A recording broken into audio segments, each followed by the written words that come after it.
You know, there's only two of us in there. We got some adopted members. We got one sitting right over to the left of me. But you know, it's always a good day to be above ground, Deputy Speaker. And I am thankful to the Almighty for the privilege to stand in this house today. I was going through Facebook today, and today was the 1 year since I became nominated for the candidate for Central and South Eleuthera. So today is a celebratory day to sit in this chamber as the Member of Parliament for Central and South Eleuthera. I would like to extend greetings to the wonderful citizens of my constituency who I have had the pleasure of serving as a Member of Parliament and as a Minister in this David-led administration as the Minister of Agriculture, Marine Resources, and Family and Affairs. Thank you.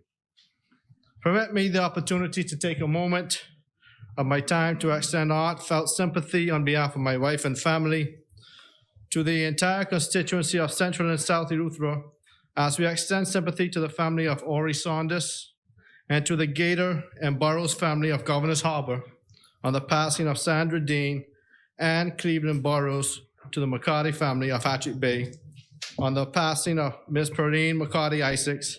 And finally, I wish to express my heartfelt sympathy to a member of my staff in the Administrator's Office of Governor's Harbor, Ms. Sharon Johnson, on the passing of her daughter, Desiree Moxie. Death is never easy, and it's a burden to bear. But we, the loved ones, are reminded constantly of the deep loss and must learn to cope and live in this world with that void. Words do little to console us as we try to pick up the pieces and move on, but we send our love and prayers to the families of the bereaved. May their souls of the dearly departed rest in peace. Mr. Deputy Speaker, I am ever so mindful of the awesome responsibility that has been bestowed upon me in this season. I take every opportunity to thank the good people of Central and South Eleuthera for their confidence in me to represent their views in this honorable place. Having been elected just 6 months ago, on tomorrow evening, I will host the first in a series of semi-annual town meetings for the entire constituency. The Member of Parliament and the Minister of Education will be there to represent education, and she's coming tomorrow, and I thank her for joining me in this town meeting. But much work has been accomplished, and it is incumbent that I share these opportunities with them and likewise hear their views and ensure that their voices in this place are heard. For the first time in over 3 decades, Central and South Eleuthera is represented by a sitting minister in the cabinet of the Bahamas government. There are some growing pains as the work of the ministry is great, and a delicate balance has to be created as central government operates in Nassau. And as a Family Island minister, the constituency is a plane or a boat ride away. Not the usual challenges for the majority of ministers residing in the capital. However, I impress upon the residents that though I am physically in New Providence half of my time, my ground team keeps me acutely aware of challenges and issues, many of which are resolved with urgency, and I am intimately involved with my constituents. I invite all residents of Central and South Eleuthera to meet me or beat me at Workers' House in Governor's Harbor tomorrow night at 6:30, or to join us on Facebook Live and Zoom, the links of which would be posted on Facebook page and shared liberally. Mr. Deputy Speaker, we are at a juncture in our history where we have the opportunity to look back and measure our progress over the last 49 years. We have an opportunity to assess where we are today given the current state of affairs. We have the responsibility to plan and to prepare for the next 50 years in our future. Where do we want to go? What impact will we as a government make towards improving the lives and the livelihoods of the people who have elected us in this place. Mr. Deputy Speaker, I always reflect on this ministry, and at least 3 times a week, I'm reminded of how big this ministry is. But I remind myself every single day how much of a huge opportunity that it presents itself to make such a difference in the lives of Bahamians. As the Minister of Agriculture, Marine Resources, and Family Island Affairs, there is much work to be done. The mid-year report, as outlined by the Member of Parliament for Cat Island, Rumkey, and San Salvador, spoke to the austerity measures that this administration has had to implement within 6 weeks of taking office in order to realign the strategies to move the economy in what we consider the right direction. Since these measures have been implemented, it is only fitting to bring to the stark reality of the nation how all of these measures affect those of us who reside in the Family Islands. While many people have been taking note of the high prices in the food stores, most people aren't cognizant of the fact that for some Family Islands, the price that you pay here, we have always been paying double, and the higher the fuel price rises, the higher the cost of receiving our goods from New Providence and abroad. It means that an average family on the islands probably spends double to provide just the basic necessities for their families. This would not be so daunting if the economy throughout the Family Islands were as robust as it is in New Providence. We are all fully aware of the many challenges that exist in the Family Islands. So the news of a reduction of value-added tax was welcomed for Family Islanders throughout the Commonwealth.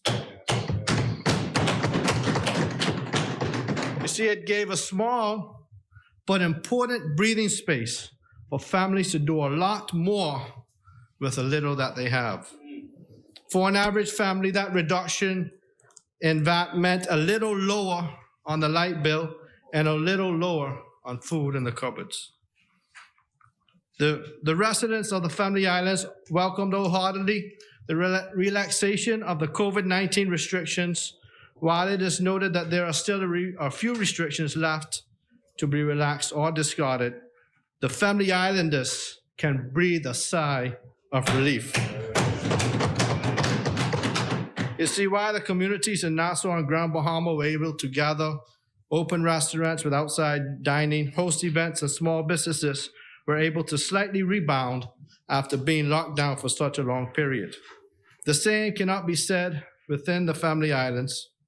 After countless requests were made to the competent authority, the health authority were not approved, and COVID patrols impressed exorbitant pressure on small business owners.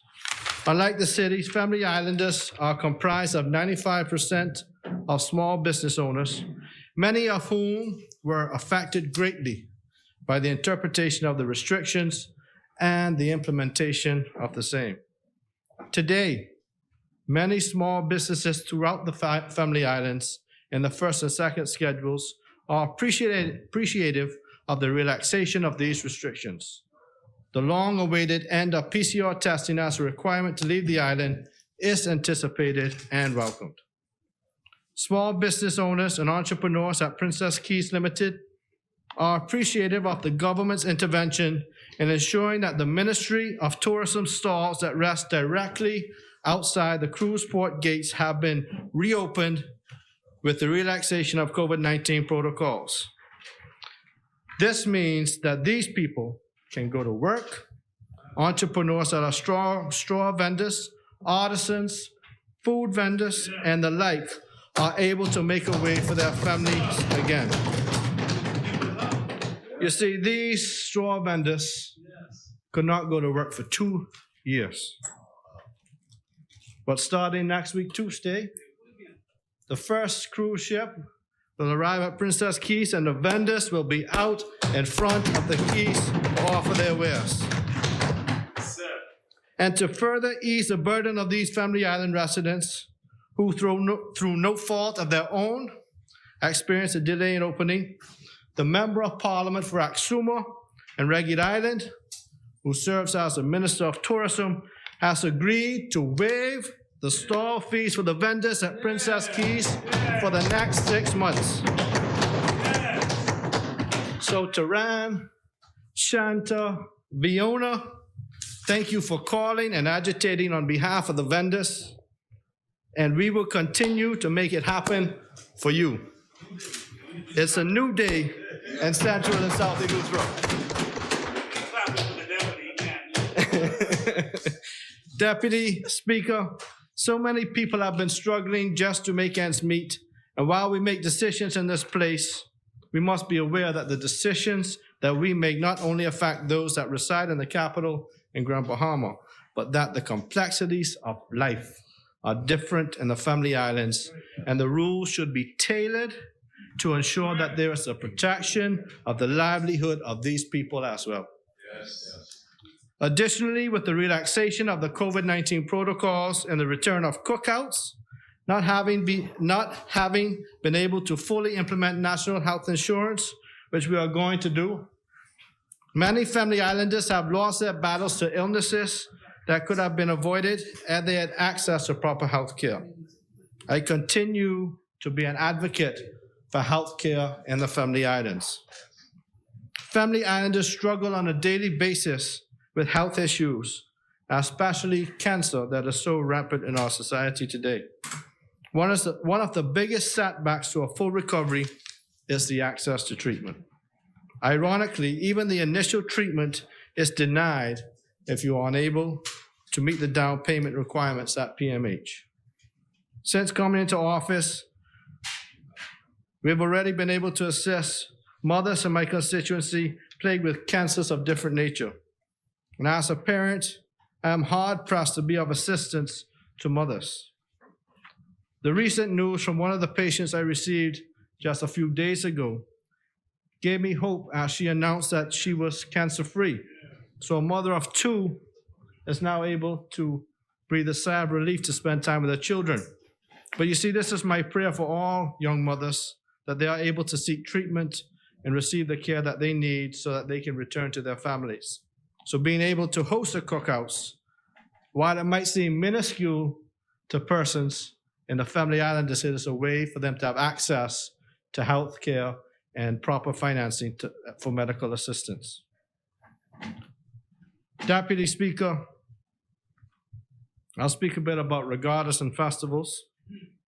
The past 2 years have tested our resilience and pushed us to the extreme of our comfort zones. As a people, we experience a disconnect from our culture, a disconnect from the things that make us truly Bahamian. The pandemic surely stretched us. While we must remain vigilant and maintain a high level of caution to prevent another outbreak of COVID-19, we are more than ready to resume the new normal. As Minister of Family Island Affairs, I am pleased to see the recent health updates and report on the Family Islands. We are headed in a positive direction as we continue to roll out vaccinations and more accessible testing. These numbers lead the way for us to reopen and re-engage in cultural festivals as we welcome tourists from all walks of life. For many years, small island economies have depended heavily on the periodic influx of domestic tourism for events such as regattas, homecomings, and other festivals. The relaxation of the orders is giving way to the resurgence of these events and is welcomed in all Family Islands. A lot of small towns depend on this income to maintain public structures, to beautify their communities, provide scholarship opportunities for students, and to assist families in need. We are embarking on a mission to educate the public on sailing, and this year, with the reopening of our economy, we hope to bring the sport of sailing to the forefront, promoting national regattas and ensuring that the culture of regattas continue throughout the Bahamas. As the Minister for Family Islands, I welcome this new relaxation of the COVID-19 protocols as we are certain to see a sharp rebound in domestic tourism. The brave Davis administration is working for you. This will undoubtedly have a huge economic impact on travel through air and sea, small charters, boutique hotels, clothing stores, restaurants, beauty salons, and the like. It will be great to hear loud cultural music, soca, even though I can't dance, I still like to listen to it, you know. Soca, calypso, all this music composed by Bahamian artists. Yes. You know, I already heard the tune from Johnny Bread the other day, and man, even them lyrics and make Ronnie Butler blush, you know. But Bahamians are feeling that excitement, and this New Day government is breaking the shackles, exercising prudent judgment and wise counsel to address the issues around COVID-19 holistically. In keeping with its mandate of testing, Family Islanders are anxious to have increased free testing on all islands to rapidly assess and address whatever COVID-19 cases should arise. Deputy Speaker, the Family Islands have been sought after destinations all through the pandemic. Many tourists flew and sailed into our islands to vacation in a low-risk area. Islands with low population, with more outdoor activities to allow for exploration and vacationing safely.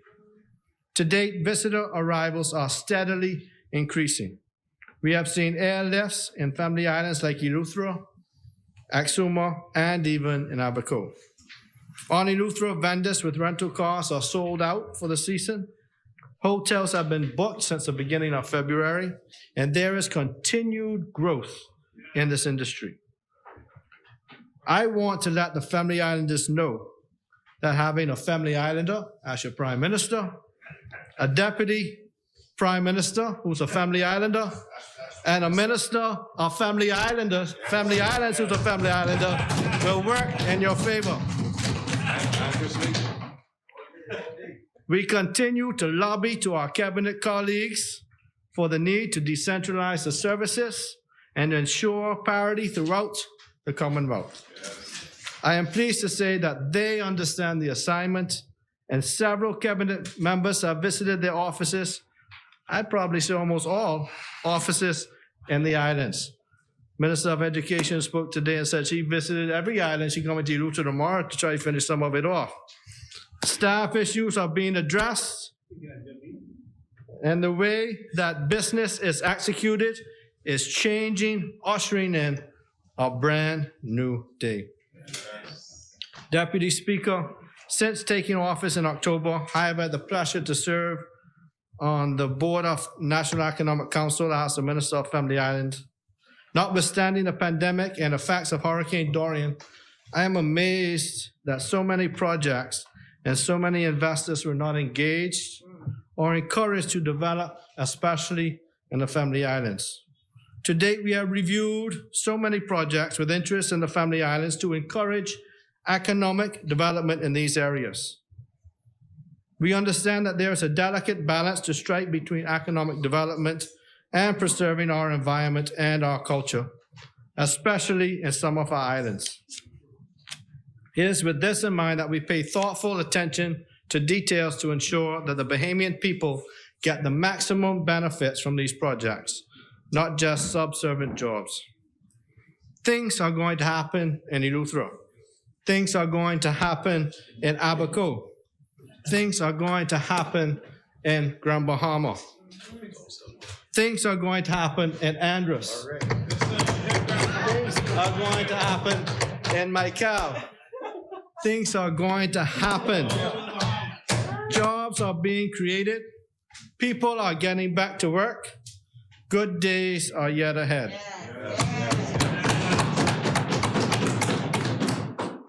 Again, the control of the COVID-19 crisis, the measure implemented to manage the crisis, and the contingency plans established through this administration has helped to boost investor confidence in our islands.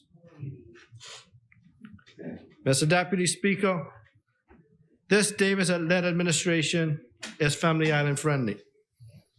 Their success will be our success and that of our local communities. In order to do that, we must look at and revise the Local Government Act to really empower these communities in the Family Islands. We must, through professionalism, mutual respect, and partnership, forge a united entity that has never been done before and will rival any that dare to match us long after we are gone. We are reestablishing the Family Island help desk in my ministry. This is proposed to be a physical presence in Grand Bahama, in Eleuthera, and Inagua, with a central command point in New Providence at the department headquarters. Any and all matters related to Family Islands can be addressed at this desk. We're also looking at a long-standing issue regarding local government employees, and I've spoken to the Minister of State of Public Service just yesterday, hoping to bring confirmation for these employees so that they will now be public service workers. I don't think I'll have any issue getting support of cabinet with that. Oh, no. 100%. You see, we are revolutionizing local government in this ministry. You're on a roll, man. Mr. Deputy Speaker, this has been a great year for the crawfishing industry. Product and price has coincided for the first time in many years. Fishermen have had their years of hard times, so it is always good to hear these success stories for a change. However, there is still concern amongst the fishermen in regards to patrol, enforcement, and fines. The fishermen of this country has and will continue to have my commitment and my ministry's commitment to work along with them and to work along with the Ministry of National Security to do what we can to protect the fishermen against foreign poachers in this country. We also understand that there are issues of illegal commercial foreign fishing in islands such as Abaco, Bimini, and Exuma, and we are taking the necessary steps to deploy vessels and staffing to help address these issues as well. The department also continues to explore new export markets and techniques to enhance the fishing industry in our country. Mr. Deputy Speaker, on another note, in 2019, stony coral tissue loss was first documented. This is a newly emergent marine epidemic with no cure and has rapidly spread in 5 months over 20% of coral reefs in Grand Bahamas National Parks. The national parks that are affected include Peterson's Key National Park and Lucayan National Park. The department is doing what we can to support stakeholders in this fight against stony coral tissue loss that are doing the research and are finding ways to assist us in replenishing our coral stock. It is and can be much more damaging than what we can imagine. So we must be proactive and we must be strategic in our approach to ensure that we mitigate the negative impacts of this disease. Mr. Deputy Speaker, we recognize that we live in a crucial time, a time of pestilence, a time of natural disasters, and a time of war.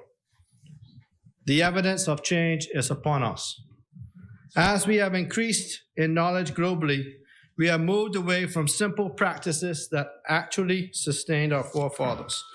The Bible tells us that there is nothing new under the sun, and to everything there is a season.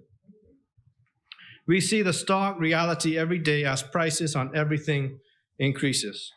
As a government, we are committed to ensuring that we maintain a balanced economy. The teams throughout the Ministry of Agriculture and Marine Resources more than ever understand the complexities of the season in which we live. There is a tremendous synergy occurring between the farmers, the ministry, BAMC, BAIC, and support ministries and departments such as the Bahamas Development Bank, the Small Business Development Center, AICA, FAO, IDB, and other agencies.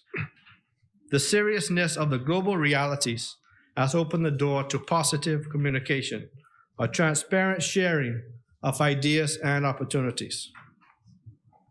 I sit in rooms with these professionals and I see a bright future for the Bahamas. I see a resurgence in agriculture. Young people are excited. Seasoned farmers are coming to the forefront to be a part of the change as well.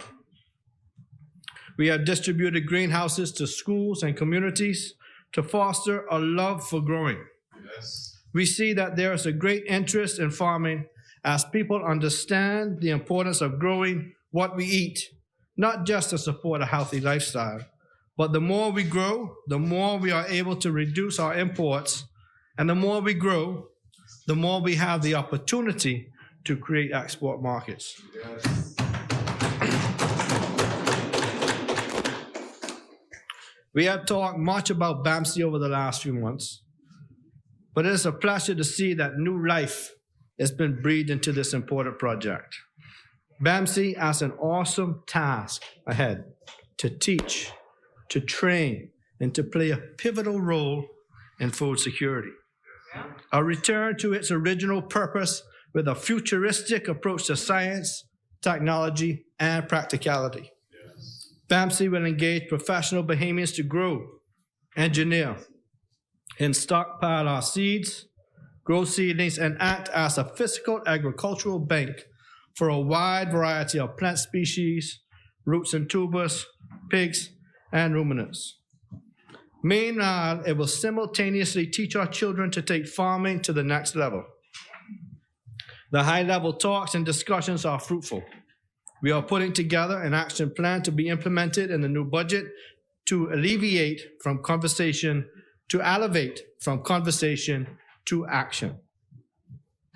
Mr. Deputy Speaker, while on the topic of BAMC, I just want to say that this New Day government is fully committed to making food security more than a catchphrase. Over the last 2 years, we missed an opportunity to really engage BAMC and to keep the place going. While COVID-19 spread like wildfire, farmers, fishermen, contractors, etc. were exempted, yet BAMC's farms were not able to play the role it should have played in feeding people while they went hungry. BAMC's farms did not play the role it could have played while we spent $54 million on food programs. Mr. Deputy Speaker, this administration will ensure that investment opportunity and financing are available to farmers who have the capacity to grow commercially.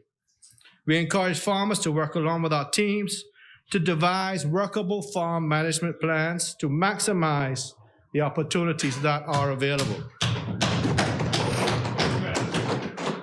Major hotel brands, cruise ships, investment projects are all asking what is available to purchase now, or in 6 weeks, or in 6 months. They are ready to buy from the farmers.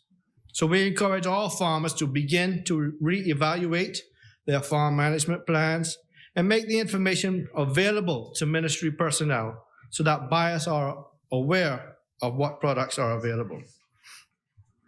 To help facilitate this, the ministry is looking to invest in technology-based platforms to make this process easy for the farmers and for the buyers. Forecasting can also assist farmers in leveraging their produce to obtain loans to improve their farms. We will be working closely with the lending institutions to tailor products specific to farmers. Mr. Deputy Speaker, over the past 2 budget periods, a new line item in the budget was created called food security.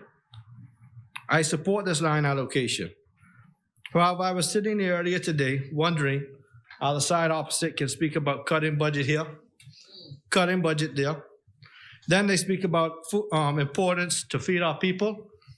But then I'm still trying to ascertain why the former administration only spent $1.5 million out of the $6 million allocated for food security. And while in the middle of the pandemic, $3.5 million was sent back to the Treasury. Wow. And then in the 2021-22 budget, because they didn't spend the money, the budget was cut from $6 million to $5 million, and only around $355,000 were expended in the 3 months between the budget release and the election.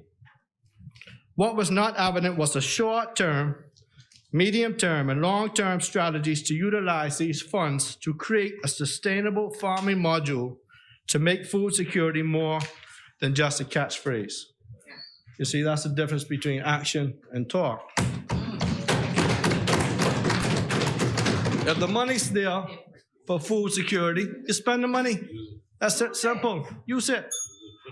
You know they say what you say? You use it or you lose it? Use it or you lose it. When we consider the tenets of food security, we must look at the overarching... Oh. Yeah. Go ahead, Central. We must look at the overarching goals to be achieved. The 4 principles of food security are simple. 1, is food available? Are we ensuring that food is available for the less fortunate among us? 2, is food readily available? Can we grow enough to meet our current needs? 3, is the available food nutritious? Can it improve and maintain a healthy lifestyle? And 4, is there enough food for tomorrow, for next week, next month, and next year? Mr. Deputy Speaker, in my closing, the Prime Minister of the Commonwealth of the Bahamas has said repeatedly that food security is a top priority of this administration. As the Minister of Finance, he has had the foresight to allow for more progressive allocation of initiatives and food security measures that would bring to life our blueprint for change in a more direct and positive way. For pursuant years, the Ministry of Agriculture has been undervalued. This New Day government reaffirms its resources financially and otherwise to propel this ministry because of the urgency of our situation. We cannot continue to talk, plan, or dream. We must act now with urgency and with haste because our very lives and our livelihoods depend on it. As many. The chair recognizes the honorable member for Marco City. Thank you very much, Mr. Deputy.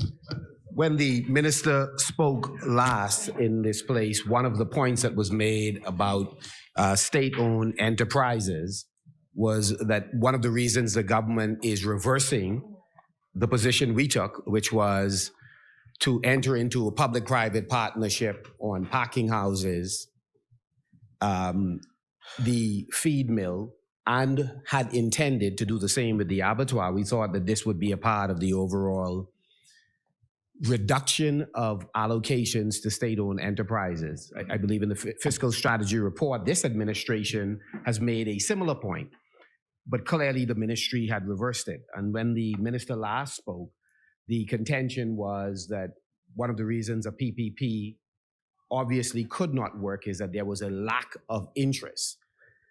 I would just make the point, but I would appreciate if the minister at some point would just provide the information. I felt did not want to raise the issue then, but it was really a misleading statement because there was certainly in the records of the ministry more than one organization that demonstrated an interest in the PPP in a formal way.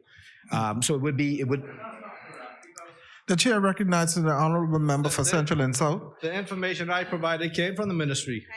So the information I provided was that only one individual applied for the PPP. I don't know where that come from because that wasn't in my speech. But anyhow, only one individual applied and they did not qualify because the reasoning being is they wanted the government to pay for everything and they wanted to provide the staffing. That's the information I was provided. The correct information. Member, is this a point of order? Because we have to wrap this up. Yeah, no, we'll take time so I can make the point, Mr. Deputy. And so I raised that point only to make the point. One sec. The chair recognizes the honorable member for Fort Charlotte. No, is it a point of order? Yes, it is a point of order. What is the point of order?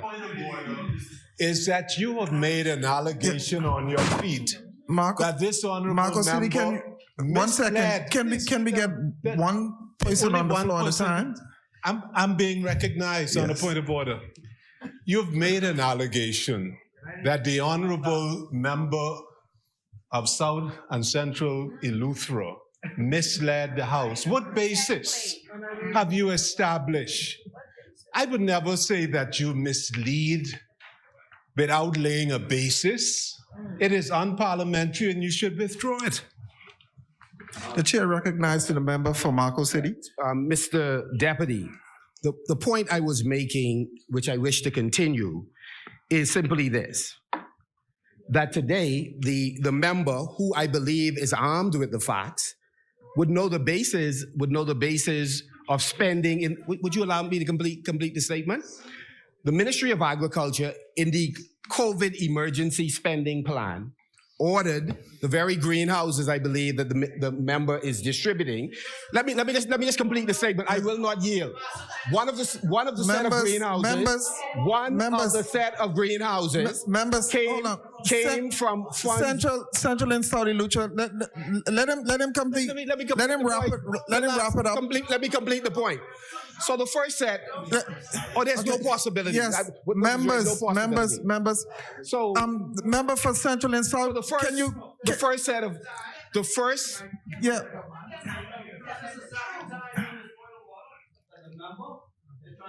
No, I've not even completed the statement because you won't allow me to complete the statement. You would not allow me to complete the statement. Okay. So members. Okay. No. Central and South. Can you?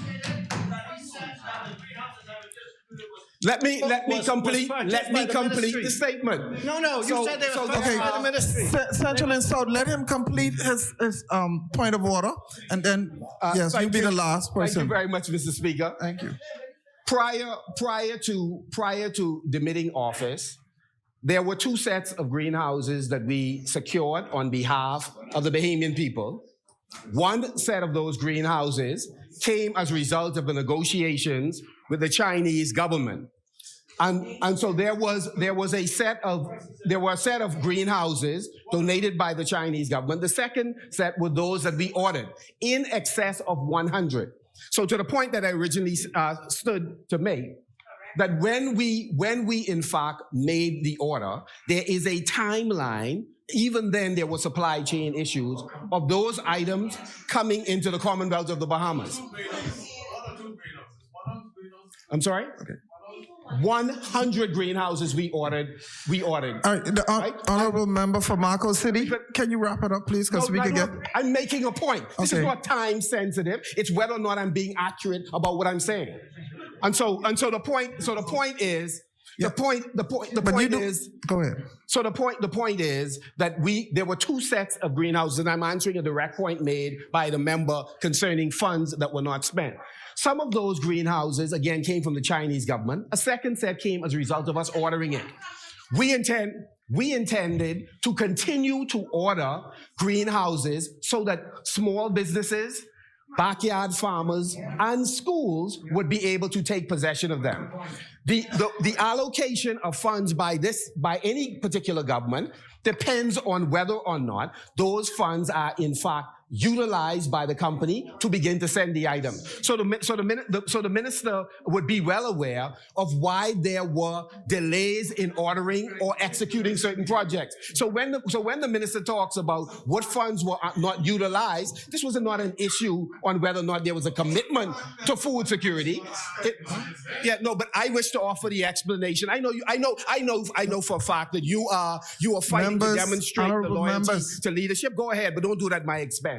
And so my point, Mr. Deputy. My point, Mr. Deputy, is that all I would wish is that he offers all of the facts, as opposed to make a single statement, and then I would intervene each time he does that. The chair recognizes the honorable member for Central and Saudi Lucha. You know, I always speak to policy, and I think that sometimes policies cross, right? But one thing I am is truthful. And no. Members. So number one, I spoke about two budgets. So unless we order greenhouses in 2 budget cycles ago, then something wrong there. I spoke about 2 budgets. 2 budgets. 2021 and 2022. That's one thing. Number 2, no money there was a budget allocation for greenhouses, but they wasn't never purchased. That's facts. There was number three. Number three. Marco City. Number three. Hold on. Yeah, Marco City. The chair recognizes the honorable member for Central and Saudi Lucha. Number three. Go ahead, member. No, I'm on a point of order. Honorable member from. Listen. Members. Marco City, I also said that I was going to give him the last, let him speak last. So I mean, you, one second, let me, listen. Listen.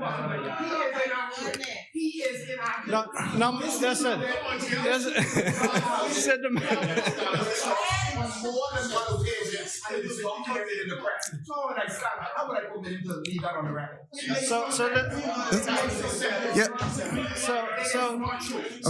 listen.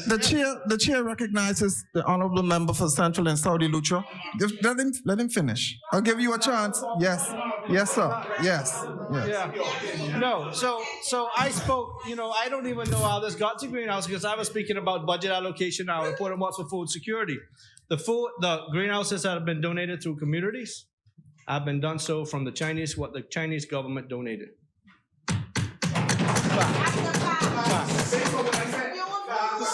No. First you said that some of the ones we donated. Okay, no problem. And if the 100 greenhouses were ordered, I'd be glad to receive them. But I know the budget. There was a budget allocation for $100,000, not 100 greenhouses. So then that budget allocation was not utilized during that time. So we'll be happy to accept the greenhouses on behalf of the ministry, and we'll distribute to all members of parliament to ensure that all members of parliament on both sides are able to utilize and be a part of food security. The chair recognizes the member for Marco City. We held, Mr. Deputy, a number of workshops that has been carried in the public domain of a number of greenhouses which we distributed to schools. We also distributed Bahamians. So the point that has been made that no greenhouses were ordered by the Ministry of Agriculture and distributed to any organization is inaccurate. Yeah. If I misunderstood you, help me out. Yes. The chair recognizes the honorable member for Freetown. It's amazing, right? How I say one thing and Freetown so I can understand what he's saying. Mr. Deputy, Marco City is a man of letters. And so he knows full well the difference between donated greenhouses and greenhouses that were ordered and bought. I heard Saudi Lutra say what were distributed were donated greenhouses. I know you all might have been planning to buy some. You all might have been thinking about it. You might have intended to do it at some point. The point for Saudi Lutra is you didn't do it. Now, if you did do it, then you should stand and say that somebody in the ministry is lying to the minister, somebody is hiding the expenditure of $100,000, and somebody has made off with the greenhouses that you ordered and you bought. Other than that, Saudi Lutra's point is they were donated. The ones that were donated were given away, but you did nothing. The chair recognizes the honorable member for Marco City. So again, Mr. Deputy, what I will seek to do in this particular sitting is to lay on the table the facts relative to greenhouses. The greenhouses that is under the F&M administration, negotiated with the Chinese government is now being distributed. That's fine. The second group of greenhouses that were purchased during our time in office. Some of them were distributed to schools. Others were distributed to Bahamians who paid for those greenhouses at a reduced price. And in one sitting with members opposite, the briefing was provided to members of the opposition at the time that we were in fact embarking on a program to bring greenhouses into the Bahamas, which we did. So I just find it amazing that you're suggesting that no greenhouses were purchased under us. That's a point that was just supported by the member for. The chair recognizes the honorable member for Central and Saudi Lucha. So, as much as I enjoy exercising, right? This is going to be my last time I stand up on this matter. I never spoke about greenhouses in my contribution. What I said was that we had money allocated for food security. It was not spent. Number two, it was during the pandemic when we could have utilized the funding for food security in this country. It was not spent.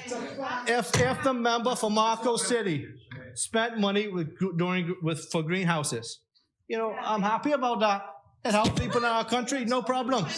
I never said that the member asked minister never purchase greenhouses. I never said that. Never said that.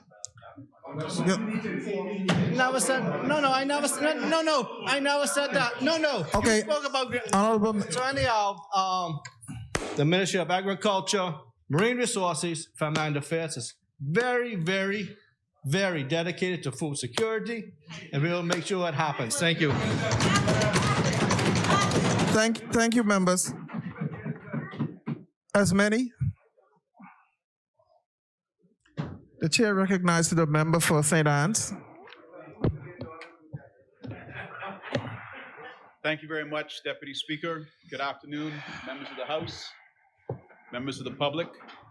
As the elected member of Parliament, I rise for St. Anne's. I rise today to give my contribution to the midterm budget report. It is exactly 6 months today since our general election. And each of us here now was chosen by the people of this great country to represent them in our 11th term as an independent nation. Deputy Speaker, the past 6 months have provided this young man with an incredible amount of experiences. I'm deeply indebted to the people that have shown me their support and stood with me during my campaign. I'm thankful to all Bahamians for giving me the chance, welcoming me on their ears, to their eyes, in their hearts, so that my patriotic spirit may serve them.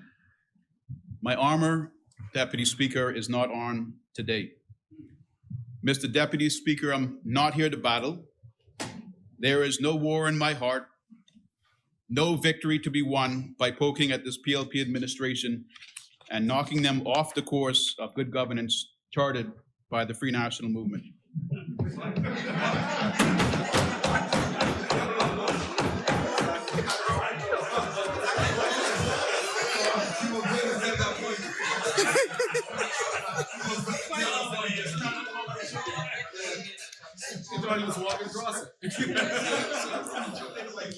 Instead, Mr. Deputy Speaker, I'm going to focus on the positives, just as the Prime Minister began in his midterm budget statement presented on March 9th, 2022. Of all the accomplishments touted by the Prime Minister on that day, he acknowledged that much of the performance reported on relates to the activities of the previous administration. Mr. Deputy Speaker, I know it's been said before by my honorable colleague from East Grand Bahama, but I'm going to repeat that. The Prime Minister, in his midterm budget statement presented on March 9th, acknowledged, and in his own words, because we came into office in mid-September, much of the work that we are reporting on relates to the activities of the previous administration. It was great to hear those words of political maturity. Mr. Deputy Speaker, whether motivated by sincerity or pure undeniable facts, they are true.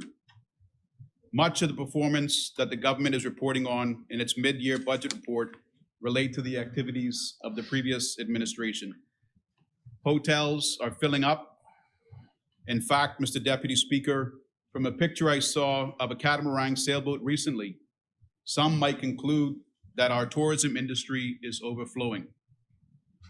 There has been a worldwide relaxation of COVID-19 restrictions, and there is no doubt in my mind that the relaxations the former administration was heading toward and the current administration implemented in step with the rest of the world has come just in time.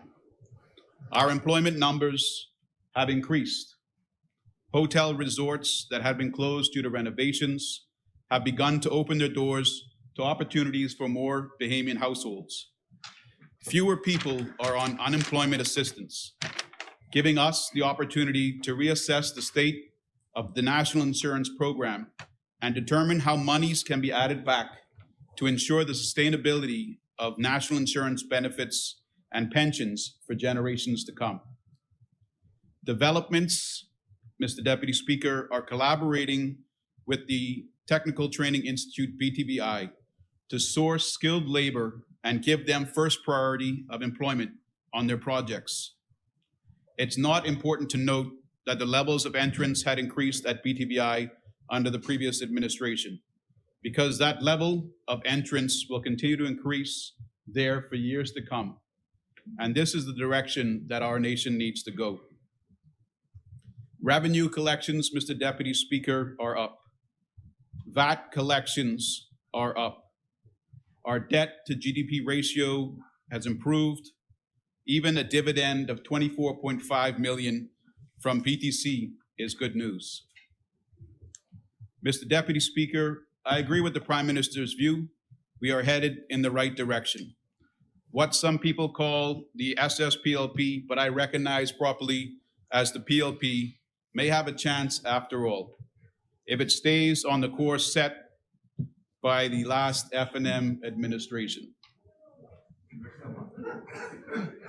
Mr. Deputy Speaker, in 5 years' time, I want my colleagues, Mr. Deputy Speaker, in 5 years' time, I want my colleagues across the aisle to do here on this side what I am now going to do today, and that is give an account to the people for what they have done when in government. As Shadow Minister of Legal Affairs and of Works, I contribute to this mid-year budget debate by adding more performance examples of the previous administration. Under Legal Affairs, the nation benefits from performance work that established a constitutionally independent Director of Public Prosecutions, work that had us removed from the Financial Action Task Force blacklist, which we were placed on for failing a CFATF assessment in 2015, and removal from the European Union blacklist. Performance work that implemented legal reforms to comply with substance requirement laws of the Organization for Economic Cooperation and Development.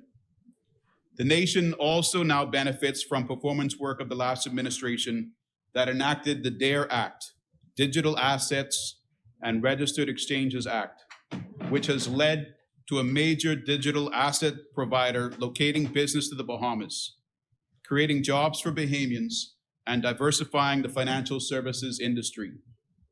Most of us have heard about this crypto exchange, FTX, by now, and I think the impact that they can make really deserves proper recognition of a brand new industry having been created. The opportunities may be endless, Mr. Deputy Speaker. Performance under the last administration paid for a new digital platform for the Register General's office, which will greatly reduce the threat of illegal hacking and provide a greatly enhanced digital filing platform for the financial services sector and ordinary Bahamians. Performance work initiated plans to establish a standalone juvenile court so that young alleged offenders are not taken to court in the glare of publicity at the South Street Magistrates Court. Mr. Deputy Speaker, performance work also implemented regular consultative meetings with leaders in civil society organizations. And it took steps to fully implement the Freedom of Information Act and appointment of the first Information Commissioner and Deputy Commissioner. The performance work finally, Mr. Deputy Speaker, under Legal Affairs of the last administration removed us from the Financial Action Task Force list in record time, ahead of most Caribbean countries and being compliant in 38 of 40 FATF Financial Action Task Force recommendations, positioning us at the same level as the United States and Switzerland. As Shadow Minister of Works, Mr. Deputy Speaker, during the past administration, performance work has benefited the nation with work in Abaco. Now, I know my good friend from Elizabeth said that if we wanted to distance ourselves from certain comments made earlier, we could stand up. So if there's anybody on the other side that wishes to dispute what I'm about to say, they too can stand up. But under the previous administration, under the Ministry of Works, we saw work in Abaco that included the Dune Road project to protect Elbow Key from splitting into two, the new bridge connecting Great Abaco and Little Abaco when the old bridge fell into the water during Hurricane Dorian. There was extensive highway repairs in North Abaco to eliminate the stink pond and improve road safety. There was extensive road refurbishment in South Abaco. There was a new seawall constructed in Dundas Town, and Abaco, though for unfortunate reasons, saw the largest and most comprehensive electrical restoration initiative in Bahamian history. It may not have been in Hopetown, but it was in Abaco. Mr. Deputy Speaker, performance work under the previous administration and the Ministry of Works in Andros saw a new bridge at London Creek constructed, saw a new bridge and extensive dredging at Stanyard Creek to replace a 60-year-old collapsing relic. Roads were improved in Central Andros as well as in South Andros, and a gymnasium in South Andros that went from being an afterthought to the biggest gym in the country. Mr. Deputy Speaker, I don't see anybody standing at this time. Very good, very good. Mr. Deputy Speaker, under the last administration, the Ministry of Works provided more performance examples with a new modern airport in the Berry Islands. In Grand Bahama, we saw the new Smiths Point seawall, which was needed to protect a historic community. Extensive repairs to the dilapidated Supreme Court building and the complete refurbishment of a decaying General Post Office, as well as an island-wide road paving project.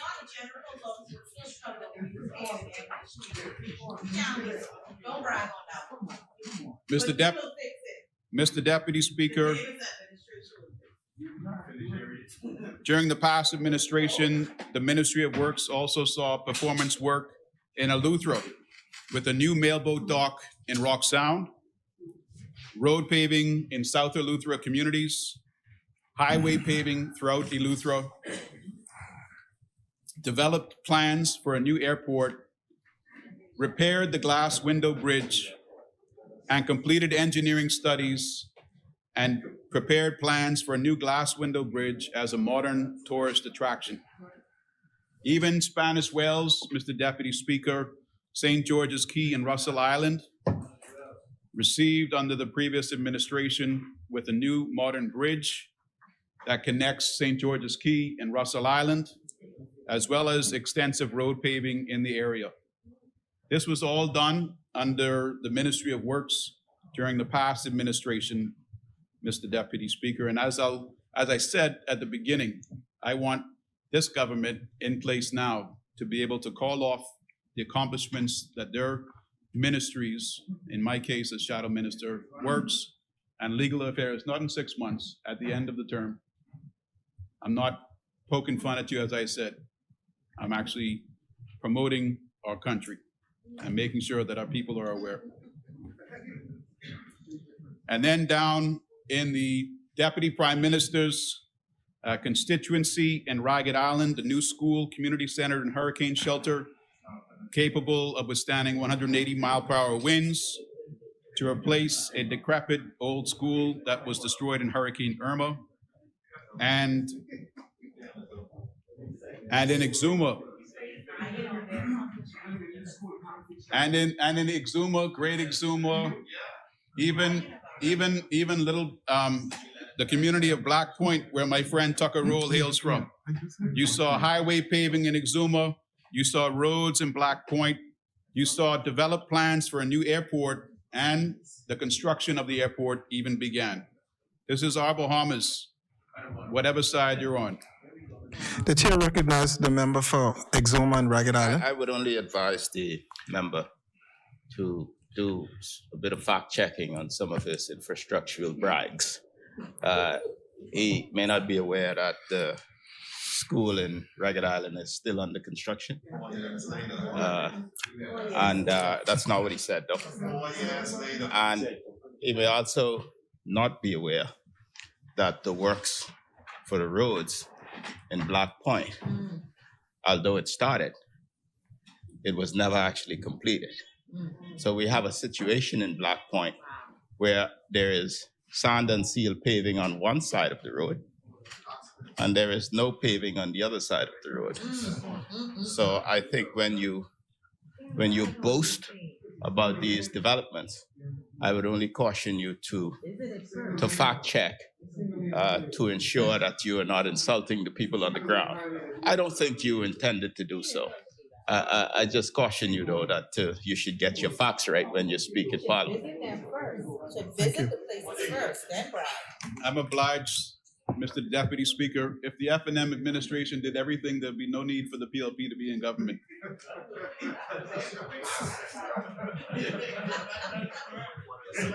To the time, Mr.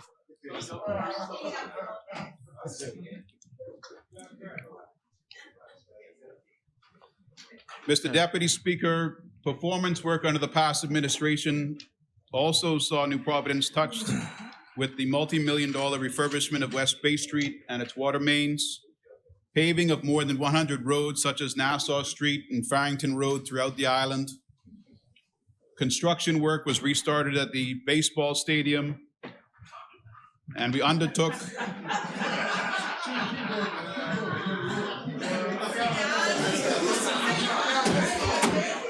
The chair recognizes the honorable member for Fort Charlotte.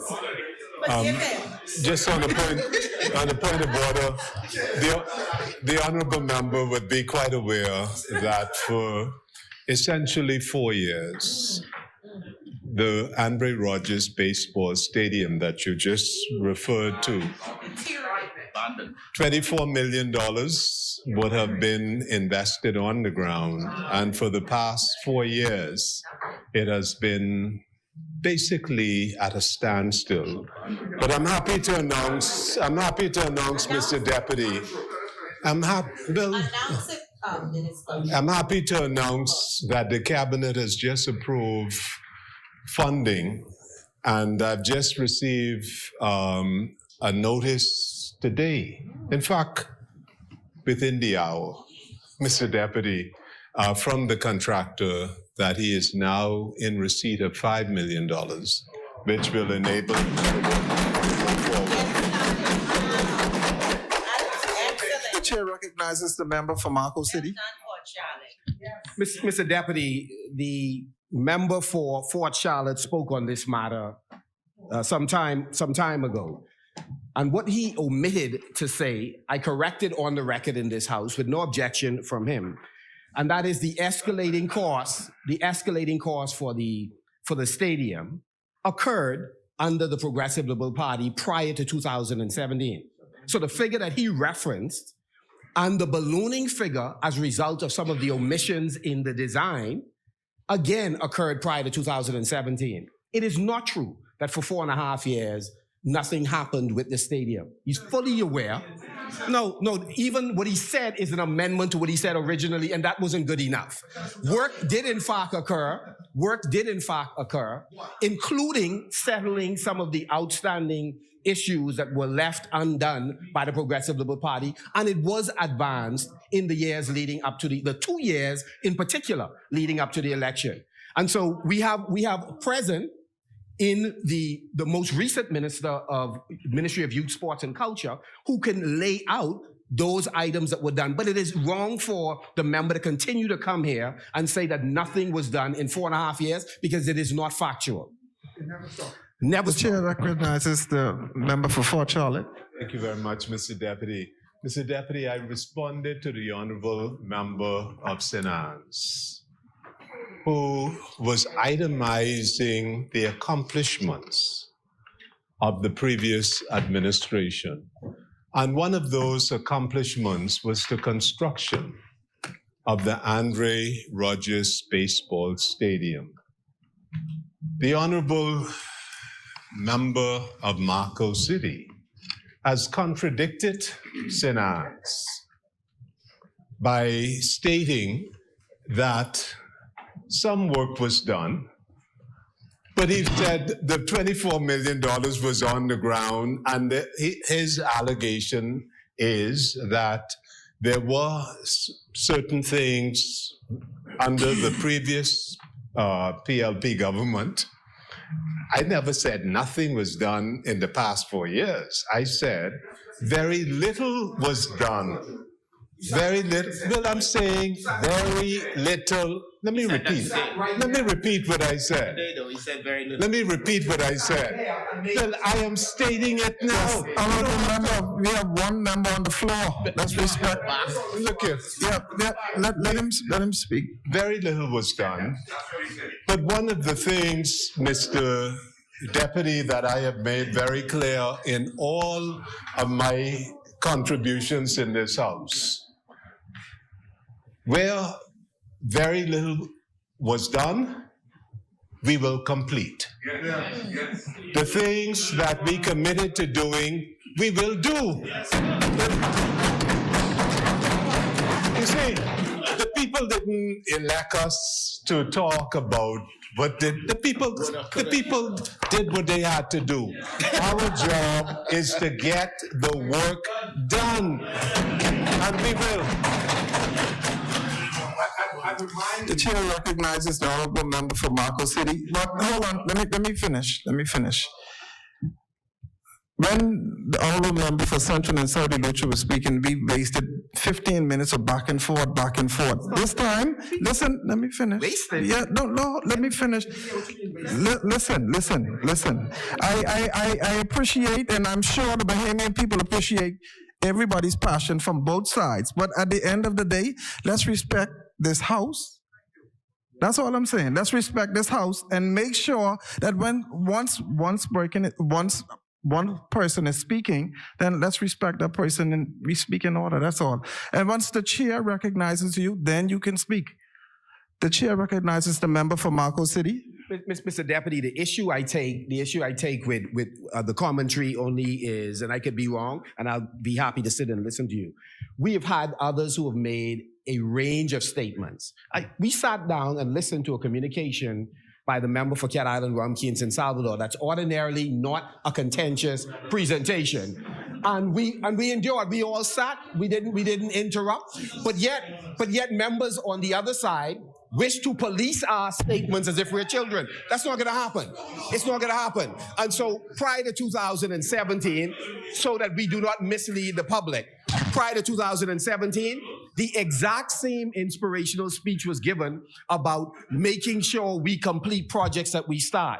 But today, we are still discussing the very stadium that lacked the utility infrastructure being included properly in order for us to proceed with the project. We laid a stadium in the wrong direction, and multiple other inconsistencies in the design. So I hear you, and I hope you're right for the Bahamian people's sake. But I remind you that this claim of going to complete, we want you to do it with prudence and diligence so that you no longer waste the Bahamian people money. The chair recognizes the honorable member for Central and South Abaco. Mr. Deputy Speaker, on point of clarification, I see we're making some, I was going to wait till the end, but let me do so now. The Dune Road project in Hopetown, that was a local government initiated project from multiple local governments. The last at fruition, the pictures and the data that was given to Public Works for that to initiate was done by the deputy chief which is now Central and South Abaco's MP, John Pender II.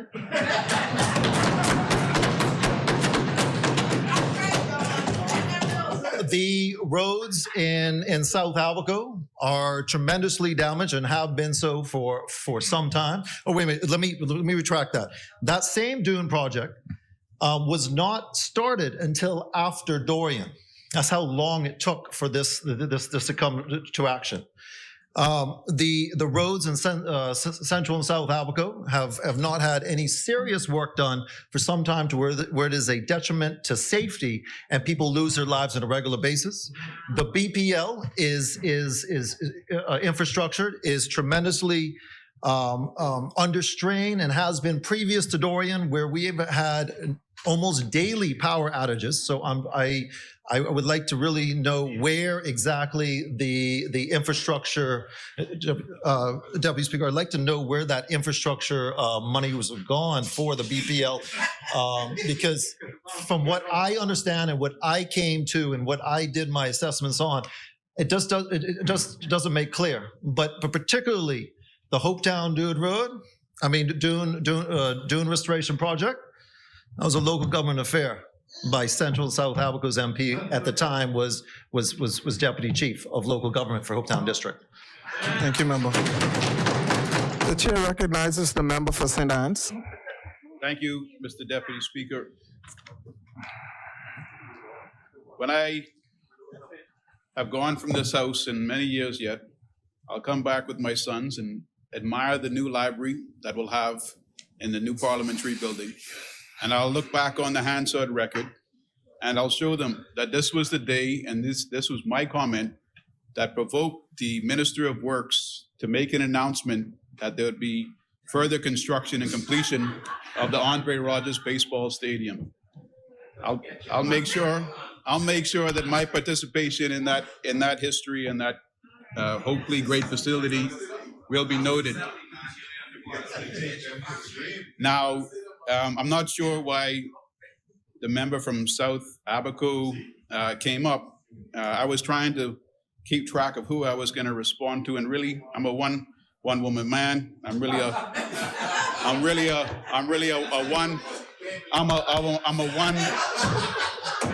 one rebuttal man as well. So my mind was focused on the Minister of Works, and then South Abaco stood up and spoke about this dune project.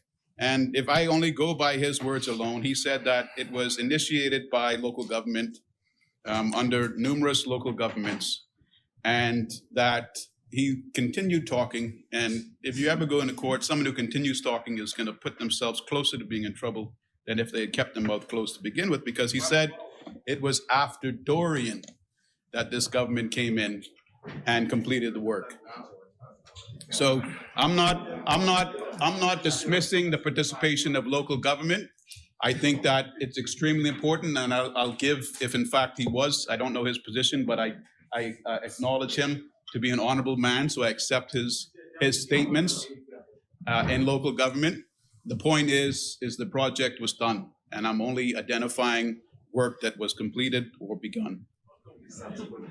Thank you very much, Mr. Deputy Speaker, and thank you to my members. I'm going to continue now because something that is not in dispute under the previous administration's time with the Ministry of Works was the new modern BPL engines that were brought in to replace the broken down relics, giving the lowest cost for electricity to the Bahamian people in modern times. Mr. Deputy Speaker, we also continued under the previous administration performance work in Long Island with the new bridge to Newton Key, commencement of road paving works, and the construction of Monument Road, as well as developing plans for a new airport, which may or may not begin construction under this administration, but the plans, Mr. Deputy Speaker, had begun.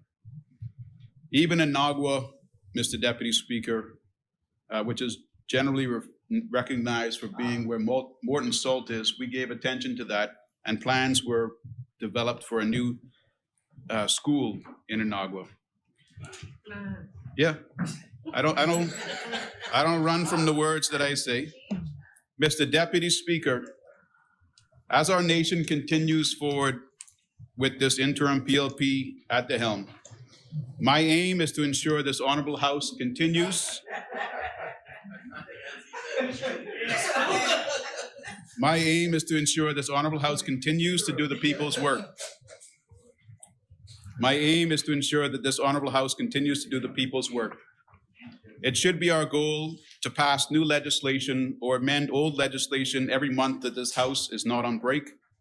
And to encourage my goal, it is my intention, or it was, I see that I've already passed it, was to speak no further than 15 minutes on debates related to mid-year budget reports and other budget matters, and other matters that don't create new laws or change existing laws.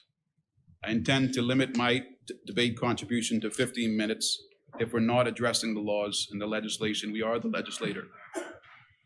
Mr. Deputy Speaker, as I begin to conclude, I come back to my great constituency, which is in need of attention from the Ministry of Works.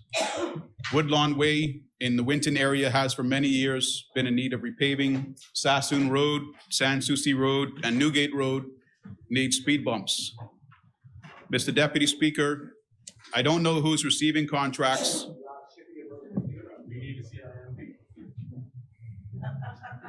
Mr. Deputy Speaker, I don't know who's receiving contract from the Public Parks and Beaches Authority to carry out work in St. Anne's. None have come across my desk as Member of Parliament. I do know that some work has begun, but if anyone from this House, including the 5 cabinet ministers that live in the constituency, were to drive past Montague foreshore between the fish ramp and Dix Point, you would see that it is in desperate need of landscaping, trash removal, and upgrades. That section between the fish ramp and Dix Point is one of 2 top locations to watch sailboat regattas in Nassau Harbor. It was previously serviced under the Public Parks and Beaches contract and is no longer or not yet seen any work begun. I'm confident that in time these matters will be addressed, Mr. Deputy Speaker, but it's been enough time, and I'm asking that they be addressed without further delay. Mr. Deputy Speaker, when we suspended for lunch today, I usually would visit the office of the Leader of the Opposition and have lunch, maybe grab something from Jimmy's Takeout. But I'm trying to watch what I put in my mouth these days. And I drove home, and in driving home, what I eat, Mr. Member for Exuma, what I eat. In driving home,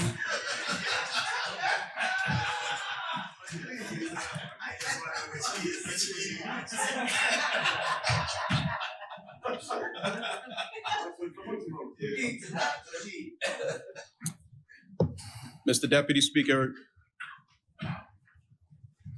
in driving home this afternoon, I realized, as the saying goes, that the pen is a very powerful instrument. I wrote my speech and presentation last night. In it, as you've heard, I made mention of the need for attention in St. Anne's, as well as in that Montague foreshore area. And as I was driving home, I passed the fish ramp. I saw 2 huge payloader trucks, as well as backhoe equipment. And there was clearly work going on. So I turned around, pulled over, and took some photographs. And what in fact is going on down there is improvements to the fish ramp area. I understand they're extending the cement from the existing western point all the way to the dock so that it's attractive in appearance, and some other improvements are being made there. I also was able to speak with Ms. Hannah, who's one of the small vendors, and she brought to my attention that she's been served with the letter to relocate her business. This is a lady who's been on the Montague foreshore area and within this particular fish ramp park section for approximately 20 years. She's been asked to relocate by September 22nd. She does, September of 2022. She does understand that there's an opportunity for her to make an application to receive a vending space in that same facility in the future. But I would recommend a representative from the government to go there and explain to the individual persons that might have been served, because what she's seeing now, Mrs. Hannah, is that the Department of Agriculture is involved, the Ministry of Works is involved, as well as another department, and it's a little confusing for her. Obviously, she's prepared to participate, and I told her that she needs to act sooner than later, because if there are vending spaces, you act now, the government won't think you weren't interested, and you should be able to secure something. It's not my position to say what she will get or what she won't get, but I think that in serving these letters, it provides a purpose for the government to put it on record and have indisputable evidence that notice was given. But not all of our people are as trusting or prepared to understand how they could be uprooted.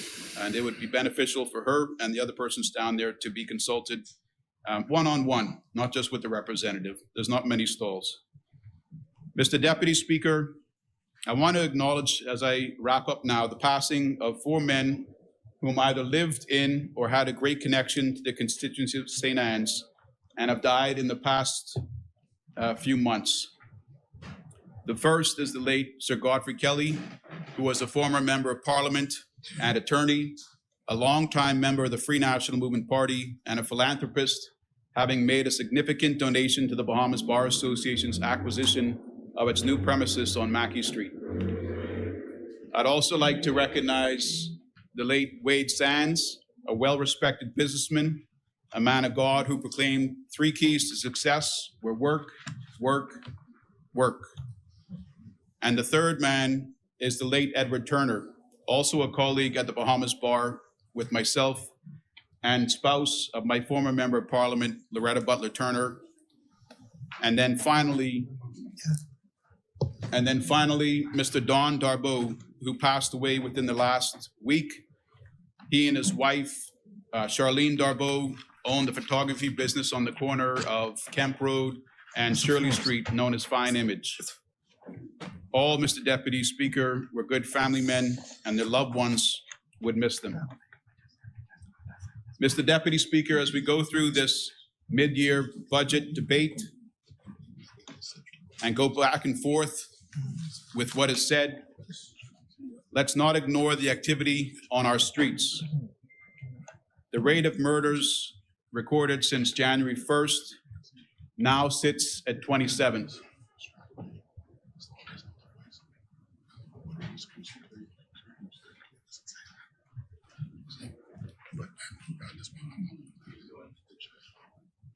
And Mr. Deputy Speaker, out of respect for those that have lost their lives and their families, I'd ask that you join me now in 27 seconds of silence out of recognition for the 27 persons murdered so far this calendar year.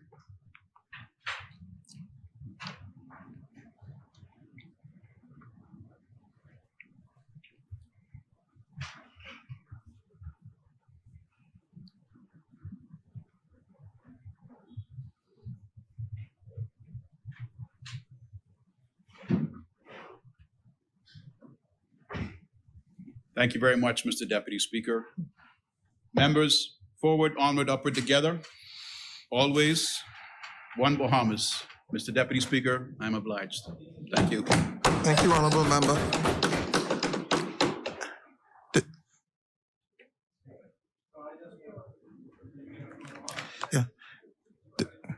The chair recognizes the member for Kalani. Thank you very much, Mr. Deputy Speaker. Mr. Deputy Speaker, I've been running out and in and out of Parliament, and therefore I lost track of my colleague. But my colleague, if I can recall, is absolutely correct with respect to the Dune Road. I would suggest you check the facts. That was engineered, tendered, and constructed by and paid for by the government, Ministry of Works. I have a home in South Abaco. I travel there quite regularly. I don't be there as much as you. But obviously, I intend to go there this week. We've done quite a bit of work on South Abaco Highway, in excess of $3 million, the Ernest Dean Highway. And if you drive that highway, you would think you're on I-95. And so it's very well repaired. And the member spoke about the Stink Road, I think, in North Abaco, Stink Pond in North Abaco. As you know, we had done quite extensive work there. And if you drive on that, It's almost like I-95 also. He's quite familiar with that. So my colleague was absolutely correct. Unfortunately, I was in and out of Parliament dealing with an emergency, and I had to make such correction. Thank you, member. The chair recognizes the honorable member for Central and South Elutra. Thank you. Just for a point of clarification, when the member for St. Anne spoke about the letter issued to the vendor, I spoke to my PS and we are unaware, but it seemingly so it was done. So we will investigate the matter and see if we can come to some resolution. So I just wanted to clarify that. As many.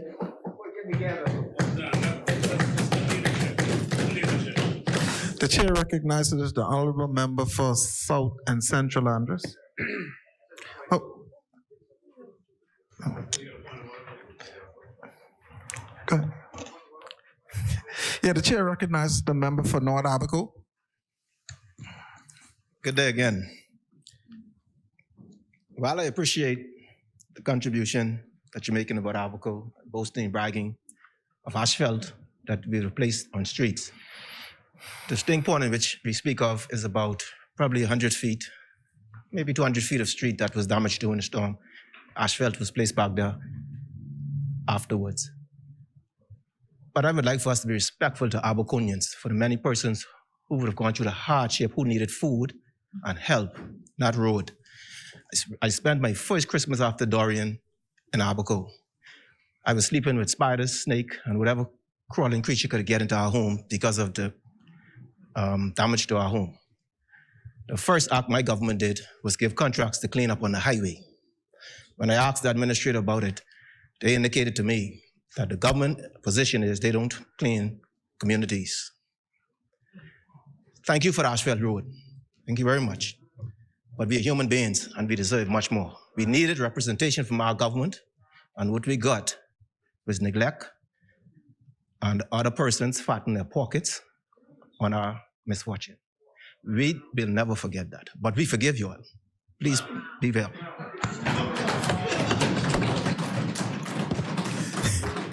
As many. The chair recognizes the member for South and Central Andres.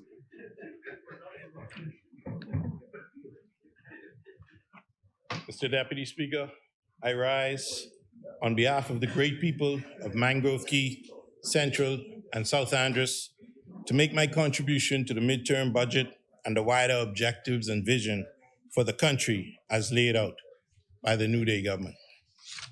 First, I must make mention of and congratulate Ashton Forbes, who is the representative for Andres in the upcoming spelling bee. A student of High Rock Primary, Ashton has already made his teachers and school proud. And I know he will indeed bring the trophy home and make Andres proud. I also wish to thank the stalwart councillors in Mangrove Key, Central, and South Andres for joining me for lunch over the past 2 weeks as we work towards and advance the cause of the people of Andres. Mr. Deputy Speaker, I am pleased to report to this honorable House that there are now 3 constituency offices open, one in Central Andres, one in Mangrove Key, and one in South Andres. This accomplishment shows that our commitment to the working people of Andres and its progress is there. Mr. Deputy Speaker, as I make my contribution to this budget, it must be noted that we have had a stronger than anticipated rebound in our domestic economic activities. This rebound has been attributed to the improvements in the global economy coming on the back end of the pandemic recovery. This government has also instituted strong and sound policies like the elimination of the emergency orders, which have accelerated the pace of our economy. Total revenue has increased by over $450 million from the previous year, and we have enjoyed improvements in the tax revenue and VAT receipts. However, Mr. Deputy, there remains a need for more policy revisions so that the majority of Bahamians can enjoy a sustainable living. Globally, Mr. Speaker, we have seen that inflation has been the result of the supply chain challenges in global outposts. Consequently, we are feeling the effects of this, and our resilient cost of living has increased.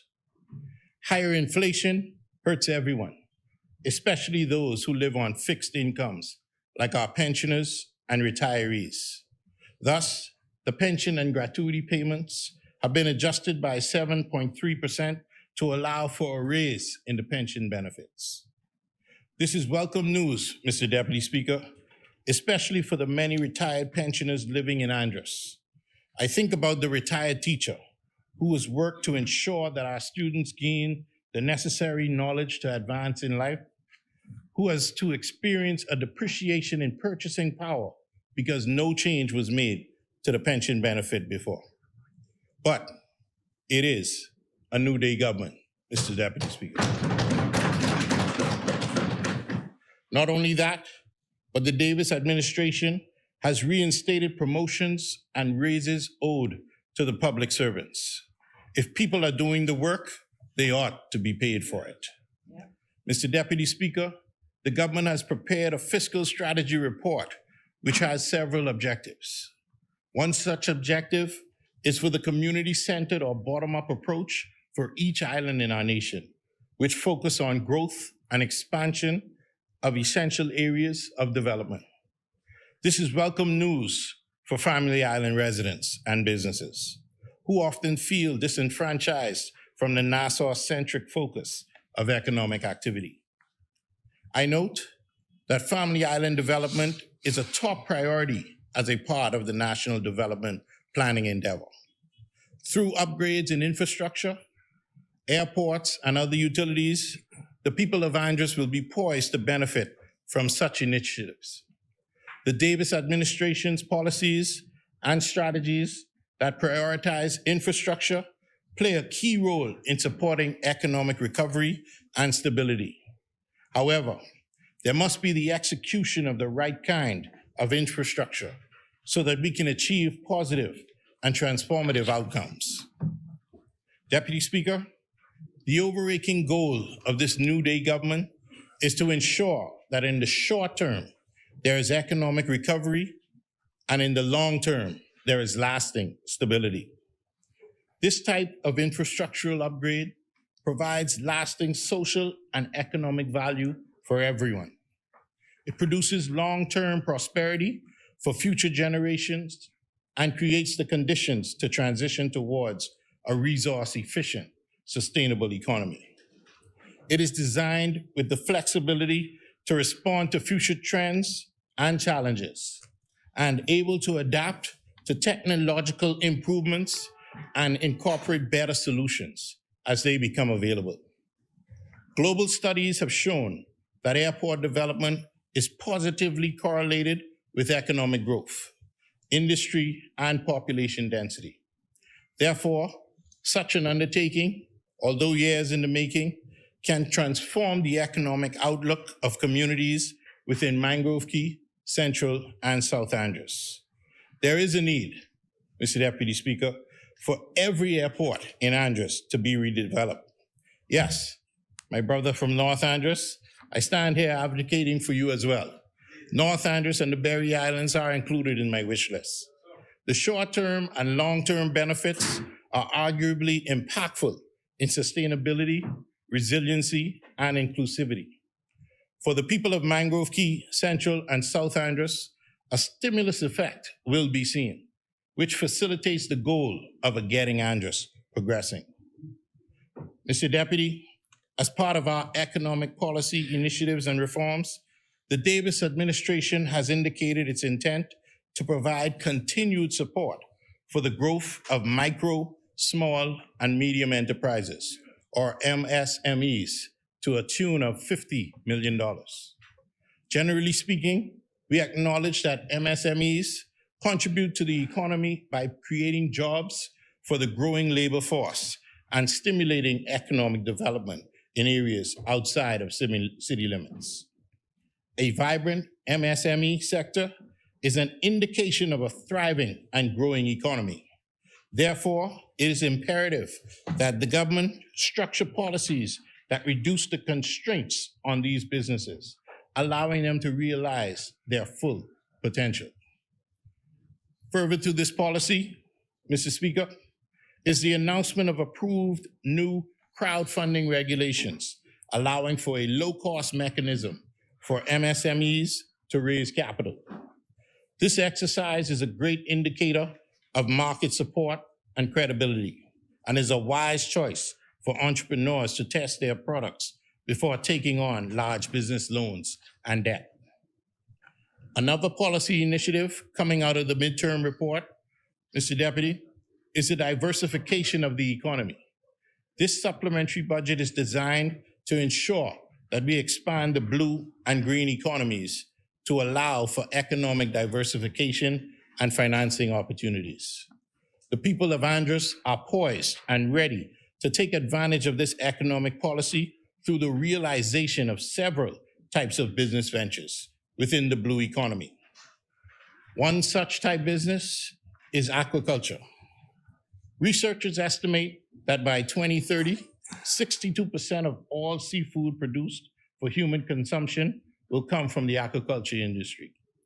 Given that the overfishing of our oceans and the overharvesting of our other natural resources is continuously increasing year after year, humans need alternate sources for seafood to feed the planet's ever-growing population. Mr. Deputy, taken from the research carried out by the Perry Institute for Marine Science, reports explained it this way. Unfortunately, the days of the ocean's natural productivity providing for the planet is over. Wild fish have been exploited for generations. Some estimate that the annual catch of edible marine protein has already passed its peak. The oceans cannot naturally provide the demand for seafood much longer. Aquaculture is the tool to bridge the gaps in the seafood supply chain. Farming fish responsibly and sustainably is the solution to providing future generations with access to healthy and environmentally friendly protein options. Not only is aquaculture necessary, Mr. Deputy, it is also a sustainable option for consumers, especially in comparison to other farm proteins. Seafood is highly resource efficient. It has the highest protein retention compared to chicken, pork, and beef. It has also the lowest feed conversion ratio among the same forms of protein. Aquaculture has the lowest green gas emissions than other types of farming. The demand for animal protein will be increased by 52%. Sustainable and healthy approaches to feeding the world are more critical than ever before. In order to sustain and feed the world's growing population with a healthy, lean protein, aquaculture's role is of the utmost importance. The primary responsibility of aquaculture is to efficiently complement wild-caught fish options to increase the amount of seafood available worldwide. It has the potential to improve the health of our planet and the health of our population, as long as it is done in a manner that is environmentally friendly, socially responsible, and considers food safety and animal welfare. I speak of this potential economic shift, Mr. Deputy Speaker, because the island of Andros is poised as the model for sustainable fisheries enterprises that can be a model for the rest of the country. One of the best outcomes for businesses and their work with partners, students, and even BAMSI, Mr. Speaker, is the expansion of the economic activities that this sector will introduce.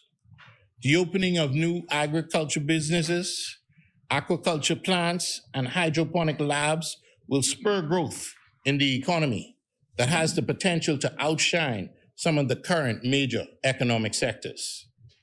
Mr. Deputy, in our budget communication, we have also indicated that capital expenditure will increase to 3.5% over the medium term, with emphasis on public and private partnerships.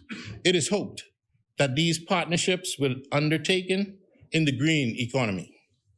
Within the next few years, it is anticipated that we will engage MSMEs that target organic aquaculture, sustainable urban planning, renewable energy, ecosystem services, and forest management. The government has attained a credit line from the IDB to the tune of $170 million to invest in projects that offer climate resilience, energy efficiency, and the reduction of fossil fuel-generated electricity. As we speak about sustainability programs, Mr. Speaker, we must also acknowledge the impact of climate change on our islands and our efforts to mitigate its effects.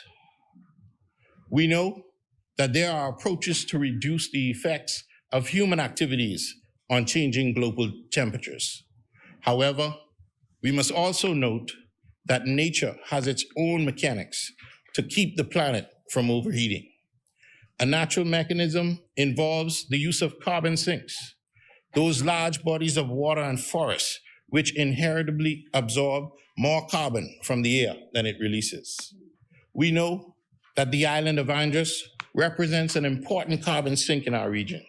And as the representative for the people, I must urge us to act quickly and solidify our commitment to the protection of the forest in Andros and the water surrounding it. Andros has a natural filtration system, one that allows fresh water to be sourced separately from the sea. This, Mr. Deputy, can only be attributed to the wondrous hands of God in our islands. The investment from the Inter-American Development Bank is a necessary action in utilizing current and future technologies to support and enhance our waters and our land. The Honorable Member for Cat Island, Rumkey, and San Salvador made an impassioned speech on behalf of the country at the United Nations Conference of the Parties in 2021 about working toward a more sustainable world. Today, I make a similar impassioned speech on behalf of the people of Andros, from Love Hill to Barron Point, from Little Harbor to Lisbon Creek, and from Dreeks Hill to Mars Bay. I also include the areas represented by my colleague for North Andros and the Berry Islands, as I'm sure he would not mind. In that, we must engage economic policies and projects which drive resilient infrastructure and business. It is imperative that we encourage more students to study at BAMSI. The future generation must position itself to think about food security, marine resources, and economic sustainability. Further to a New Day government's economic reforms, Mr. Deputy Speaker, I wish to highlight the implications of digitization of government services, which will bring greater cost efficiency and improve national competitiveness. The key, Mr. Deputy, to good digital services is understanding the user's perspective. Governments must be willing to remake products, processes, and policies around what the citizens want. Digitizing behind-the-scene processes offers the most potential productivity gains, as well as tough challenges. Just as governments should digitize high-volume services first, they should digitize labor-intensive, costly processes before others. The rollout of the sand dollar and future initiatives like a national digital ID will improve the collection of revenue for the government, increase the ease of doing businesses, and provide efficient interfacing government services. Mr. Deputy Speaker, tourism remains our main economic driver. And while we work to diversify, we must look at new ways of garnering visitors to our shores, rather than the old heads in beds concept. One such way is through specialized tourism, whether it's ecotourism, religious tourism, or sports tourism. Mr. Deputy Speaker, this New Day government is very excited to kick off our Sports in Paradise program in South Andros, which will seek to encourage and recruit international federations and leagues to utilize, as my member from St. Anne's put it, the state-of-the-art gym that is slated to open this summer 2022. Mr. Deputy Speaker, the midterm budget provides a medium-term plan for reducing the debt to GDP ratio and will gradually bring the government closer to 50% of GDP over the long term. It is one step in the streamlining of our financial targets and obligations while encouraging new opportunities for economic development and encouraging a robust economy. The optimal strategy for reducing debt perform best in our goals of reducing costs and risk, being more shock resilient, and being more feasible under current market conditions amid the pandemic. For the people of Andros, this is a welcome plan with focus and attention to the finer details. The Davis administration's plan is mapped directly to our goals.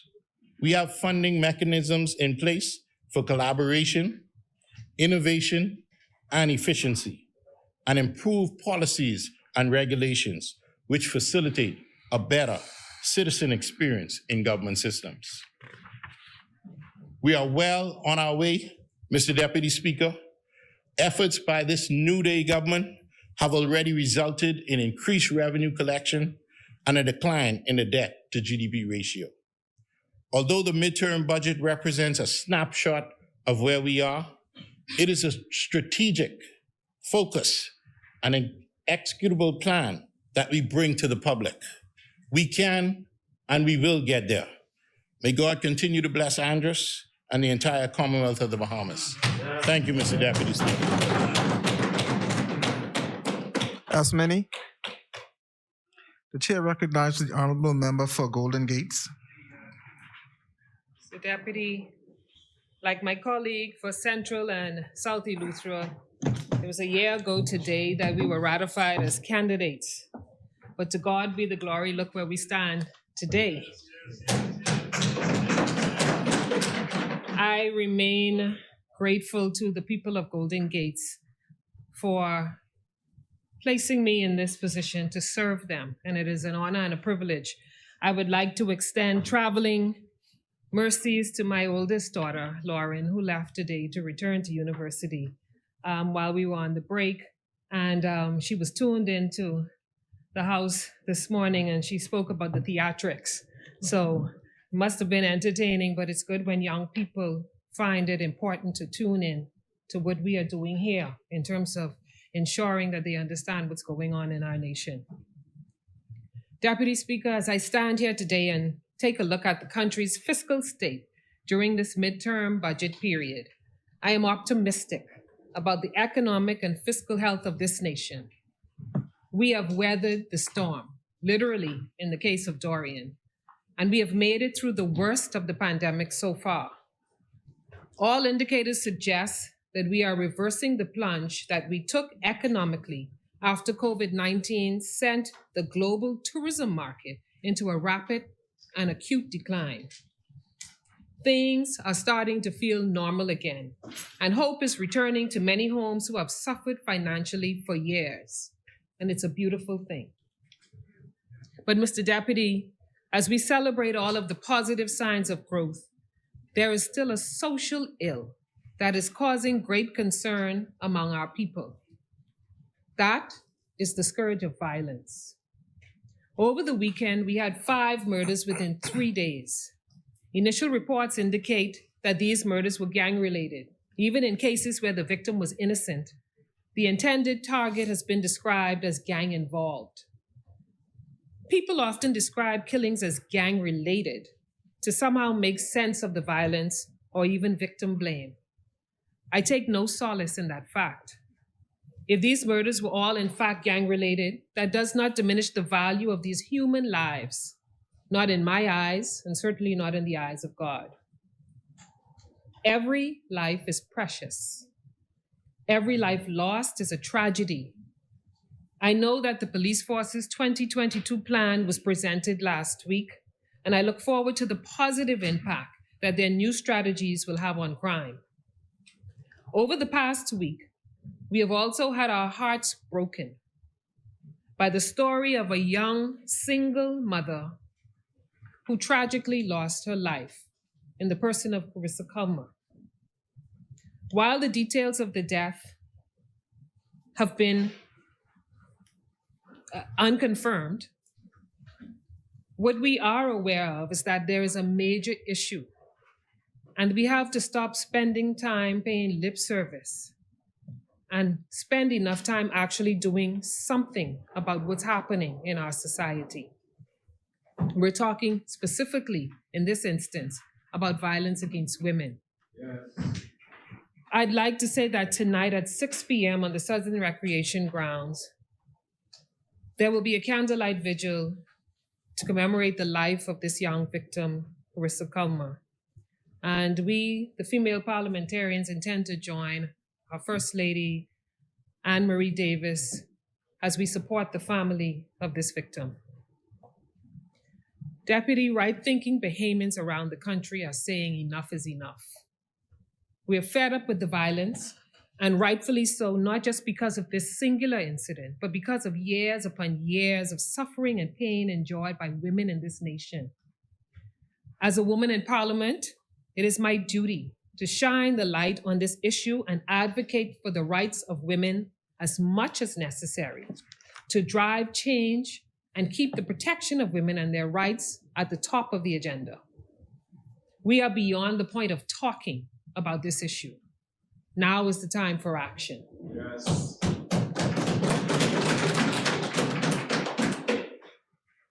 Deputy, I'm overjoyed to see that we are about to bring a draft bill to Cabinet and Parliament on human rights, including measures to address gender-based violence and mental health legislation. I will continue to use my platform to make my voice count at the policy table on behalf of all women. Through these reforms, we will be able to better support women, girls, and hopefully save many lives. Deputy Speaker, as the Member of Parliament for Golden Gates, I utilize what resources I can to provide support in meaningful ways to my constituents. This includes installing road signs, repairing roads, clearing vacant lots, beautifying the neighborhood. And there's a strategic plan to permanently and efficiently address park and street lighting, which is underway. A derelict vehicle removal program is about to begin. And this is what the constituents say is the kind of work they expect from us as MPs. In Golden Gates, we're also providing hot meals for Golden Gates constituents, serving breakfast and dinner to those who need it. And Deputy, we're not talking about corned beef, but we're also not talking about lamb. We're serving hot breakfast for the children of the Sybil Strawn Primary. And I would like to remind the constituents of Golden Gates that at the Sybil Strawn Primary this Thursday evening at 6:30 p.m., we will host a Golden Gates constituency meeting where I'll be joined by the Deputy Chair of the party, the Progressive Liberal Party, Ms. Robin Lyons. We look forward to having everyone come and dialogue with us on Thursday. Mr. Deputy, our Death and Bereavement Committee is making regular visits and supporting those who have lost loved ones in Golden Gates.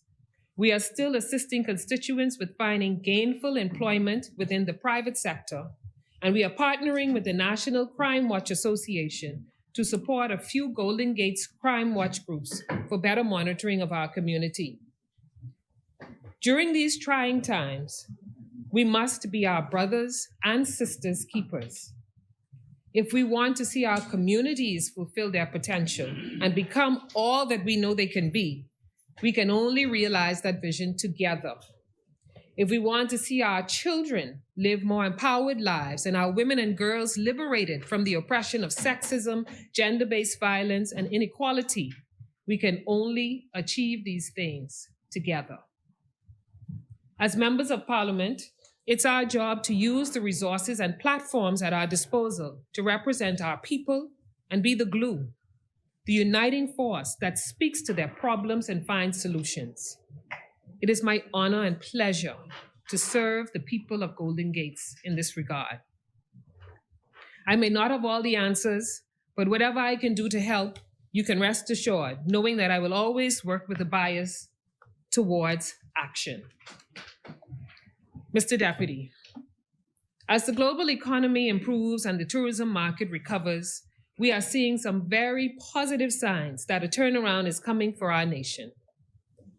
The Davis administration has created fertile ground for economic recovery by ensuring that the economy is open and businesses are allowed to operate unimpeded by curfews and lockdowns.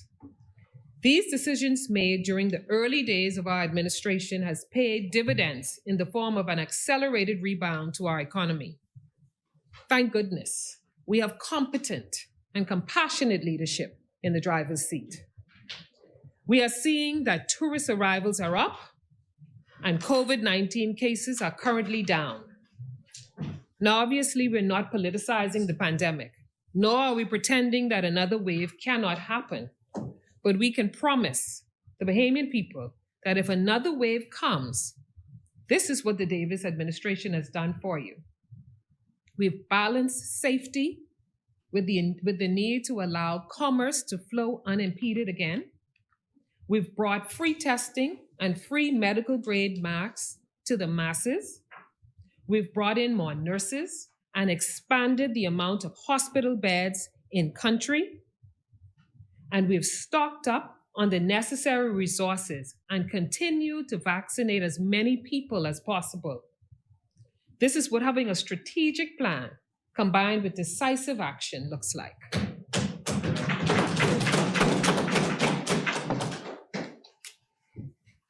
You see, Sir Deputy, you don't wait until the downpour to look for an umbrella.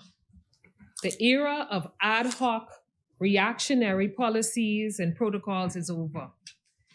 If this success is sustained, 2022 is looking to be the first economically strong year for the Bahamas in several years. Deputy Speaker, already we see the government revenue has increased by $453 million more than last year's revenue.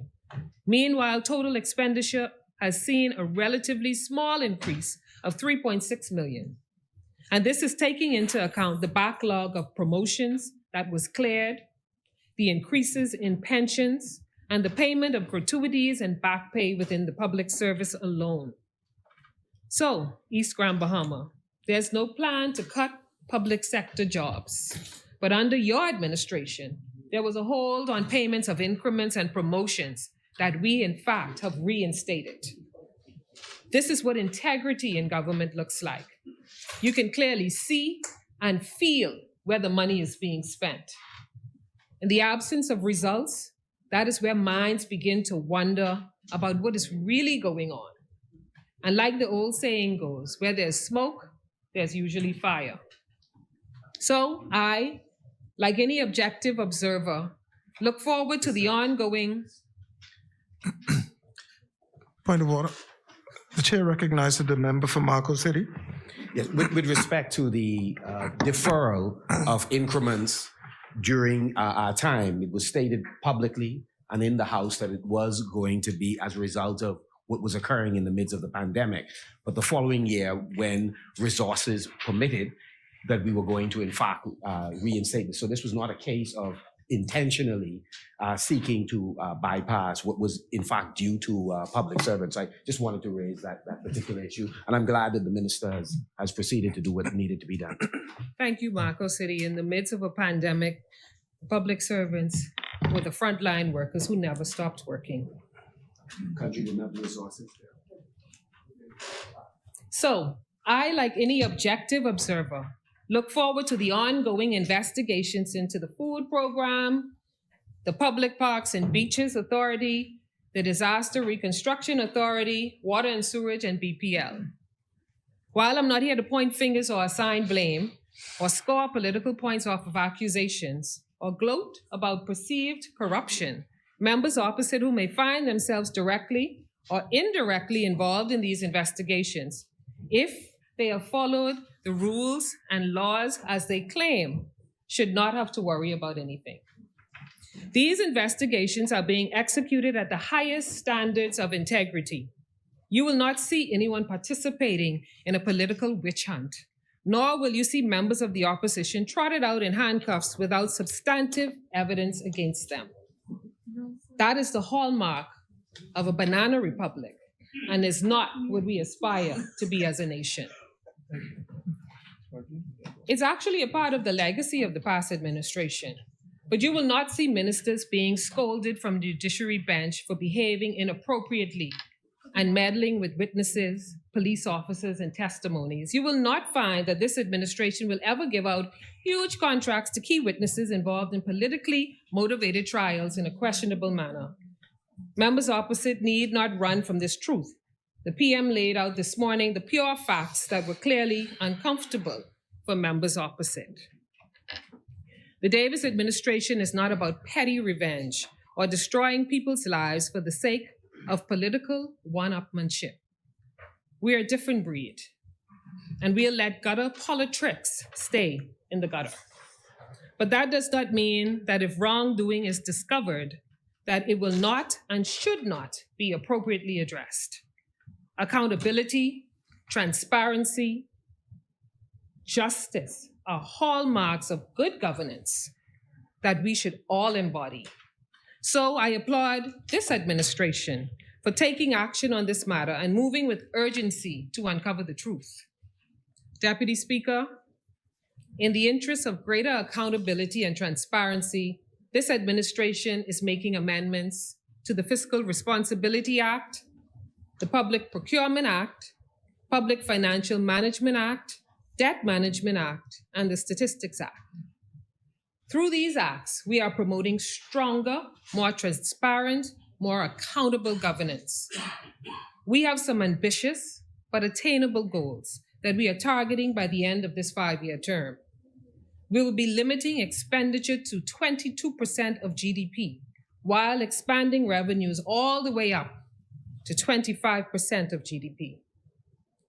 What we're looking at in roughly 4.5 years is the first government's budgetary surpluses in a very long time.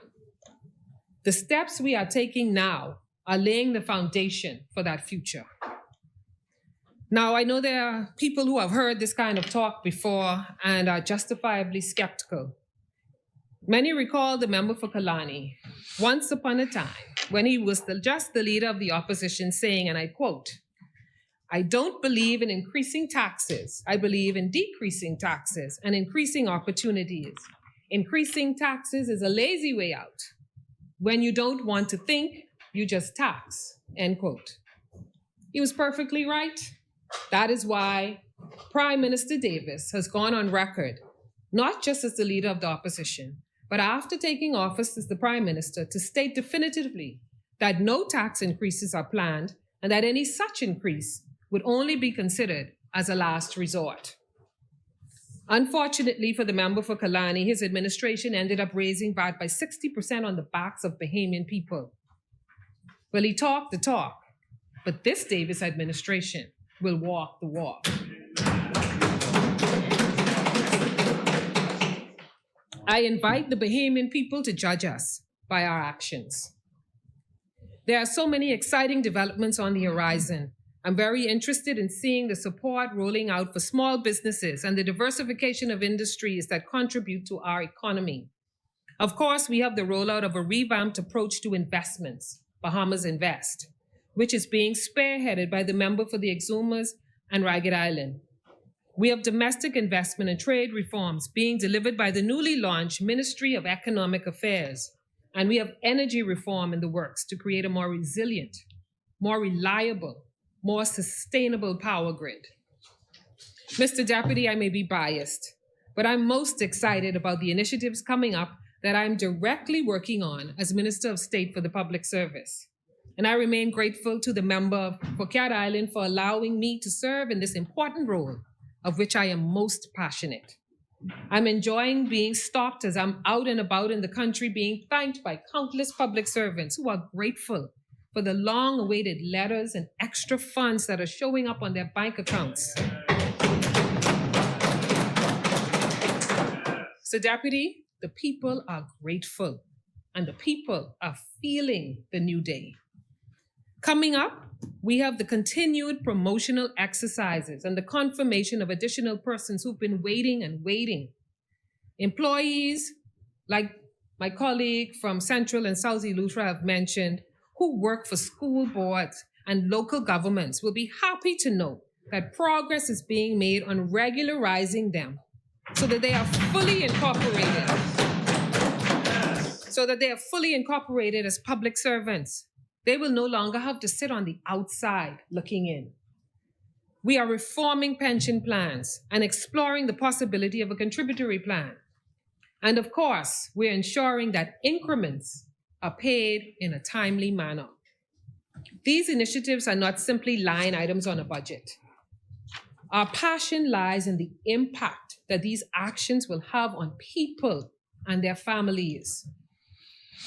Imagine being stuck in limbo for years, for putting in work for years, not being fully compensated as promised. People's lives are adversely impacted when they experience these unacceptable delays.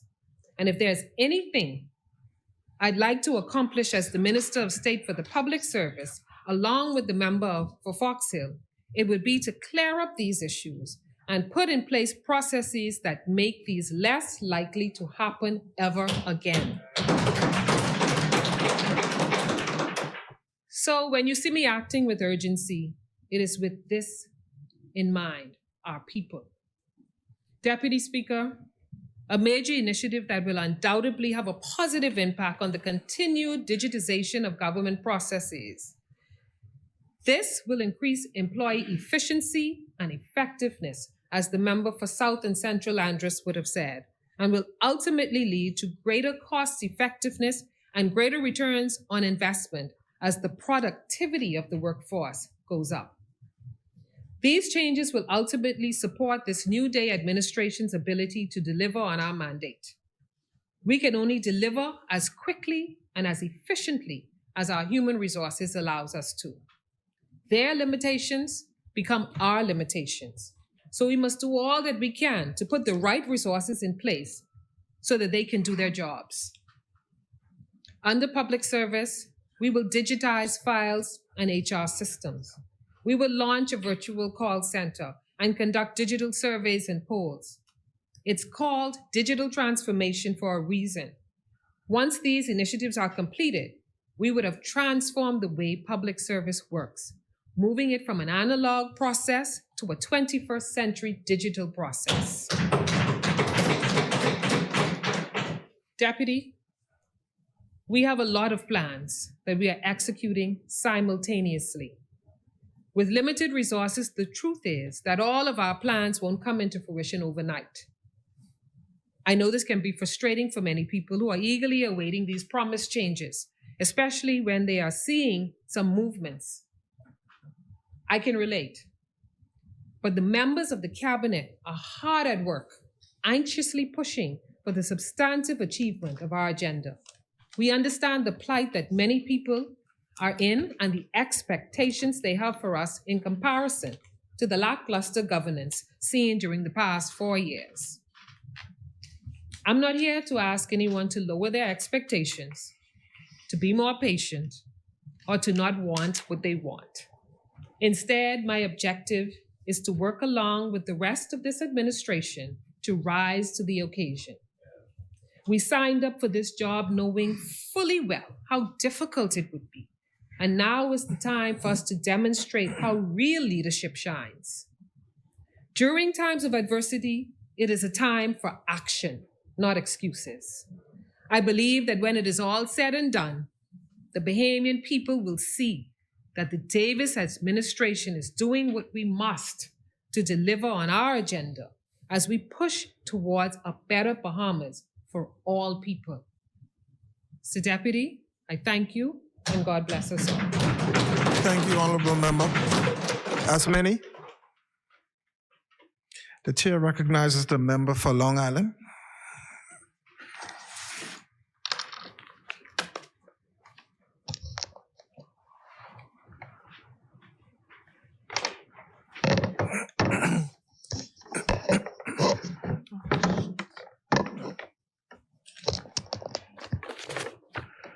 Mr. Deputy,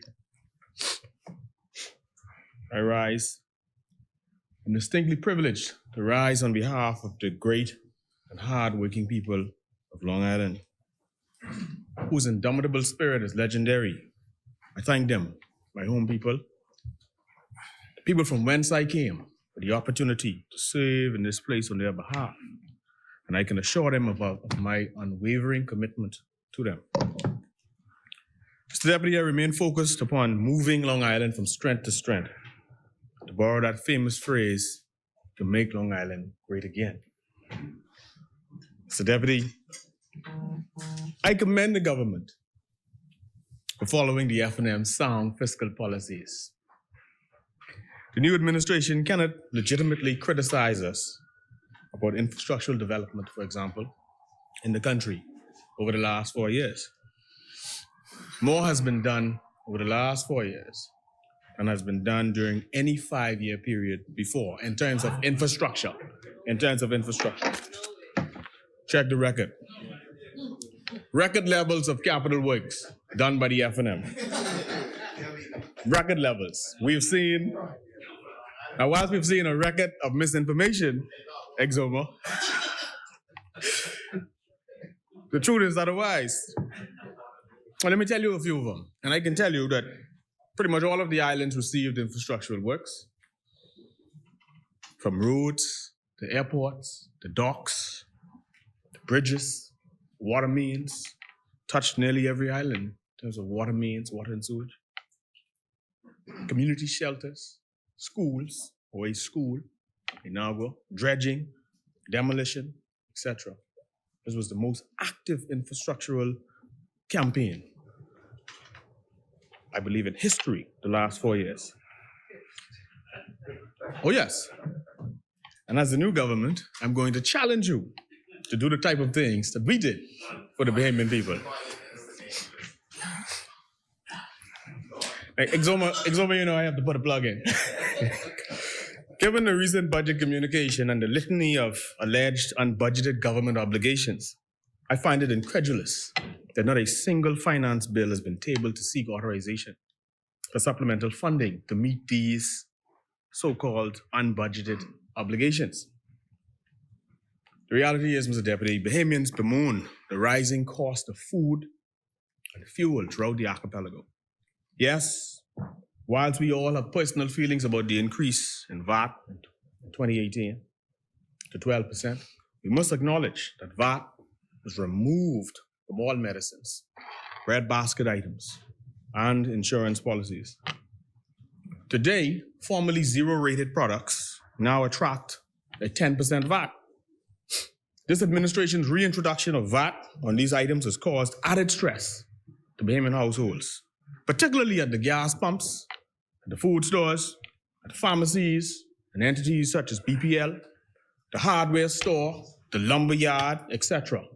School supplies and apparel have all gone up. Bahamians are experiencing sticker shock every time they go to purchase an item. Increased prices and rates of inflation remain questionable. Bahamians are very concerned, particularly as we are still emerging from a pandemic. Mr. Speaker, Mr. Deputy, with an already high debt to GDP ratio of 96%, our government debt stands at more than $10 billion.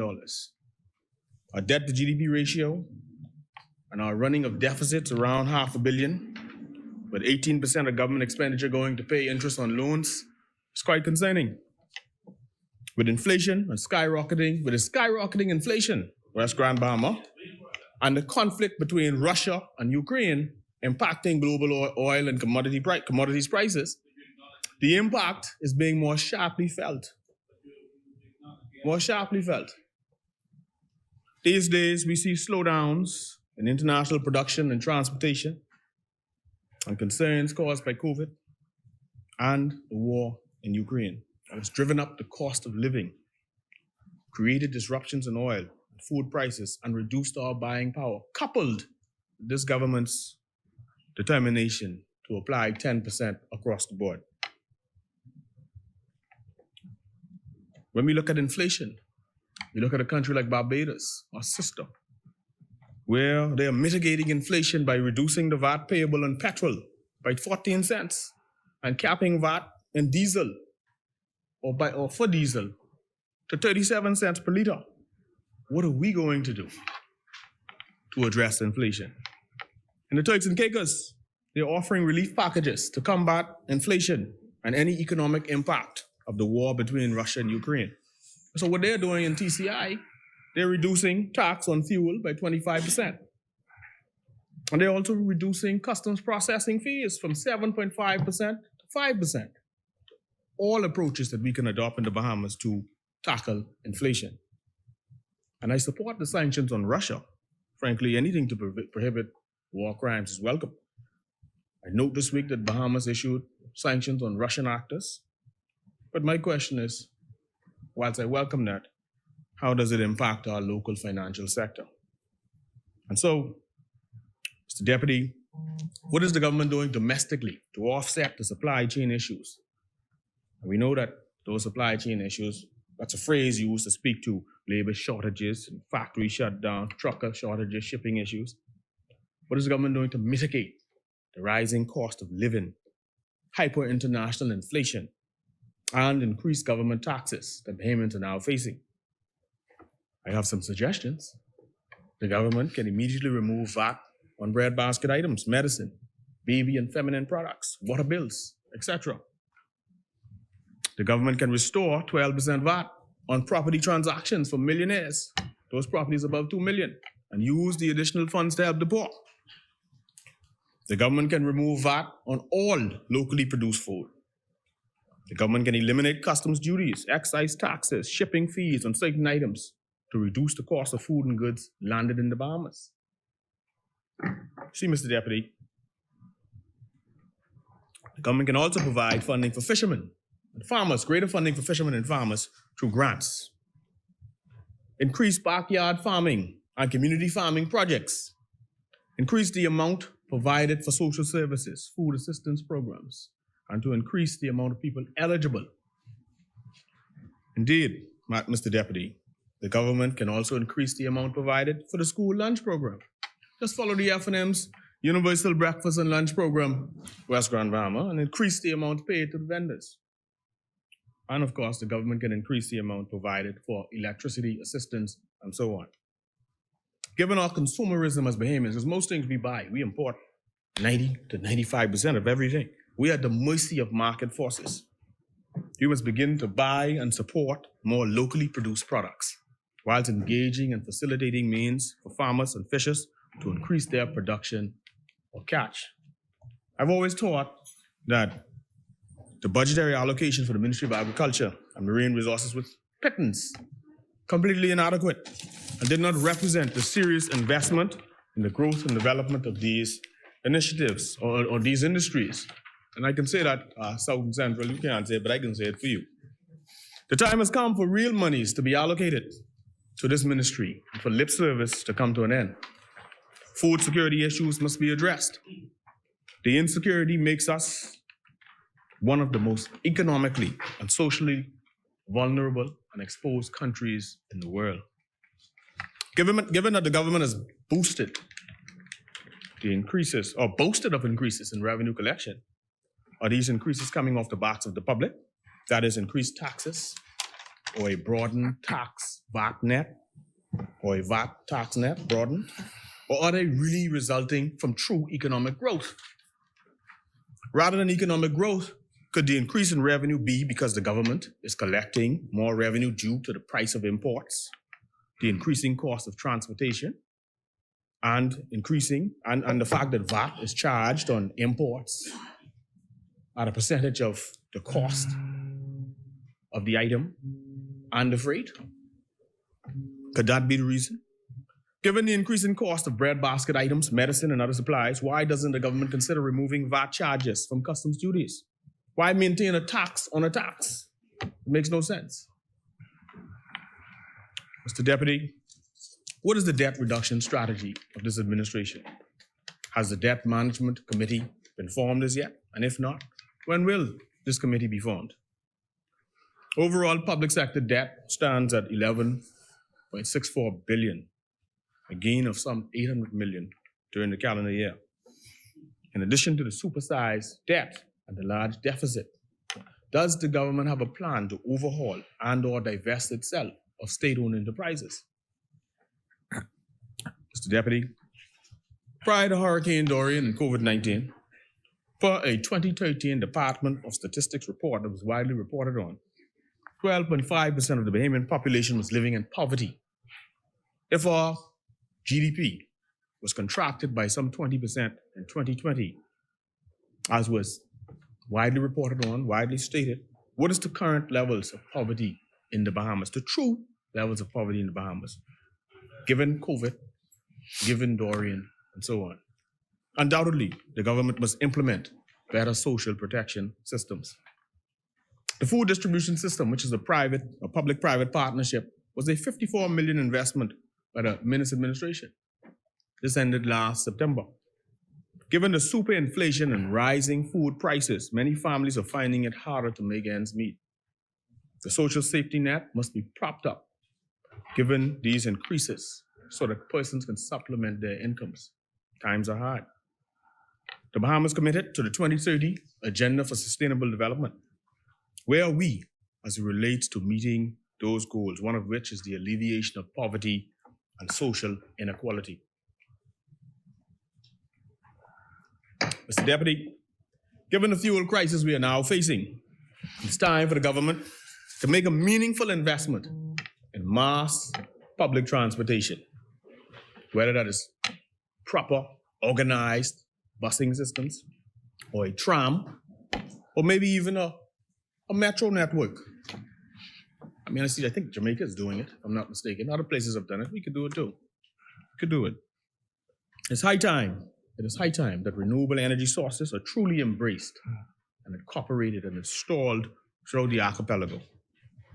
Mr. Deputy, whilst I'm at it, I'd like to make a few recommendations. Government should move to ban the import of souvenirs as of a specific date to be determined. It will spur the manufacturing industry. Should foster an environment for greater domestic tourism, staycations via reduced rates, via inter-island travel. More monies could be circulating in the local economy. Many persons are interested in establishing local operations on these islands. Why are we shying away from launching ride-sharing platforms, introducing an Uber-like platform to the Bahamas that would allow for the average person to be registered to become a driver using their own vehicles? New industry, new employment for many. They will deal with both the local population and the tourists. Capitalism at its finest.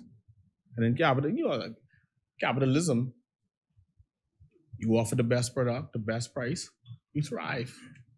You don't move with the times, you die. That's just the way it is. Okay?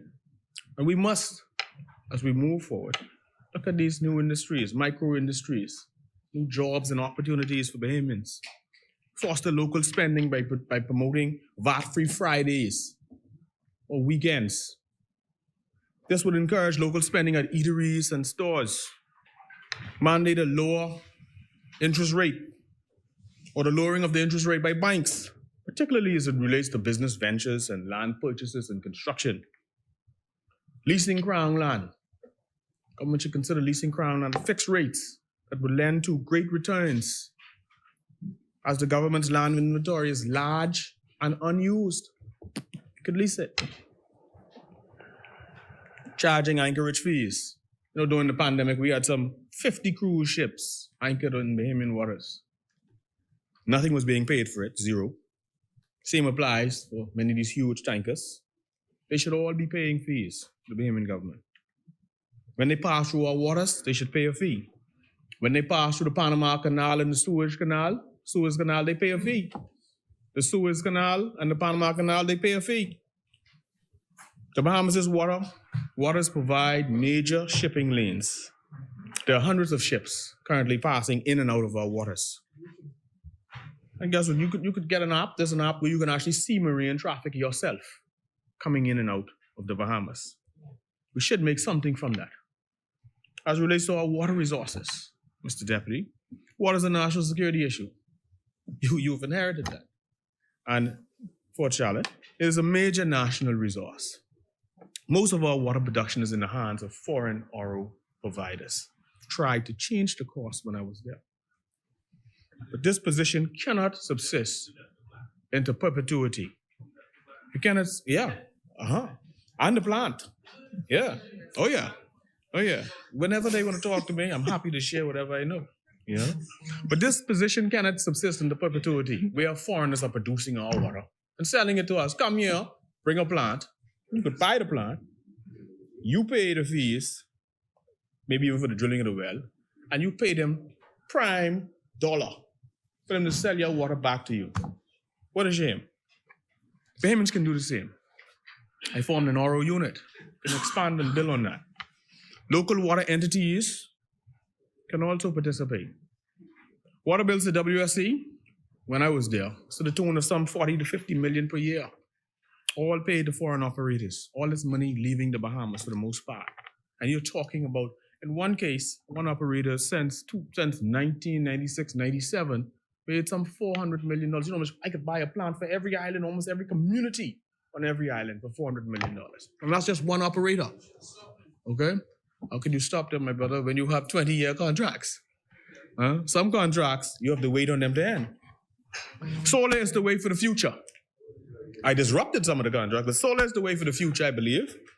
And we must, as we move forward, subsidize farmers as well, and farmers' markets, including raising tariffs on certain imports to discourage hotels and stores and other places from importing products that can be produced in the Bahamas. This would encourage Bahamian store owners and locals to support local produce. And this would also lend to others entering farming and seeing farming as an industry that they would want to enter. People look at farming and fishing sometimes and they don't want to go there because they see it as less than in their minds. They don't imagine, they can't even imagine or understand the amount of money that a fisherman can make a CEO salary in a couple of months and then chill for the rest of the year. Madam Speaker, Mr. Deputy, I have a special love for the family islands. I'm an island boy, and that's where my heart lives. I know the struggles of living on an island firsthand. I know the struggles of operating a business or businesses on an island firsthand. This is the life I live. Reality is caught up with the Bahamas, Mr. Deputy, and our family islands are lagging far behind. Mr. Deputy, we must bring greater focus to growing the economies of the family islands. Believe it or not, we on these islands are in need of economic and cultural interchanges, right even within our islands or between our sister islands. We need to deepen the inter-island linkages via transport and trade, whether it's by planes or fostering an environment that establishes inter-island ferry services or some other means. We certainly need to deepen trade between the islands. There was a time where I remember Long Island and Inagua used to trade. There's much opportunity on these islands. The government has promised to pay attention to the family islands. I heard the speech from the throne.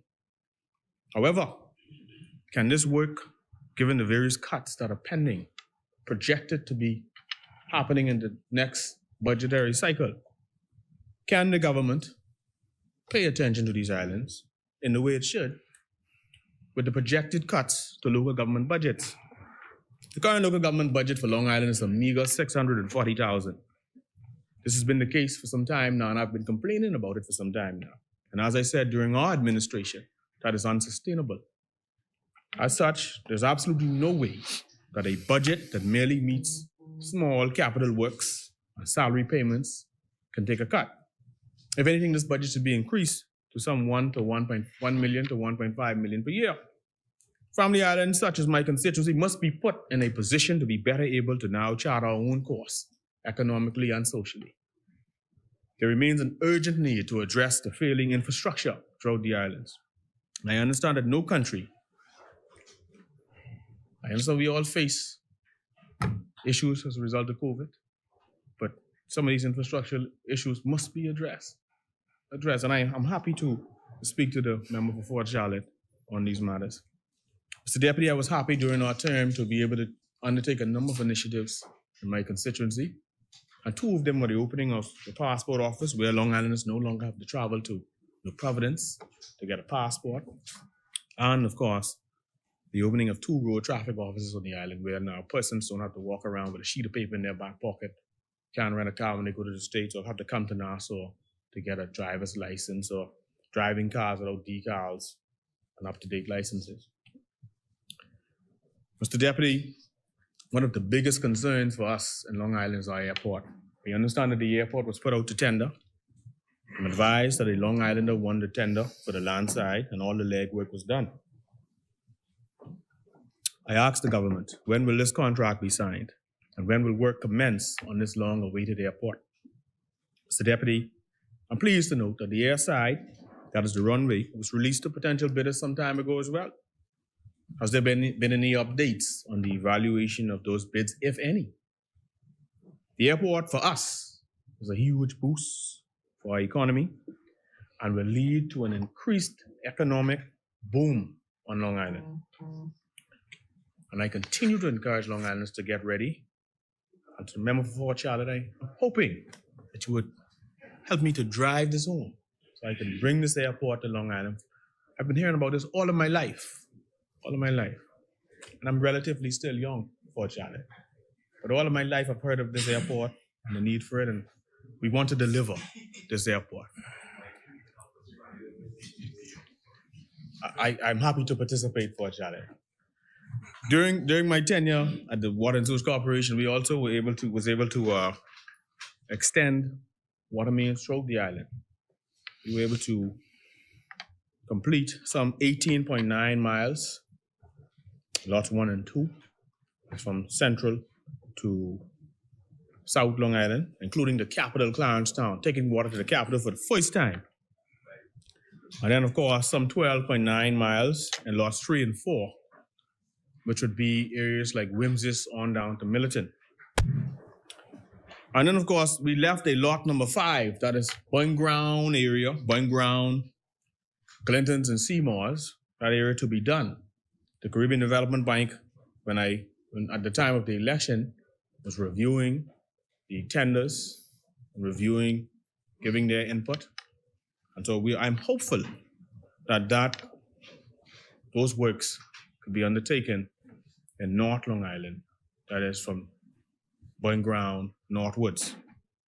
The same thing as relates to works in Thompson Bay, Millis, McCann's, and Sam McKinnon's. In fact, we had already shipped the pipes into Long Island. So all of the pipes would have been on the ground, and all persons have to do, all the corporation have to do now is to execute. And we would look forward to that being done for the residents of Thompson Bay, McCann's, Millis, and Sam McKinnon's. Unfortunately, the timing of the election superseded us being able to start those works. Mr. Deputy, Long Islanders, I am hoping, will soon not have to fly to New Providence for any and everything in terms of healthcare. We'd like to, prior to the election, last April, I participated in an IDB seminar for the renovation, redesign, and expansion of the Dedmanski Clinic. I've also seen the architectural renderings, and I was pleased to note that the clinic was to be upgraded to provide first world services to the residents of Long Island, as well as a new ambulance. And we're looking forward to those works being done at the Dedmanski Clinic, which includes a lab, which would feature x-ray machines, ultrasound, and point of care lab tests. We're looking forward to that being continued. We were able to get a donation of an ambulance from Alive, which we will formally hand over next week. And we are also looking forward to the commitment that the Sims Community Clinic would be addressed in terms of infrastructural works. These works were to come from the Ministry of Health's budget. Long Island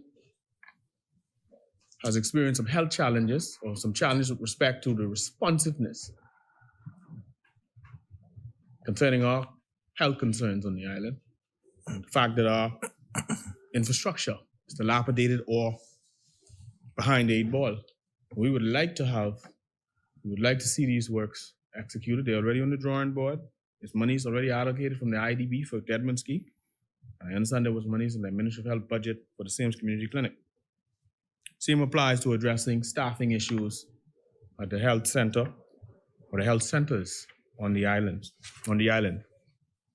Mr. Deputy, in recent years, we've received a new bridge at Newton Key, redeveloped the Columbus Monument site and roadway, paved the Sims and Clarencetown docks, undertaken paving at the main road, but sought to.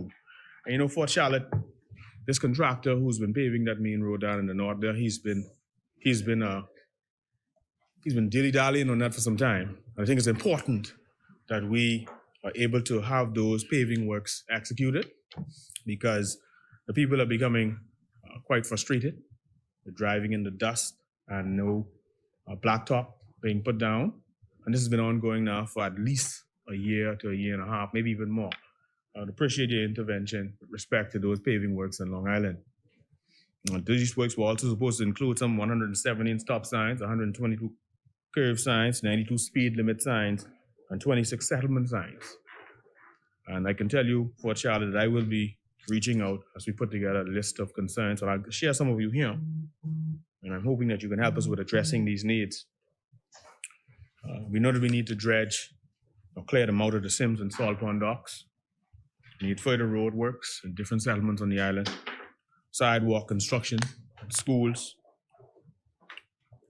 the replacement of blown lights by BPL, installation of poles in certain areas where persons don't have access to power.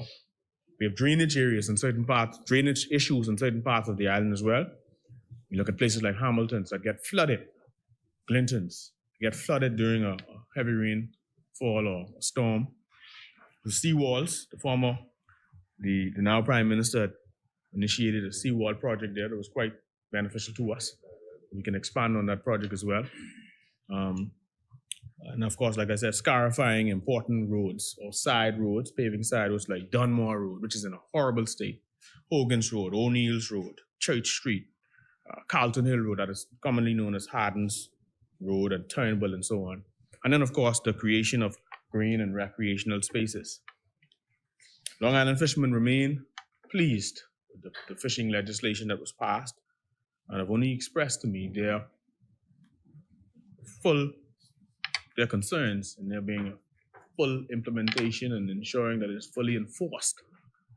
That's their only concern. But beyond that, they're quite pleased with the legislation that was passed under the previous administration. Mr. Deputy, urban renewal. Our urban renewal office was closed unceremoniously in Long Island. All of the staff was sent home. And at this time, the office remains closed. We'd like to know what's going to happen moving forward as it relates to urban renewal in Long Island. I want to also note that serious consideration must be given to greater centralization of education on the island at the secondary level. Because here we have instances where we're duplicating programs and human resources and so on. I'm going to have a conversation with the member for Angleton at some point as well.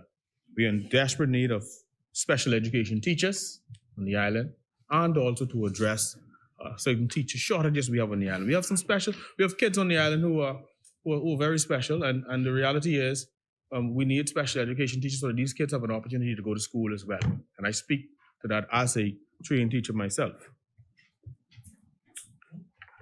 Long Island is also in need of random Ministry of Finance checks and Ministry of Finance officers. Far too long, second homeowners have been getting away with selling homes, but never recording the sale to the new owner, and thereby avoiding real property tax. Homes are being purchased and persons are defrauding the government by not stating the true value of the property. Others have been buying several homes and operating unregistered, all-inclusive resorts. And the member for Exuma knows about this because it happens in his constituency as well. And they do this without changing the status from residential to commercial or pursuing the necessary approvals. Some have been engaging in business that is strictly reserved for Bahamians, from renting cars to renting boats and so on. I view it as an abuse of our country and an exploitation of loopholes in enforcement. I am pleased to know or to hear that there's a law to come with respect to that, and I think we should also look at reviewing the duty allowances when persons are building homes. Are they building these homes to live in? Are they building these homes to convert it to Airbnbs and compete with Bahamians? What are they doing? And as I conclude, Mr. Deputy, I want to note that I'll be reaching out to the Minister of Youth for Youth, Sports and Culture. Frankly, I think there's a sad state. Mr. Deputy, just give me another 3 minutes, please. Thank you. Thank you very much. I note the sad state of youth, sports and culture on the island. Unfortunately, in our community, all the sporting leagues are now non-existent. I've spoken to the school principals and they've told me that, they're trying to keep the school programs alive, but we had programs where not only were the kids involved, but the adults participated as well, softball, basketball, and so on. And so youth and culture initiatives are unseen unless they are in the schools themselves. We would like to participate in Junior Junkanoo going forward. We'd like to see more organized sports on the island. And so I believe that as we move forward, we want to have a multi-purpose center on the island, as well as creating green spaces for Charlotte, like maybe a community park. We have no parks, no proper recreational sites on the island. And that is something that I think that our people could benefit from. Mr. Deputy, I thank you. Thank you very much. Thank you, Honorable Member. As many.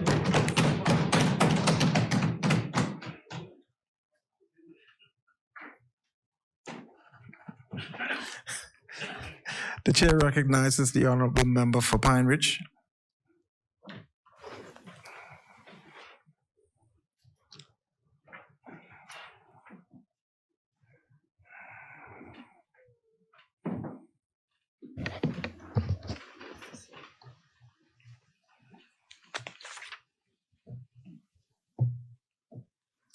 Deputy Speaker and colleagues of this honorable House, good evening. I rise with gratitude and humility, representing the great people of the great constituency of Pine Ridge in support of the 2021-22 mid-year budget communication. Deputy Speaker, as the Member of Parliament for Pine Ridge and the Minister for Grand Bahama, I am always mindful of the needs of the residents and supremely focused on finding ways to resolve issues of public concern. The road for Grand Bahama has been rocky, but we press on. Deputy Speaker, permit me to begin this communication by expressing my admiration for the residents of Pine Ridge and the community of Grand Bahama at large. It is with the strength and willpower of the people that motivates me to fight for our island's recovery at every opportunity. I quote the late Reverend Robert Schuller by saying, "Tough times never last, but tough people do." Deputy Speaker, the people of Grand Bahama have endured tough times. They are resilient people. And when this New Day government pledged to address crisis head-on, bring stability to our country, and bring about the transformational change the nation needs, it promised that no island will be left behind. Deputy Speaker, I wish to acknowledge and send condolences to the families in Pine Ridge who are also grieving the loss of loved ones. May the souls of the dearly departed rest in peace.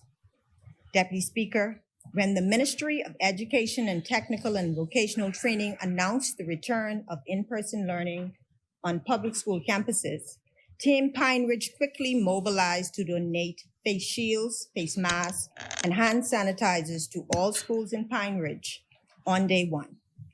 I was so pleased to visit the Pine Ridge residents who celebrated birthdays in February and had the pleasure of personally delivering birthday cards and wishing many of them a happy birthday. When I am able to do this, it warms my heart. Deputy Speaker, I would also like to acknowledge a very special group of young people in Pine Ridge who call themselves Ginger Youths.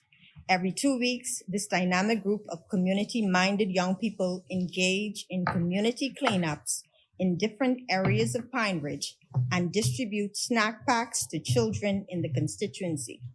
They have also distributed COVID care packages throughout the community and from the Pine Ridge office.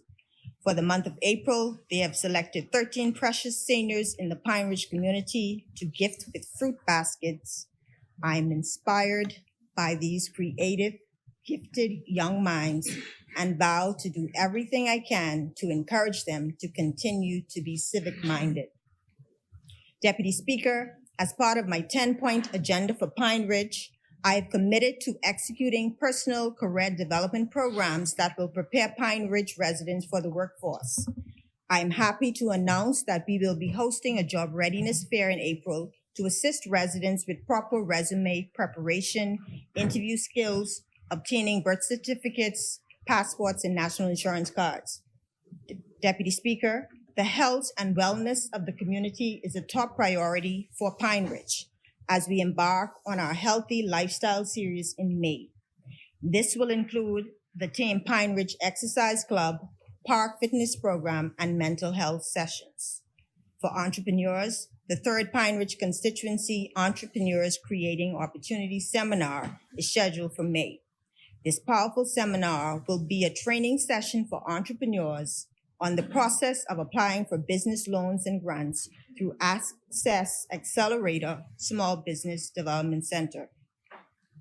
Notable Pine Ridge native boxing sensation Sherman the Tank Williams from the community of Garden Villas spent some time with the residents and I last Saturday.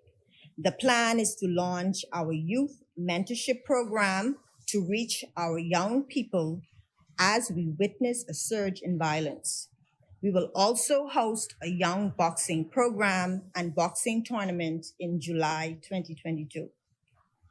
Deputy Speaker, I now turn to the midterm budget communication. The Honorable Member for Cat Island, Rumkey, and San Salvador has articulated a positive first half performance that can be attributed to improvements in the global economic conditions, aided by sound policies for a stronger than expected performance. This bodes well for our country.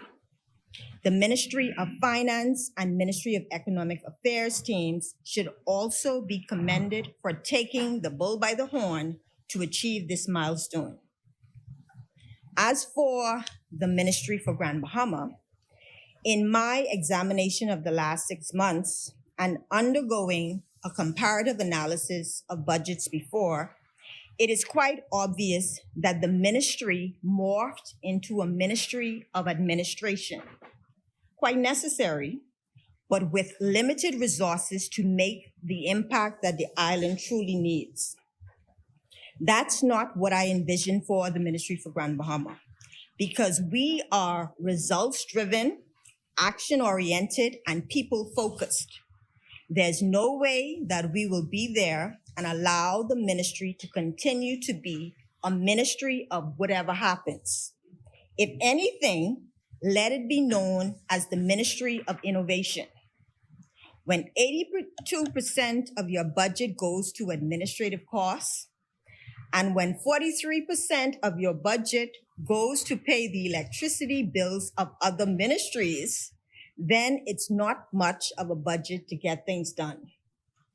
The member for Freetown said in a recent visit to Grand Bahama that she is always fighting for Grand Bahama. And in another interview, she's always rowing for Grand Bahama. Freetown. Yes.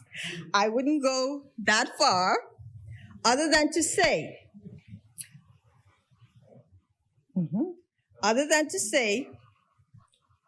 that yes, I am unapologetically going to take advantage of every opportunity to promote, support, and yes, fight for my beloved Grand Bahama Island. Deputy Speaker, in requesting to see the budget for the Ministry for Grand Bahama over the last 5 years, I was startled to see that the allocation to Grand Bahama withered to simply paying recurrent administrative bills and was gradually reduced year after year, primarily, I am told, because we didn't use it. Perhaps it had something to do with the fact that during the previous administration, it fell under the office of the Prime Minister. Well, Deputy Speaker, it is a new day, and the Ministry for Grand Bahama is once again a full ministry that deserves a full budget that I know will come in the 2022-23 budget.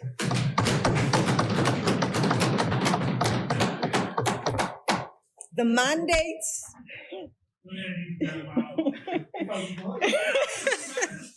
the mandates of the Ministry for Grand Bahama have been strengthened, and I believe that the outcome will be based on how creative we are with the resources we have and the support that we receive from our colleagues. I can say that my colleagues, both in Cabinet and in this Honorable House, have provided support. Out of 22 cabinet ministers, only 3 have not yet visited Grand Bahama Island to push forward our New Day agenda. This, I believe, is history and speaks to the importance that the member of Cat Island, Rum Key, and San Salvador has placed on the restoration of Grand Bahama Island. I believe that all it takes is creativity, innovation, stick-to-itness, collaboration, and support to get the job done. So let's do this.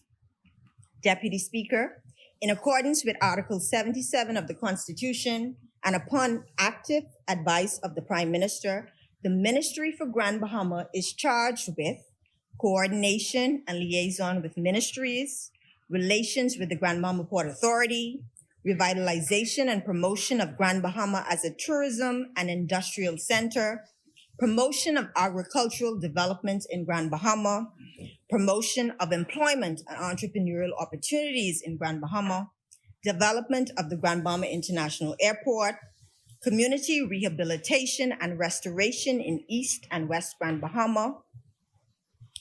Deputy Speaker, I believe that over the years, because the Ministry for Grand Bahama was a new ministry dedicated to one island that coordinated and liaised with other ministries, there's always been a gray area of what is the real purpose of the Ministry for Grand Bahama.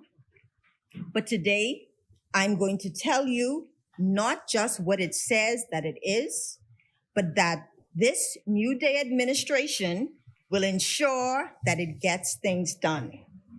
This ministry will go far beyond anything that it has done before through initiation and facilitation of revolutionary projects, collaboration with others, and focused execution for results. The Ministry for Grand Bahama has critical mandates under its portfolio that can move the island forward. All it needed was to be empowered and made whole again as a full ministry. So, to the member of Cat Island, Rum Key, and San Salvador, I once again thank you for giving Grand Bahama the support to accomplish great things with a laser-focused approach to connecting the dots, aligning the machinery of government, creating a system of response and accountability, and endorsing my proposals to build capacity for sustainable development. Deputy Speaker, since coming to office, this administration has had numerous high-level meetings with the Grand Bahama Port Authority with respect to issues impacting the island of Grand Bahama. Many have seen the demonstration. Many have heard the comments with respect to the approval of power rate increase by GBPA as the regulator. People are tired and frustrated after having suffered the worst natural disaster in our nation's history, immediately followed by the pandemic.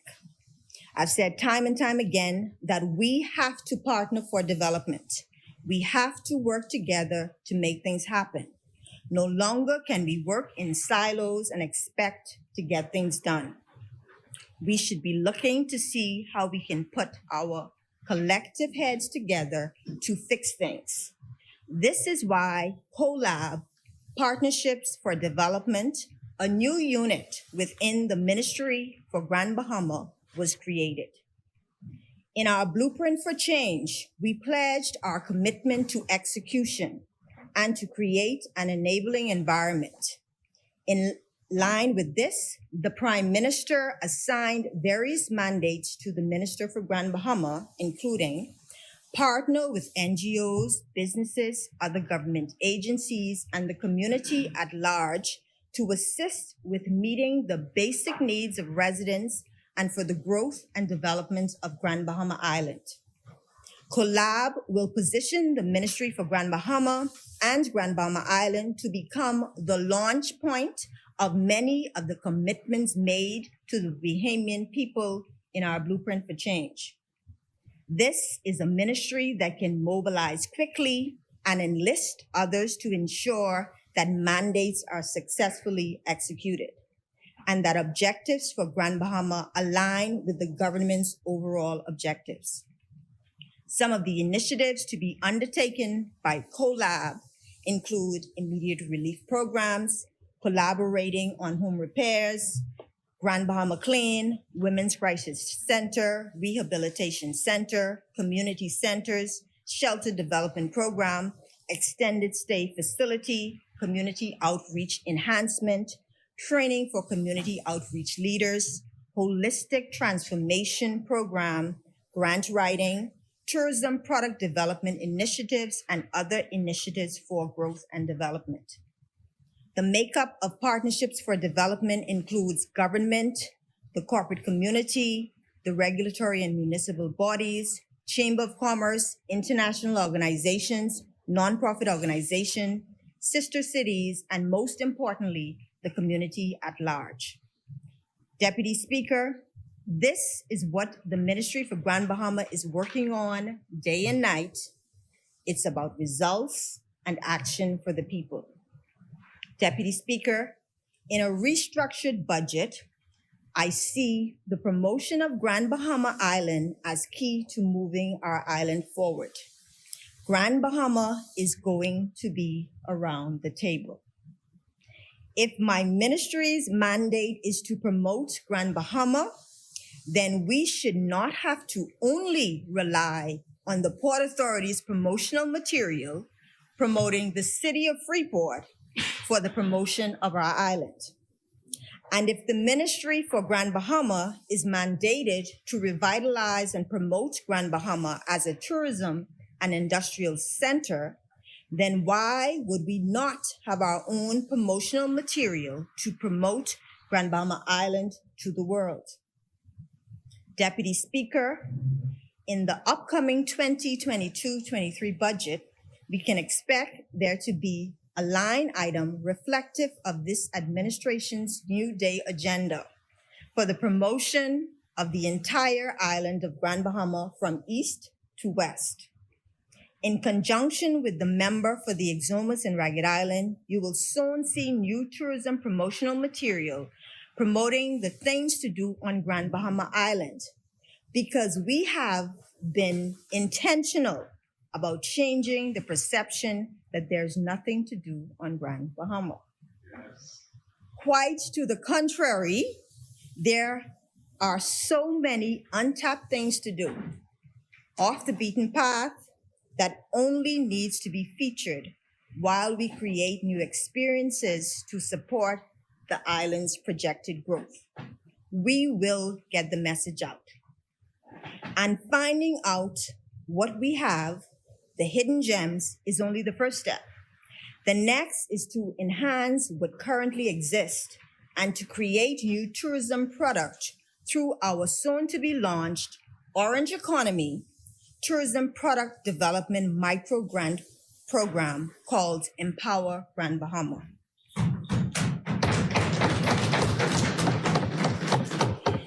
Deputy Speaker, in recent meetings with cruise line executives, we encouraged additional cruise calls to Grand Bahama Island because in the interim, while ports are being built, the product needs to be reinvigorated. Also, although there will be amazing opportunities for Bahamian entrepreneurs within the cruise ports, we highly encourage community-based tourism and real support in readying our people to be able to take advantage of the many opportunities ahead. This requires a commitment by all stakeholders to support for the tourism product providers and a focus on the orange economy, the creative industry. With this in mind, I am pleased to announce, again, Empower Grand Bahama, a $5,000 micro grant program focused on creative entrepreneurs and tourism product enhancement. I wonder if we really understand the power of the creative industry, the power of the orange economy.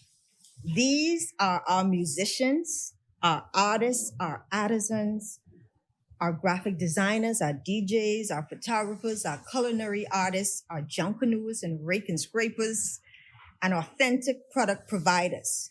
I believe that they play a significant role and will continue to play a role in revolutionizing our economy.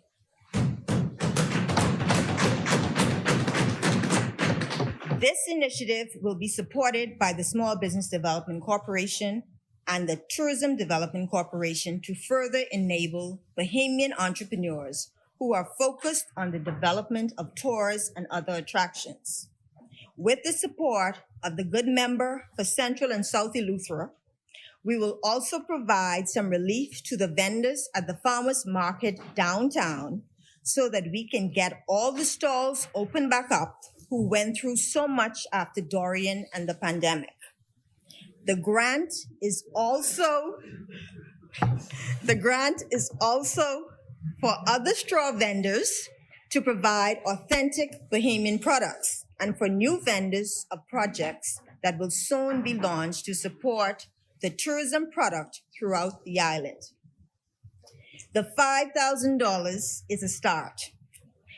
What we believe is that this can be the beginning of an ecosystem, a connector per se, for tourism product delivery on Grand Bahama Island. We can do this. All we ask is that the products are authentically Bahamian. We want to be able to assist in the revolution of changing out the made in somewhere else to made in the Bahamas.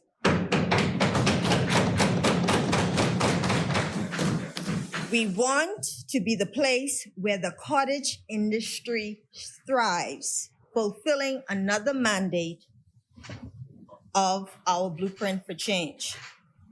Deputy Speaker, I am passionate about the orange economy, the creative industry, because it provides a unique opportunity for empowerment of our people by earning a living from what they love to do. Deputy Speaker, I was happy to be a part of the member of Cat Island, Rumkey, and San Salvador's delegation to Belize for the 33rd sessional meetings of the Conference of Heads of Government of CARICOM, along with the members of Fox Hill, Seabreeze, and Central and South Abaco. Deputy Speaker, before becoming the member of Pine Ridge, I was immersed in the development of sister city relationships for the Caribbean. In fact, I am the Caribbean representative of Sister Cities International, an organization founded in 1955 by President Dwight Eisenhower for business, cultural, tourism, humanitarian, and educational exchanges between cities. President of the United States of America, Joe Biden, currently serves as honorary chair. I see Grand Bahama as the gateway to the Caribbean, and discussions with the CARICOM Secretariat were fruitful. In our Blueprint for Change, Grand Bahama is poised to become the events and entertainment destination of the Bahamas. So considering that Miami-Dade is a sister city of the Bahamas and home of so many Caribbean people, we will leverage this to bring exciting events to Grand Bahama that allows our creatives, product providers, and community at large to take advantage of this untapped opportunity. Grand Bahama is also well positioned as the Caribbean Center for Resilience. Is there any island that defines resilience more than Grand Bahama? Any other island that has had 9 major hurricanes in the last 20 years? Any other island that is so well positioned with a transshipment terminal, tax concessions, warehouse capabilities, proximity to the U.S. to be able to reach our sisters and brothers in the South after a natural disaster? Is there any other island with the technological advances and infrastructure to become the hub of innovation and technology? I believe the answer to all of this is no. So if this is so, why are we still right here? Why do we seem stuck at times? Well, I am here to let you know that we are on the move. Under this Davis Cooper-led administration, it's Grand Bahama's time. A time when we will see the road on West Sunrise Highway between the Royal Oasis reopened. Grand Bahama's time. Yes, expect this very soon. A time when you will see action in the International Bazaar. The time has come when the island should not be held hostage by unsightly memories of what once was, and instead embrace new opportunities of today. A time when you will see Grand Bahama hosting CARICOM heads of government, CARIFESTA, Design Caribbean, and other Caribbean events. Grand Bahama is destined for greatness, and there will be a significant focus on partnering with the Caribbean community, all islands of the Bahamas, and Sister Cities International, People to People International, and other organizations to create the Caribbean Sister Cities Summit, a Caribbean marketplace, Caribbean product manufacturing, Caribbean festivals, Caribbean Center of Resilience, and Caribbean Climate Smart initiatives. Deputy Speaker, we are working closely with the member of Central and South Eleuthera to capitalize on the abundance of land available on Grand Bahama for agricultural development. It is indeed a new day, and new developments like AgriHaven will take agricultural development to the next level. This $430 million investment in East Lucaya is a self-sustainable and climate-smart eco-industrial agricultural development that will assist in increasing food security in the Bahamas.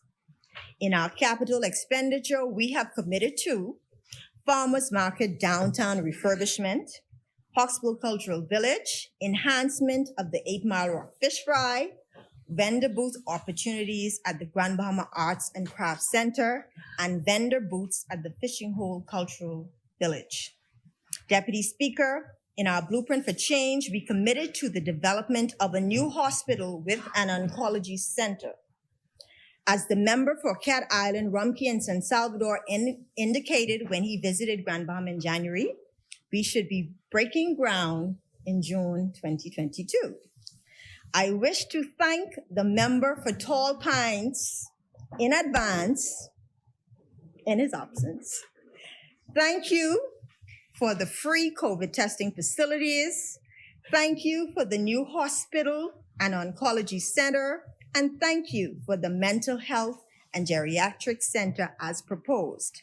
I'm sure we will be hearing more from the member on this. While the economic resurgence of Grand Bahama Island is well on its way, we are introducing a number of initiatives to create jobs and to provide support for the development of small businesses. In January 2022, we introduced the Grand Bahama Clean Initiative that temporarily sought the assistance of 100 unemployed Bahamians as we prepared for one of the projects under COLAB. This initiative received great reviews. As the saying goes, we killed two birds with one stone by providing short-term, much-needed employment whilst cleaning up the communities. With a thrust to support additional programs and the unemployed, Deputy Speaker, I am pleased to announce that this administration will employ 300 individuals for a 12-week period until 30 June 2022. I am pleased to announce that this administration will employ 300 individuals for a 12-week period until 30 June 2022. This program, deemed Beautiful Grand Bahama, aligns with the Davis Cooper administration's quest to recover and rebuild, and the Ministry for Grand Bahama's mandate to promote employment opportunities. Deputy Speaker, in our blueprint for change, we committed to the redevelopment of the Grand Bahama International Airport. In this administration's overall plan for airports throughout the country, Grand Bahama International Airport is deemed priority number 1.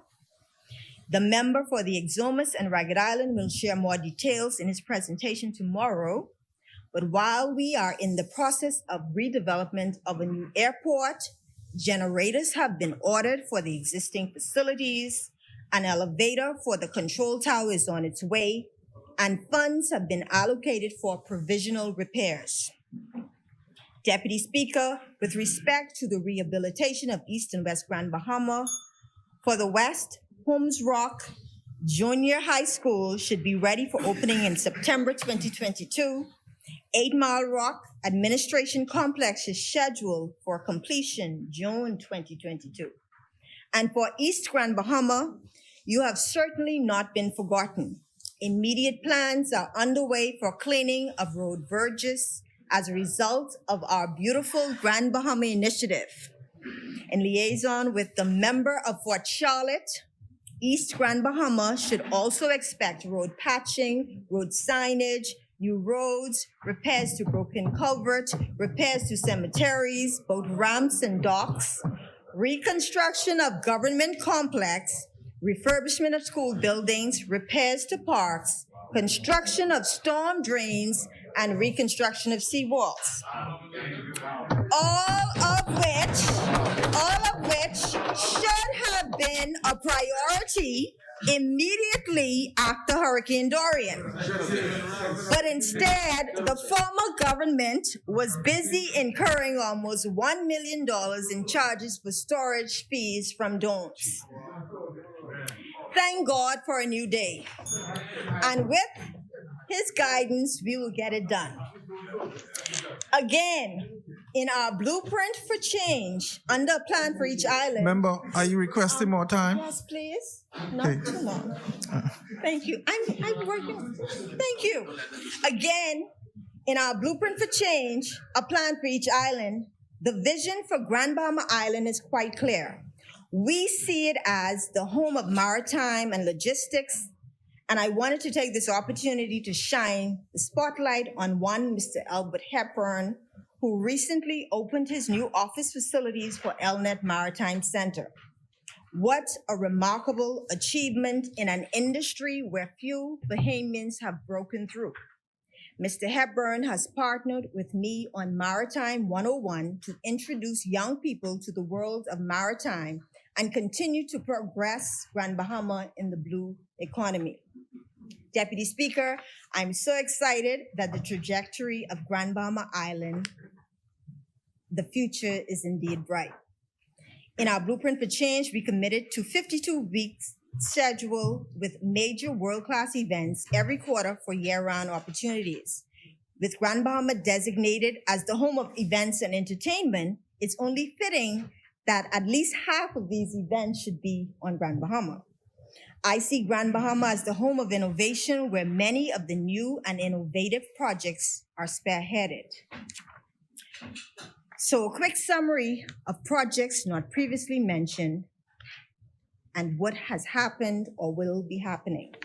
The Service Order Amendment for vehicles and building supplies was extended. New fire truck on its way. Grand Ukayan sale is in its final stages. Airport RFP to be launched with provisional repairs underway. Carnival Cruise Port development to break ground soon. Grand Bahama Shipyard reinvestment in progress. Doctors Hospital flagship facility and 8 Mile Rock Center coming soon. Discovery Bay development in progress. Solomon's Fresh Market downtown under construction.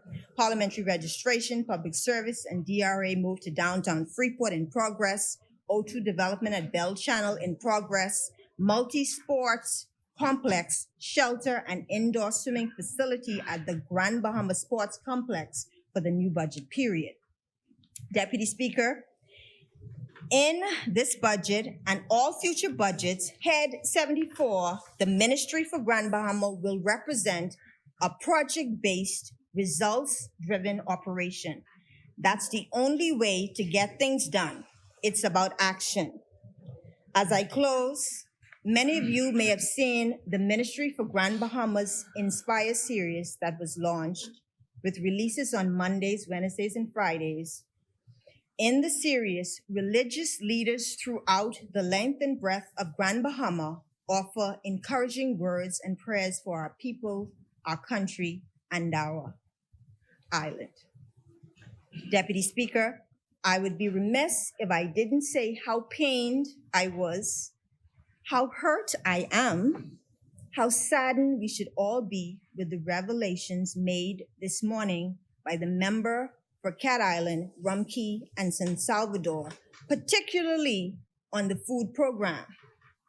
Deputy Speaker, before my ascension to this honorable chamber, I was one of the ones on the ground hearing the cries of the people long before politics, long before Dorian, long before the pandemic, and to experience the amount of pleas for food, for assistance, for help. It is absolutely heartbreaking to hear how much wastage there was, how much abuse of public funds there seems to have been when Bahamians, Grand Bahamians and Abaconians in particular were starving. It brought me to tears. Deputy Speaker, through you, I leave with this. Grand Bahama, I assure you. Pine Ridge, I assure you that I understand my mission to work for you. I understand the assignment.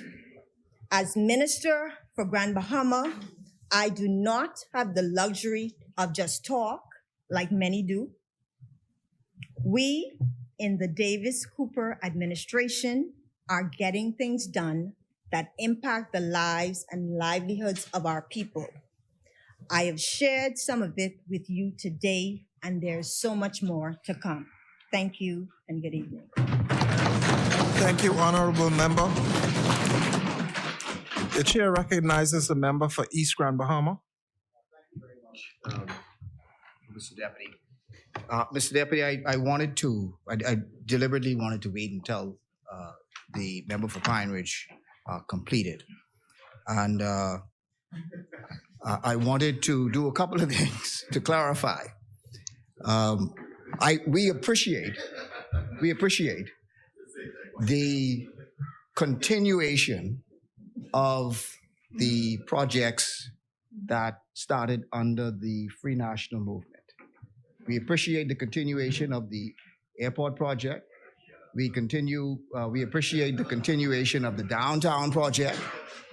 We appreciate the continuation of the food store and the University of the Bahamas. We appreciate that. We also appreciate what she mentioned with respect to East Grand Bahama. What we did not appreciate with respect to those matters in East Grand Bahama was that we left funds in the budget for a number of projects in East Grand Bahama. We left bids, and she's aware of this. We left bids for a number of the projects in East Grand Bahama. So when we tell the story, let's just make sure that we tell the whole story. She also mentioned about comments with respect to the food program, in particular in Grand Bahama.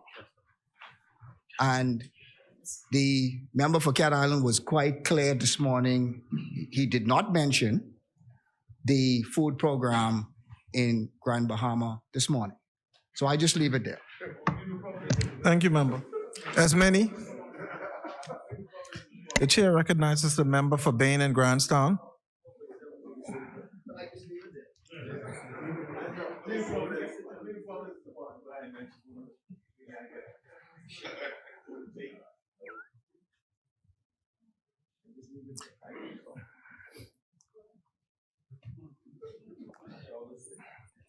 Mr. Deputy Speaker, and honorable members of this great House of Assembly, before I get into my debate, I think it's fitting for me to introduce my mother, Ms. Sybil Watson,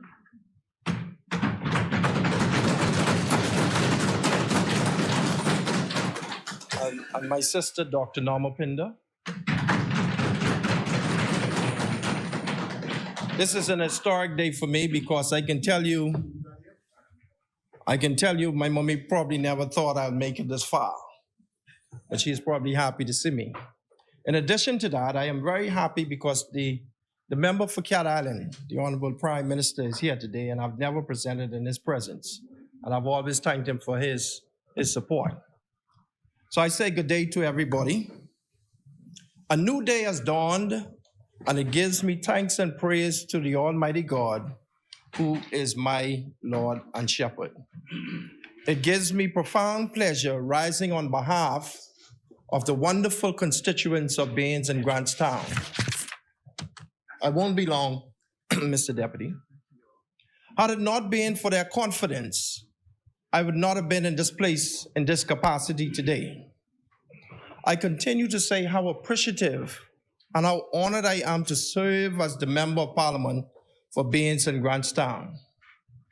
I dare to say that I am the only Member of Parliament in Baines and Grantstown that was actually born in Baines and Grantstown. But I would not be the last, because I will ensure with my endeavor best that I will rise someone from within that constituency to take my place somewhere down the line. Mr. Deputy, permit me an extra minute to express my gratitude to the Prime Minister, the Honorable Philip Brave Davis. Firstly, for his confidence and his continued support as I endeavor to execute my role as the Parliamentary Secretary within the Ministry of Economic Affairs. Secondly, for his stewardship and management of the country's direction by tackling the tough crises confronted by the Bahamas head on without ducking and diving or shucking and jiving. But he makes the best decision possible with the little resources that is available to his government. They take a little bit, but we'll do what we can with what we have. Mr. Prime Minister, I say to you, an old adage said, and I quote, "Heavy is the head that wears the crown." And I say to you again, forge on, sir. The people appreciate you, especially in Baines and Grantstown. And I know Cat Island may say different, but especially in Baines and Grantstown. Mr. Deputy, further, I must say thank you to my minister, Senator the Honorable Michael Alcides, for his leadership and his support. I'm learning from him on a daily basis. This New Day government ship, captained by the Honorable Philip Davis, Prime Minister, and his first mate, Minister Alcides, won't sink, nor will it run aground. Like the People's Time ship, which has shipwrecked. Mr. Deputy, in my inaugural speech, I committed to highlighting and bringing awareness to my people, this honorable House, and to the country at large about persons and people who hail from the Baines and Grantstown that made a significant contribution to the growth and development of our beloved Bahamas. The former Prime Minister, the Honorable Perry Gladstone Christie, always talked about knowing and recording your history. Well, today, I highlight the late Claudius Roland Walker, more affectionately remembered as C.R. Walker. He was born on the 6th of May, 1897 in Baines and Grantstown. He was the only son or the only child of his parents, Claudius F. and Patience Walker. C.R. Walker was an accomplished musician, a linguist who spoke many languages. He taught maths and established the Bahamas Technical Institute, now fortunately known as the Bahamas Technical and Vocational Institute. Before proceeding with my debate, I would like to continue to celebrate his history by reminding the members of his love for country and his fight against racial discrimination. C.R. Walker's goal and objective was to improve and enhance the lives of Black Bahamians, especially within the inner city. I want to thank his eldest grandchild, Ms. Claudia Fernanda, who still resides in the family homestead on Hospital Lane in Baintown, for sharing her fond memories of me last night. Her fond memories of her grandfather last night. Mr. Deputy, I now turn my attention to some of the ongoing projects and programs within the Bain and Grandstown constituency. I continue to meet with my constituents every week at 4 p.m. on Tuesday afternoons. The Bain and Grandstown Sports Committee has been launched. Formal plans are well on the way for the inaugural Bain and Grandstown Summer Games, which are expected to be held commencing the 21st of June, 2022. Our basketball skills development program has also commenced. Our kids between the ages of 5 and 12 are taught the game of basketball every Saturday on parks in Bain and Grandstown from 10 a.m. to 12 noon. While on the campaign trail, I committed to going back into the polling divisions by hosting street meetings. On Saturday, the 26th of February, 2022, we held our second street meeting, Mr. Deputy, on Old Boat Adley and Market Street in polling division 2. The meeting was well organized. It was well attended. We were able to issue care packages to some, not all. We were able to answer questions from the constituents, and I believe that the constituents were well pleased. Mr. Deputy, as the Member of Parliament for Bains and Grandstown, I am continually concerned about the single mothers in our constituency and throughout the Bahamas. I was disheartened, very sad, on hearing of the events surrounding the passing of Carissa Culmer, a single mother. I offer my condolences to her family, especially her young son, which she has left behind. I will continue to support my government's agenda to provide the moral, economic, and social needs of single mothers, not only in Bains and Grandstown, but nationally. Mr. Deputy,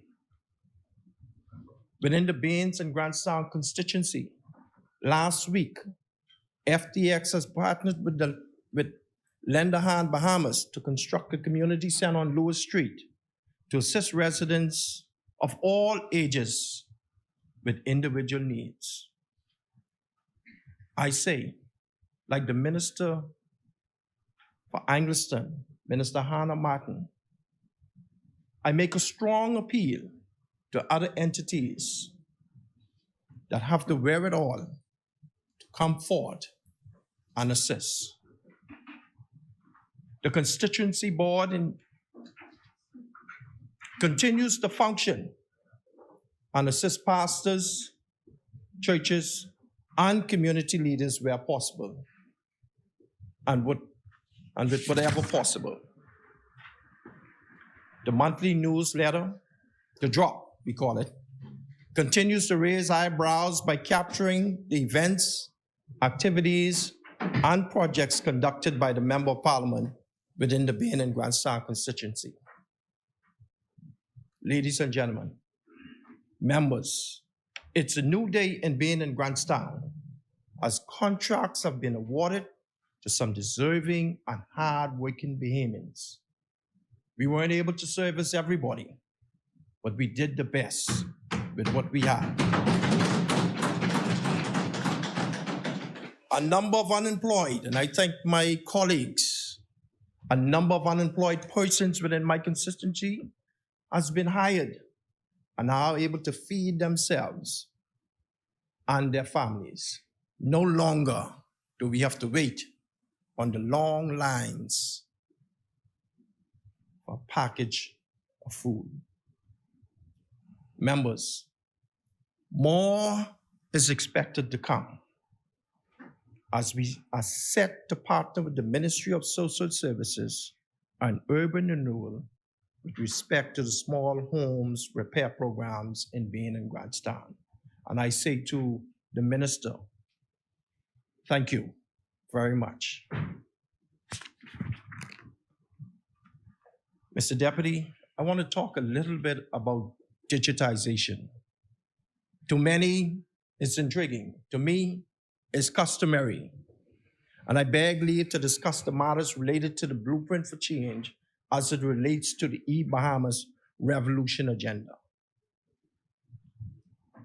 I have been given the awesome responsibility to drive the government's digitization program that will propel the Bahamas towards a world-class technology hub.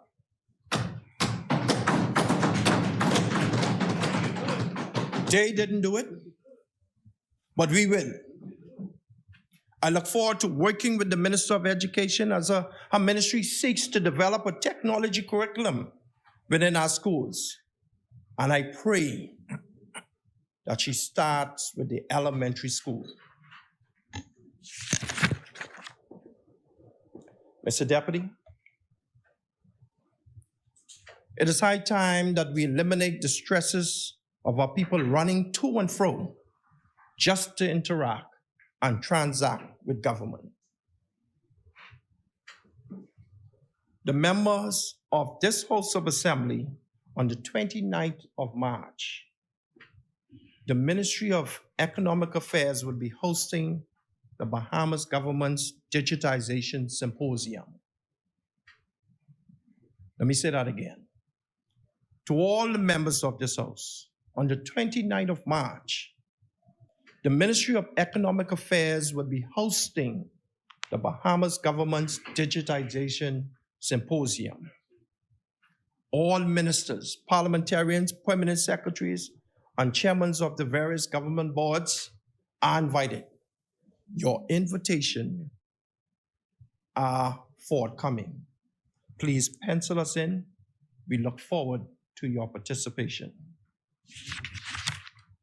The objective of the symposium is to provide an update on the current state of the digitization efforts since entering into a country loan with the IDB, or the Inter-American Development Bank, to advance digitization in government.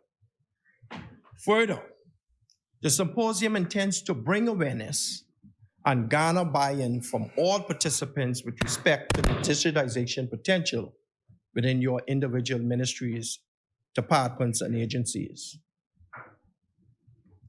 Mr. Deputy, just for members' information, the goal of the IDB project is to foster the competitiveness of the Bahamas by reducing the cost of conducting business within government. Additionally, the objectives are clear, consistent, and have been realigned with the blueprint for change and the e-Bahamas revolution agenda set forth by this Davis administration. The objectives of the initiatives are as follows: streamlining government procedures, making them available online to reduce costs of government and government bureaucracy, increasing the use of information and communications technology in the public sector by the government, increasing transparency of the government activities, and strengthening the auditing and control mechanisms of government. More simply put, we want to make doing business and interacting with the government easy.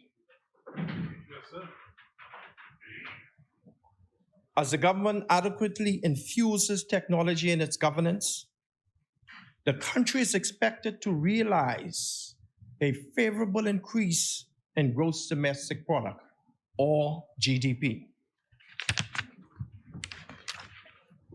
This would result in multiple opportunities for Bahamians and the Bahamian digital economy. This is startling, members.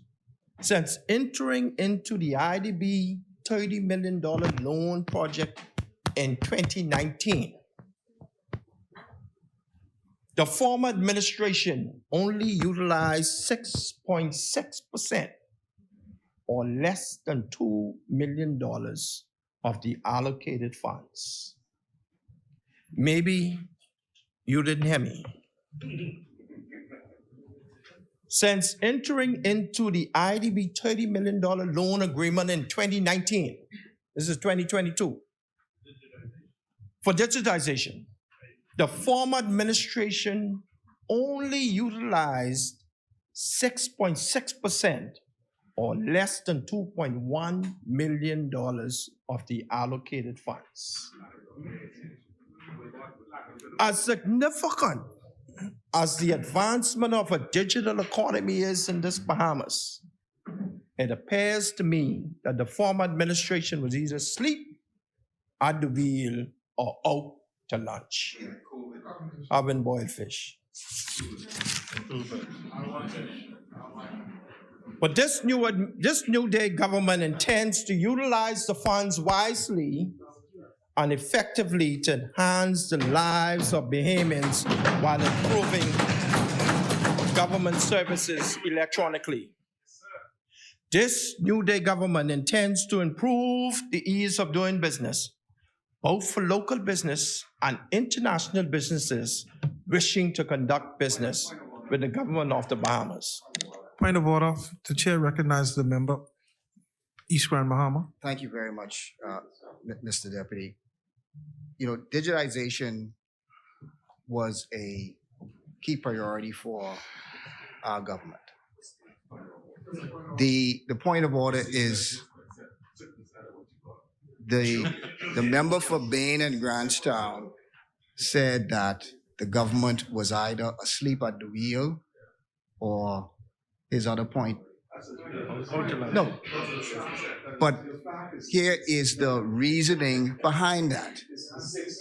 The reasoning behind that is the challenges and the difficulties of accessing the IDB funding.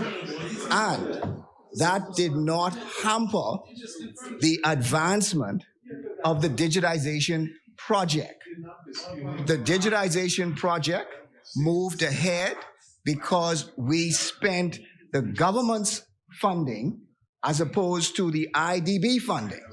So what you should do is to look at the entire amount that was spent, not just the amount that was spent from the IDB loan.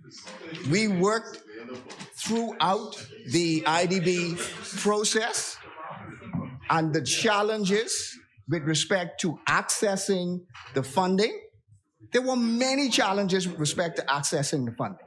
So we used the government's funding to put in place the digitization transformation project. So let's not politicize this. Let's just go ahead and proceed with the digitization project.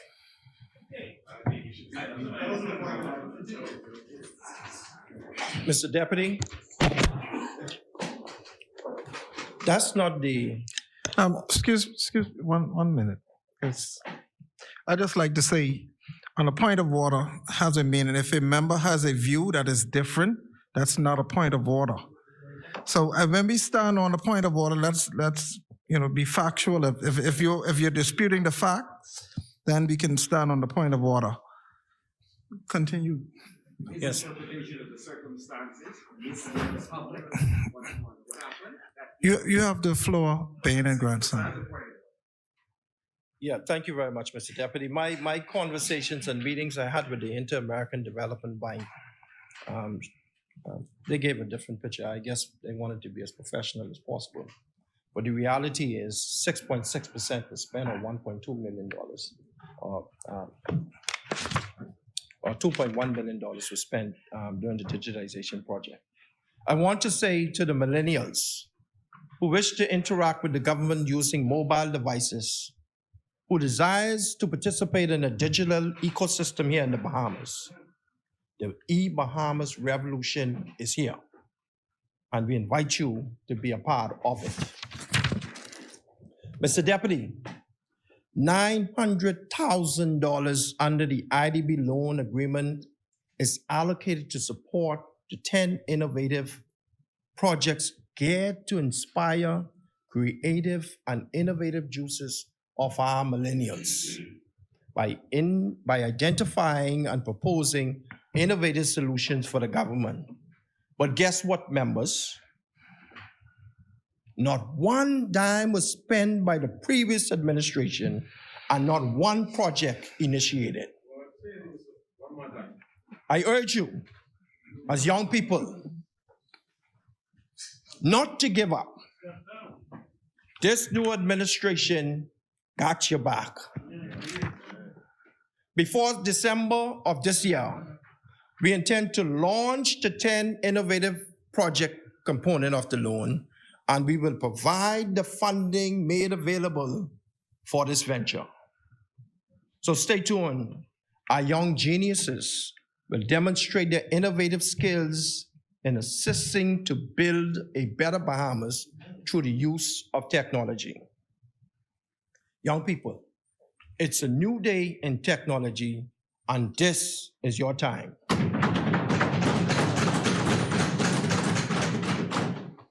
Our digitization efforts are moving forward, and we are ready to advance the administration's and our e-Bahamas agenda. The Cabinet of the Bahamas has been very proactive and has implemented a national committee charged with the responsibility to investigate and make recommendations for a national EID card for Bahamians and residents. This initiative will be managed and run by civil society and will lead to recommendations to the Cabinet for policy and legislative decisions.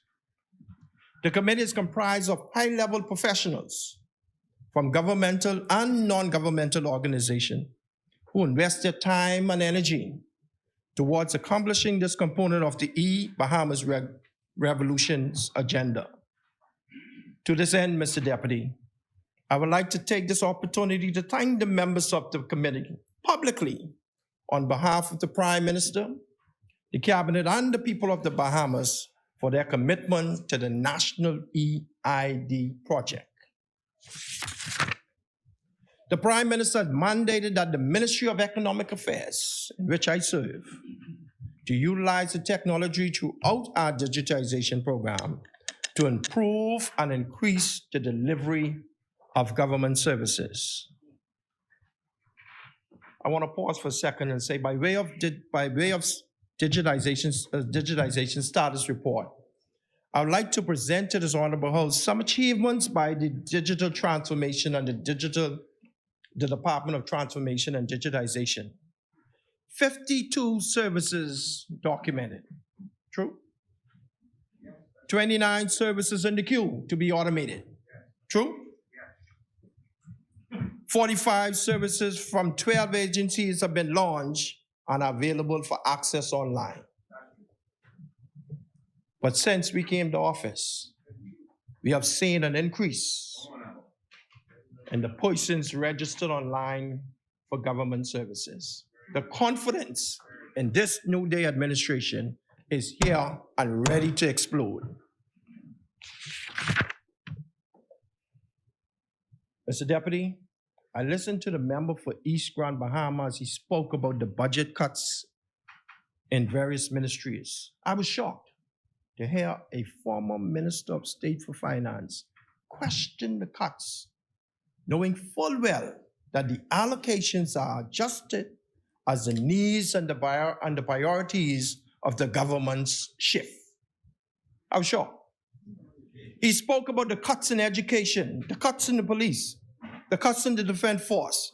He spoke about the cuts, the budget cuts in the Ministry of Youth, Sports and Culture, knowing full well that these cuts were consistent with the reduction in hiring due to the COVID-19 pandemic, curfews, lockdowns, and the shrinking of the Bahamas' economy.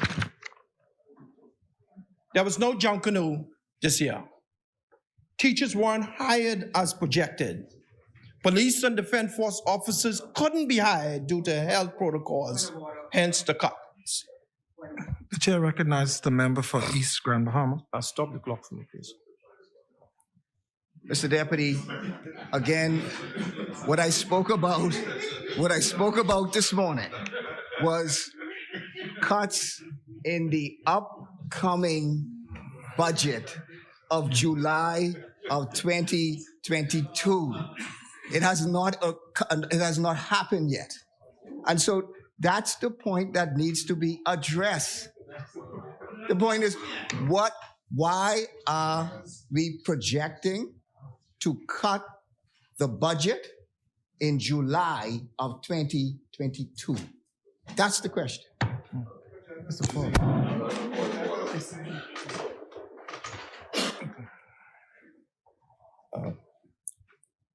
He caused my trend of thought to be wavered.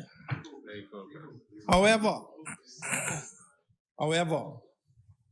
East Grand Bahama, I am pleased to report that to this House of Assembly, as other members have mentioned, that the revenue is up by $453.8 million over the same period of last year. Non-tax revenue has also increased by $63.7 million, which has major positive implications for my people in Bain and Grandstown. That's the numbers I like to see. While total expenditure has increased by $3.6 million to $1.6 billion, we know that this is a direct result of the reinstatement as the Minister of State for Ministry of the Public Service indicated, was a direct result of reinstatements and promotions and raise owed to hard-working civil servants by the tune of some $14.6 million. As a matter of fact, there's more to come, Minister of State, because the Department of Transformation and Digitization has not been fixed. They have held on their promotions from 2016, and we need to fix that. And we need those people to be satisfied so that we can advance the digital agenda in government. Also, pensions and gratuity payments has also increased by 7.3%, or $5.5 million. And I can tell you, it was needed. The pensioners in Bain and Grandstown are very appreciative, Mr. Prime Minister, of the intervention and the policies under this New Day administration. Micro, small, and medium-sized businesses development, which was started by my minister, Senator the Honorable Michael Alkides, contributes to the economic growth, job creation, provision of public goods and services, as well as the eradication of poverty in the Bains and Grandstown constituency and throughout the Bahamas. It is because of these MSMEs, my people made it through the tough times of the COVID-19 pandemic.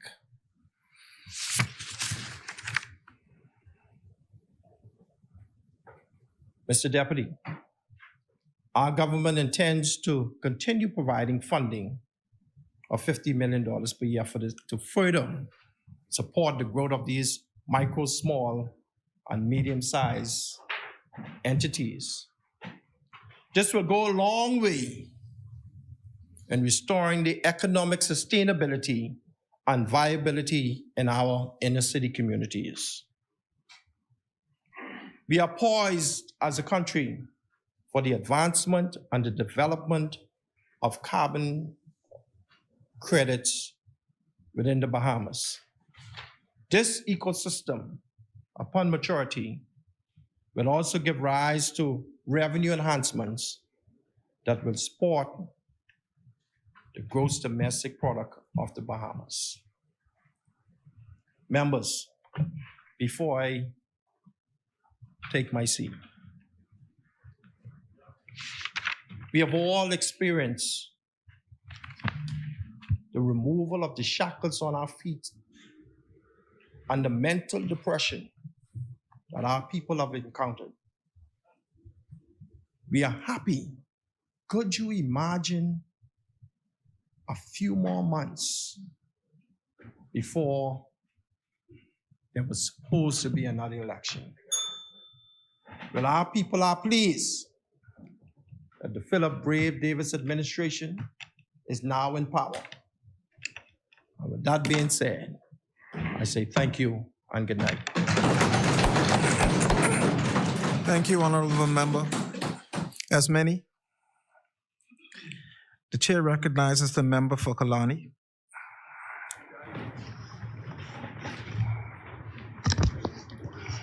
Thank you very much, Mr. Speaker. Mr. Speaker, before I start, don't start that clock yet.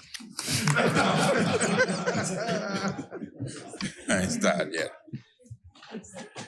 Before I start, Mr. Speaker, I only want to make one correction with the member for being in Grandstand. I'm sure I'm older than you, but I was born on Dunmore Street and Hospital Lane, and that's still in Bain and Grandstown. And I also went to C.R. Walker, which was then at that time called Western Junior. Your parents would know. But thank you, you can start Mr. Deputy. Thank you, Mr. Deputy. Mr. Deputy, as I speak, I would refer to a number of articles, and it's my intention, I have them with me, it's my intention to table them all at the end of my presentation. The mid-year budget I will adopt. The mid-year budget statement by the Prime Minister was the worst and most empty such statements ever given by a Minister of Finance since the inception of the mid-year statement. An editorial in the Nassau Guardian on Monday, which I wish to table, said the following of the performance of the member of Cat Island. I quote, "We are concerned that the Prime Minister and Minister of Finance may not be fully acquainted with government financing, nor with the concepts that government is continuous. Repeating grossly inaccurate allegations about nearly $1 billion in undisclosed liabilities and unfunded obligations left by his predecessors in office will not make them true." The presentation, end quote, the presentation by the Prime Minister was a low point in recent history in the House of Assembly. It showed an unprepared, empty, visionless man with no direction and even less substance. The Guardian editorial also stated, quote, "The statement noted that it provides accountability and transparency to the people on the workings of the government. The statement did no such thing.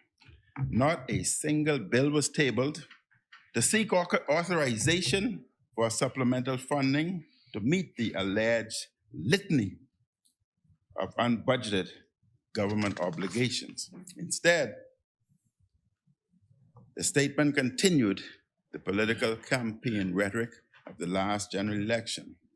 The editorial went on to say, the Minister of Finance mischaracterized the previous government's expenditure on food assistance, inclusive of the extent and quality of food provided to the poor and unemployed, and shamelessly attacked an NGO on an easily explained accounting mistake that has been corrected.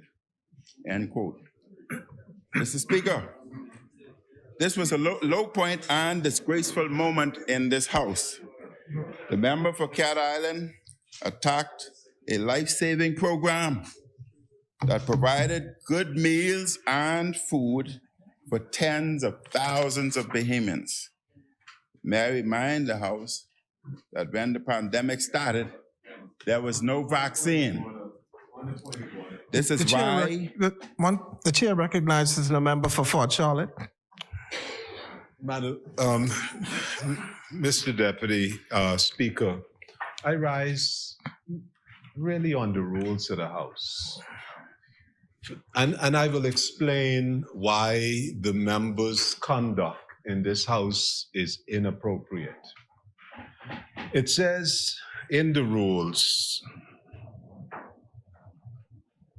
shall not use offensive, abusive, insulting words about a member. Misleading. Misleading is not a parliamentary word because it is implying that one is engaged in dishonest conduct. But what is interesting, Mr. Deputy, is this honorable member from Kalani is seeking to bypass the rules of the House by quoting,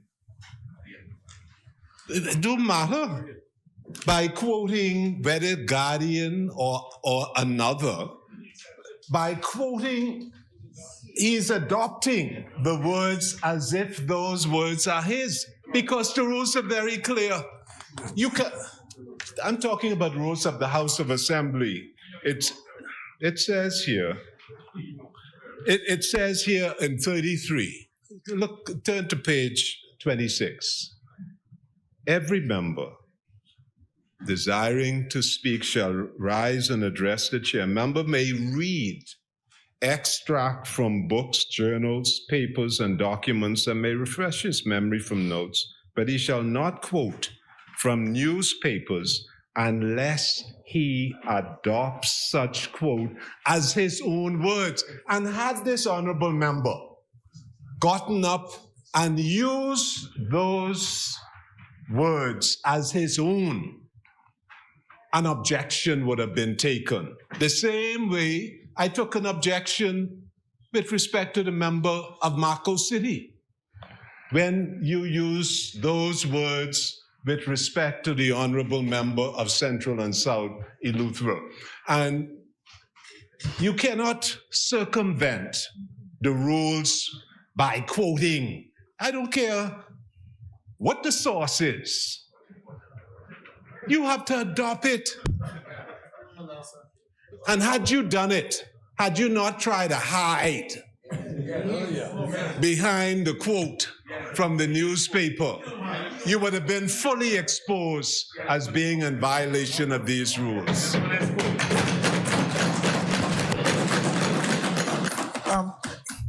Thank you very much, Mr. Speaker. The chair, 1 minute. The chair recognizes the member for West Grand Bahama. Mr. Deputy, just allow me to move a resolution and the House continues beyond 7 p.m. Is there a seconder? It's been moved and seconded that the resolution be passed. That the business of the House continue beyond 7. Thank you very much, Mr. Speaker. As many Thank you very are in favor will remain seated. Those opposed will stand. Motion is carried. The chair recognizes the member for Kalani. Thank you very much, Mr. Speaker. This is why various emergency orders were put in place, including a national food program. The chair recognizes the member for Fort Charlotte. Mr. Deputy, on the rules, I am asking that this honorable member, hiding behind the quote, that he either withdraws it or that it be struck in from. Well, if you, no, hold on. Mr. Deputy, Mr. Deputy, if the honorable member says that he is adopting it, he could not, consistent with the rules, make that kind of allegation. You're saying, well, that's proof. I didn't hear any proof. I didn't see any documents being, he said it's a newspaper. But he's quoting the opinion, and he's adopting it as his own, an editorial opinion. I mean, asking the honorable member, a former prime minister, to do the honorable thing, just withdraw it. The chair recognizes the honorable member for St. Anne's. Mr. Deputy Speaker, I haven't heard where any of the things that were stated in the newspaper have been requested by either the member for Fort Charlotte or the member for Cat Island to be retracted, or for them to issue an apology in relation to what was said. You're asking Killarney to do that, but have you asked the papers? Have you asked the papers to do that? The chair. Yes, but this has been out in public record now for days. No one objected then. No one objected then. They're objecting now to disrupt the honorable member from Killarney from proceeding. The chair recognizes the member for Fort Charlotte. Mr. Deputy, I would have thought this would have been a very simple thing. We all, well, you're not the speaker. We all have taken an oath, and we abide in our debate with the rules of the House. And all of us have to restrain ourselves and be responsible. That's why we call each other honorable, because we're abiding by the rules. We are being observed by the country and the world. And we are showing that while we are robust, it is still constrained by the rules. And it says very clearly, the editor isn't standing here, engaged in a debate in this honorable House. The rules apply in this House, and you cannot get around the rules by hiding behind an editorial, because the rules say you have to adopt it. And by adopting it, it becomes your words. Thank you, honorable member. Where were you? Members, the chair recognizes the honorable member for Killarney. Members. Thank you very much, Mr. Speaker. Mr. Speaker, at the end of my debate, I would entertain such discussion. This is why various emergency orders were put in place, including a national food program. Members. Speaker. Members. The chair recognizes the honorable member for Fort Charlotte. Hey, your road. This is Speaker. This honorable Speaker. I'm addressing. I'm addressing the Speaker. Members. I'm simply asking if the honorable member does not withdraw, that it be stricken from the record. The honorable member, are you going to withdraw? No. The chair recognizes the member for Killarney. Thank you very much, Mr. Speaker. The Speaker, exemplary remarks, the Prime Minister attacked an NGO, and by extension, the hard-working and good people who did so much to help others in need. His attack, Mr. Speaker, may have been intended as a distraction from lack of substance in his mid-year on a point of order. On a point of order. On a point of order. I'm not asking the member to yield. I'm speaking to the Deputy Speaker. Yeah. The chair recognizes the member for Fort Charlotte.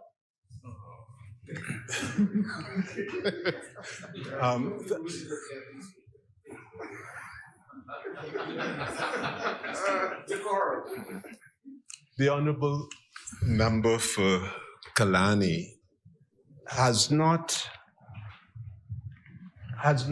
addressed the point of order. The point of order is before the floor.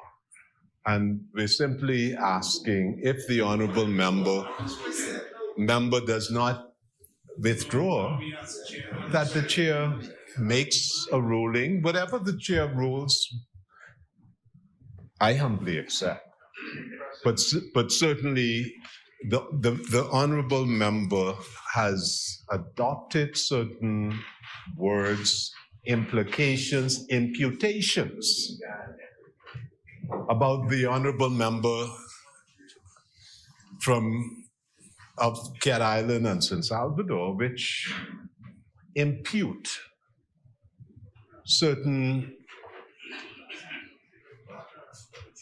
a certain conduct which the rules do not allow. Certainly not in the manner in which the Honorable Member has done. Thank you very much, Mr. Speaker. Mr. Speaker, the PLP has little visions or plans to help a hurting people. They are still campaigning. The chair recognizes the honorable member for West Grand Bahama. Just, Mr. Deputy, not to prolong the point, but the member for Fort Charlotte has made a request of the chair. The member has not withdrawn, so he is put to the chair that to have it stricken from the record.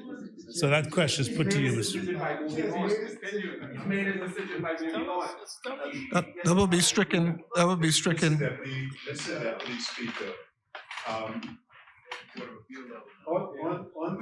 this question, there has been no attack because I was present throughout the entire day. There's been no attack on any NGO, none whatsoever. Facts were put forward, there was a response, and it was discoveries were made. I mean, discoveries. So that's not an attack. We have a duty to report here concerning the conduct of the public funds. That's not an attack. And therefore, the honorable member, by hiding behind the words of an editor, if the rules had not demanded that the honorable member adopt what he quoted, then of course it may not be a point of order. But since the honorable member must adopt it, it's just as if he were to get up in the debate and make these imputations. We will have it stricken from the record. Thank you. The chair recognizes the member for Kalani. Thank you very much, Mr. Speaker. Mr. Speaker, from what I've said, we now fully know the political character of our Prime Minister when it comes to the poor, the vulnerable, and those in need. He attacked a food program feeding the vulnerable and the hungry after his government puts a 10%. The chair recognizes the honorable member for Cat Island, Rumkey, and San Salvador. Point of order. Mr. Deputy Speaker, point of order. In about 10 or 15 minutes, I'm going to attend church. And so I'll try to, in recognizing that, I'll restrain what I have to say about the member. But suffice it to say, right, I just ask all those who've heard from me, I have discharged my duty. I did not say all, you know. There's more about, and I didn't attack any NGOs. I did not. We were only looking at a program, a food assistance program, that where monies were spent, all we are asking is how was the money spent and an accounting for it. We still don't have the answers. And why are we having this conversation now? We're only having this conversation now because the member for Kalani just did not do his job. Yes. If he had done the required accounting as he was responsible to do, we wouldn't have this.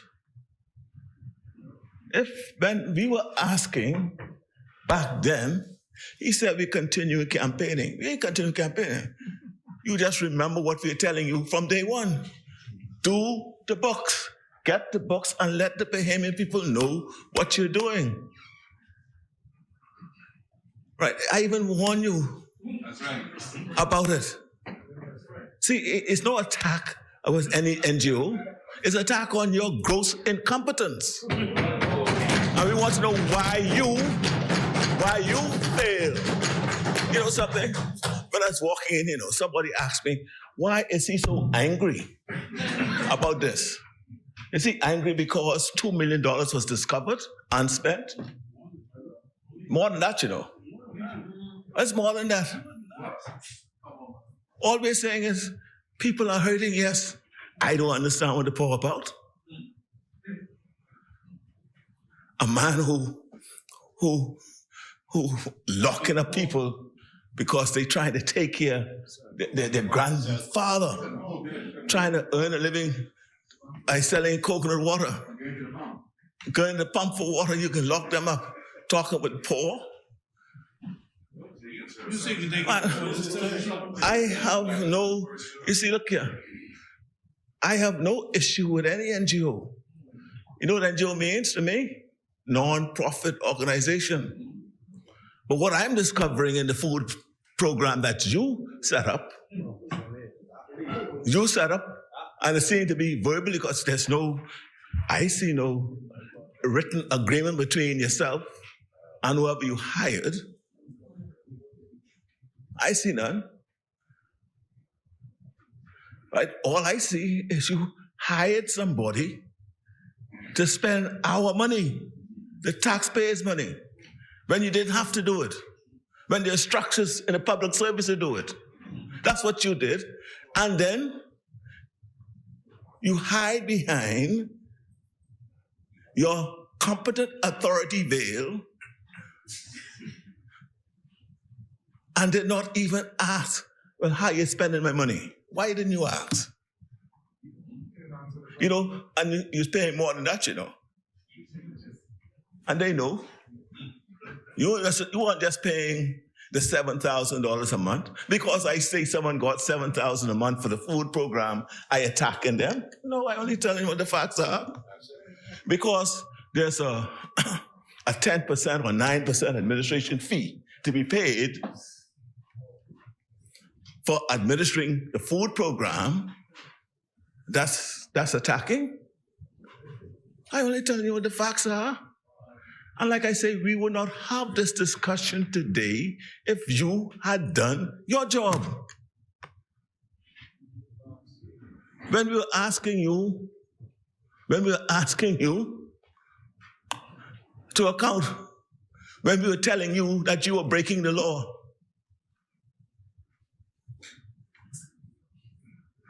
and you have shameless. Are you shameless? I'm going to church. Recognizes the member for Senate. For the precedent just established by Fort Charlotte, I would ask that almost the entirety of the members' comments be stricken from the record. They've been offensive, they're abusive, and there were insulting words in there. The chair recognizes Senate.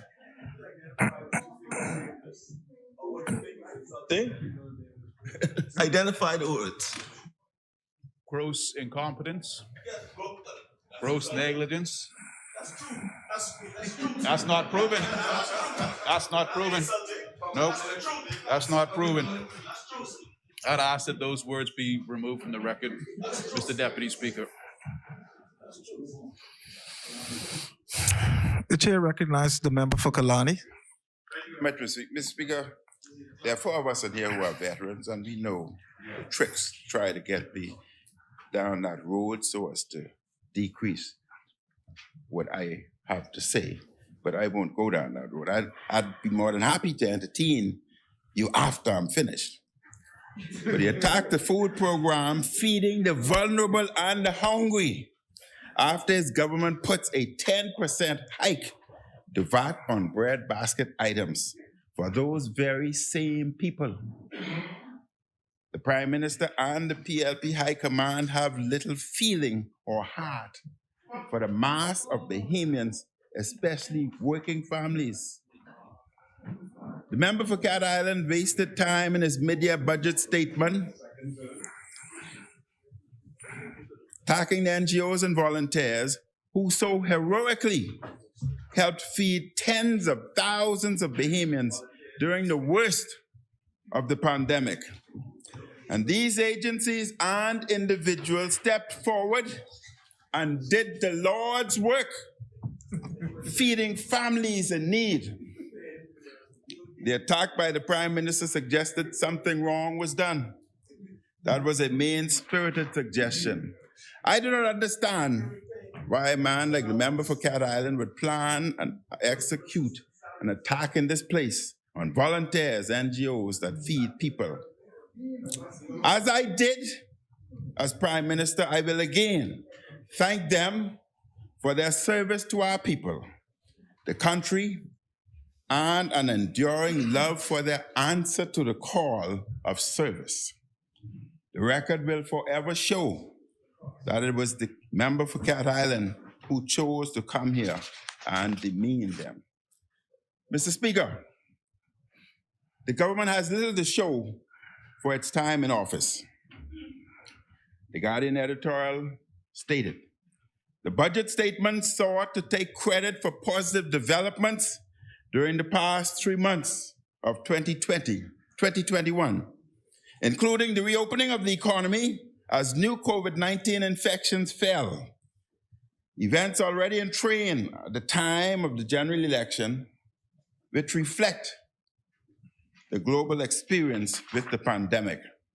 It further went on. The Prime Minister refused to acknowledge that his government's introduction of 10% VAT on medicine and breakfast and bread basket food items has created even greater pressure on Bahamian individuals and households, least able to deal with steep price increases at food stores and pharmacies, at the gas station pumps, and on high electricity bills at a time of hyper international inflation and increased government taxes. I want to remind the people, Mr. Speaker, that during our time in office, we had removed VAT on bread basket items and medicine, reduced it on electricity under a certain amount and water bills. That enabled the Bahamian taxpayers to save $40 million, which would have gone to their pockets and be translated into disposable cash. $40 million was donated indirectly to those individuals. And the editorial reminded the country, quote, having failed to apologize, the House, in wrongly saying that a contractor's insurance policy was in place when a fire destroyed the male dormitory at Bamsey, the Prime Minister glibly advises that he proposes to resume the intensify efforts of Bamsey. Mr. Speaker, we are in difficult times. We are still in a pandemic. The peoples of Abaco and Grand Bahama are still recovering from a historic hurricane. Russia unjustly invaded Ukraine 3 weeks ago, causing major shocks to the global economy. The Bahamas needs good leadership to navigate us through these challenges. And unfortunately, our Prime Minister has proven that he is not up to the task. The mid-year budget he presented does little to help our people rebound from the difficulties they face. The pandemic has been hard on Bahamians. The initial global shutdown and many months of little to no travel sent many into unemployment and being behind on their bills. Mr. Speaker, the reckless and irresponsible allegations in the mid-year statement demonstrate how desperate the member for Cat Island appears. The government is trying to use baseless allegations to distract Bahamians from their poor governance these past 6 months. The Prime Minister and the government face increased backlash from one of the most heartless and cruel policies ever visited on the Bahamian populace. The governing side imposed a 10% VAT on breadbasket foods, which is causing suffering across the country. These are the foods the poor and working class eat most. These are the foods smaller grocery stores mostly sells. They cut VAT on luxury items. They and their big shot friends buy and added 10% to the food the poor needed to survive. While at the same time increasing VAT taxes on breadbasket items to the poor, they cut taxes on caviar and champagne. They're using the tax they forced on the poor to pay the VAT cuts they gave to their rich friends. This was a disgraceful act. This was an attack on the poor. This is how the Prime Minister started his term in office. In office, he has revealed who he is, which is no friend of working Bahamians. Every time Bahamians go to the food store and see the sky-high prices, they should remember what the Minister of Finance and the PLP did to them. The unjust VAT on breadbasket items has made the global inflation problems even worse. The mid-year budget does not reverse the VAT on breadbasket items, nor medicines. With all of his power and wealth, the Prime Minister is blind to the suffering this unjust VAT is causing. The member of Cat Island needs to have a greater heart for Cat Island. Remove the VAT on breadbasket items and remove the VAT on medicine. Many people are ignoring their medication just to buy foods, subsequently having their disease, illnesses further deteriorate, placing greater stress and strain on our health system.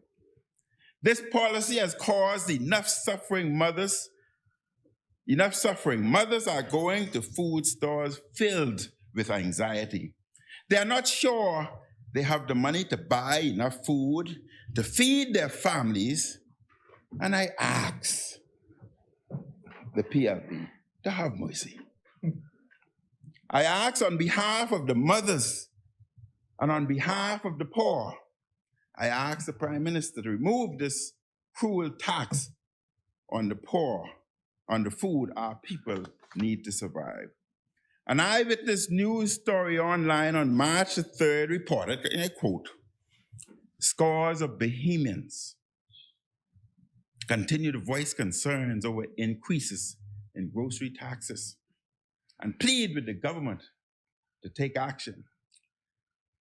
A 68-year-old resident of Jasmine Gardens told Eyewitness News she finds it difficult to deal with the increasing cost. She quoted, I disagree with them, the Davis administration, putting 10% on breadbasket items, medications, and baby foods, and whatever female needs to use. I'm against that, she said. With a look of frustration, Taylor said, I had to seriously budget and cut back on a lot of stuff and couldn't waste anything. The Eyewitness Story reported earlier this year, the Davis administration reduced VAT to 10%, but implemented it across the board, including on goods and services that were previously VAT-free.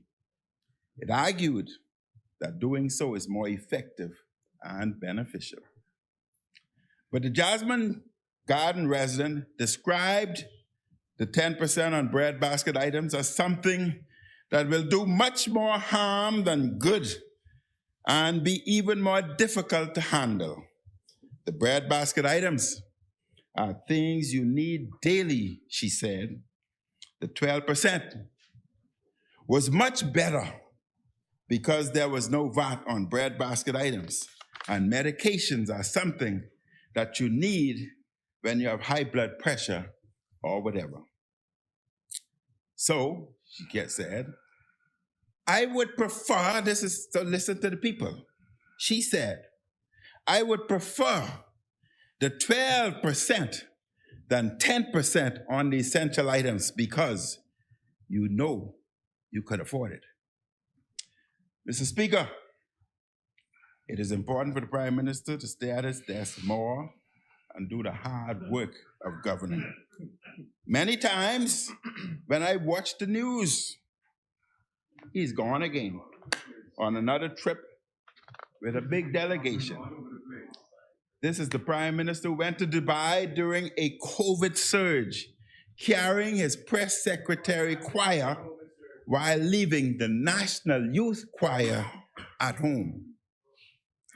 The people think of him these days, that is the people's opinion. Listen carefully. Listen to me. The people think of him these days as the Minister of Luxury and Travel, more than as Prime Minister. They remember he broke quarantine to go to a luxury store to go pay for gifts last Christmas. The member for Cat Island needs to focus. He needs to be proactive in addressing the economic problems that matters most to us Bahamians. For example, the mid-year budget has no workable plan to give relief to our people from the surging gas prices. Bahamians are struggling. They are struggling, Fort Charlotte, to find the money to put gas in their cars. The pandemic and war in Ukraine have caused further major price increases. What is the government's plan to help Bahamians deal with this emerging crisis? Do they even have a plan? Will the government consider lowering its taxes on fuel for a time in order to give relief to Bahamian drivers? Remove VAT on medicine and breadbasket items. Remove VAT on water bills under $100. Put back VAT on real estate sales over $2 million. Provide cash vouchers to qualifying Bahamian poor and working class to offset increased costs for cooking gas, gas for vehicles, or any BPL fuel surcharge or Grand Bahama rates. Provide cash vouchers for qualifying Bahamians to offset rising costs of living, cost of food, and introduce without delay the program for hot breakfast, lunch to all students in our public school. It is time for the PLP to stop campaigning and start governing with greater seriousness and purpose. Maybe if the Prime Minister were to travel less and do his job more, he would be able to come up with some strategy to help our people who are struggling to pay for gas. Mr. Speaker, we are all weary of the pandemic. The past 2 years have been difficult. However, in spite of our weariness, the pandemic is not over. There's been a movement in recent weeks in many countries to remove pandemic restrictions for those places with high vaccination rates above 85%, along with high booster rates, such positions are reasonable. The Omicron wave has passed in most cases. High vaccination and booster rates, along with a high rate of current natural immunity from Omicron, mean those populations are quite protected for now. The situation is different here in the Bahamas. Since coming to office, the new government has not been as serious as my government in promoting vaccines. They have failed in this effort. Our vaccination rate has stalled at around 40%. The recent data would indicate about 45% of our population. That rate is not enough to protect us from future variants. And this low vaccination rate is a threat to our economy. We could experience high rates of sickness, causing businesses to have trouble selling goods and services if another bad variant comes. We could have high hospitalization rates. There could be many deaths. The poor health profile in the Bahamas would make the situation worse. There are high rates of obesity, high rates of hypertension, and high rates of diabetes in our country. More Bahamians need to become vaccinated in order for the country's economic recovery to be sustained. When the now government was in opposition, they claimed to have many answers.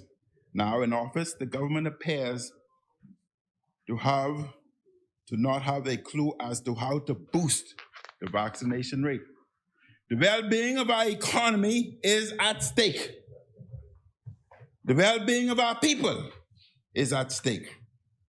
The member for Cat Island and the member for Tall Pines must resolve this problem. Again, we also ask, when will the government secure vaccines for children 5 to 11 years old? The government has thus far failed to find vaccines for this age group. It is true that COVID-19 is less deadly to children. However, there are many parents with children who have underlying conditions and they want their children vaccinated. The government needs to give these parents a firm timeline as to when these vaccines will be available in the country. We also ask, how is it that the government could remove the indoor mask mandate at hotels? I call on the Prime Minister to present the scientific data that demonstrate that this makes sense. The government is putting Bahamian hotel workers, they're saying it, at risk via this policy. This policy is also hypocritical and discriminatory. Bahamians must wear masks indoors everywhere, but the visitors do not have to do so in the hotels. Bahamians are upset with this double standard. Hotel workers are concerned and asking questions. Their health is being put in jeopardy. Mr. Speaker, the stories, oh, Jesus. The chair recognizes the member for Fort Charlotte. The honorable member can call on higher authority, but in this place, the speaker is the authority. I know, I heard you talk about Jesus, but Mr. Deputy, Mr. Deputy, the honorable member continues. The issue raised by the honorable member for Cat Island and San Salvador, raised by the honorable member for Cat Island and San Salvador and Prime Minister. And when we debate, we talk about relevance. The honorable member stated that the honorable member of Kalani, when he served as Prime Minister, bypassed all of the statutory safeguards for the exercise and use and management of public funds, put millions of dollars in the hands of a private individual. No written document has been discovered about your conduct.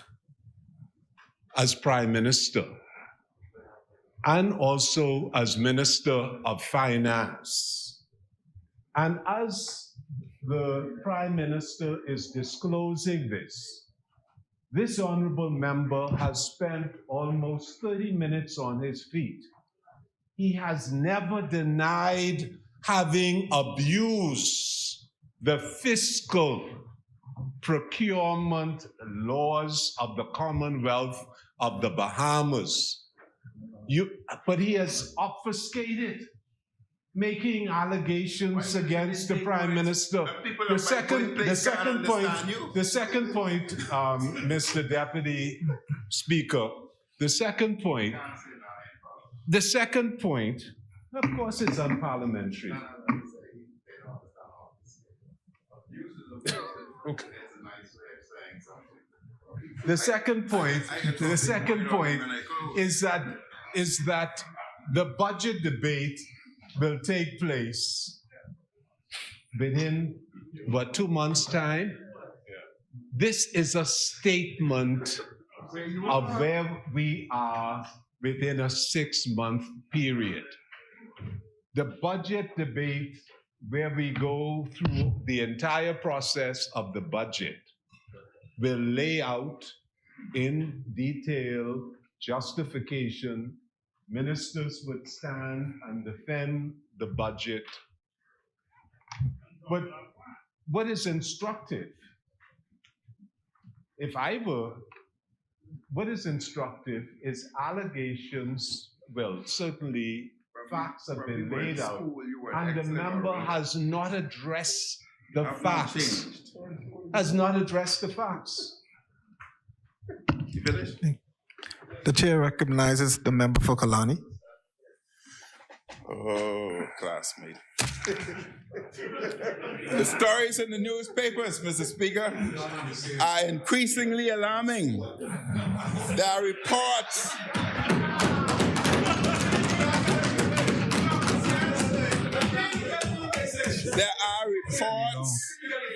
Stop that clock.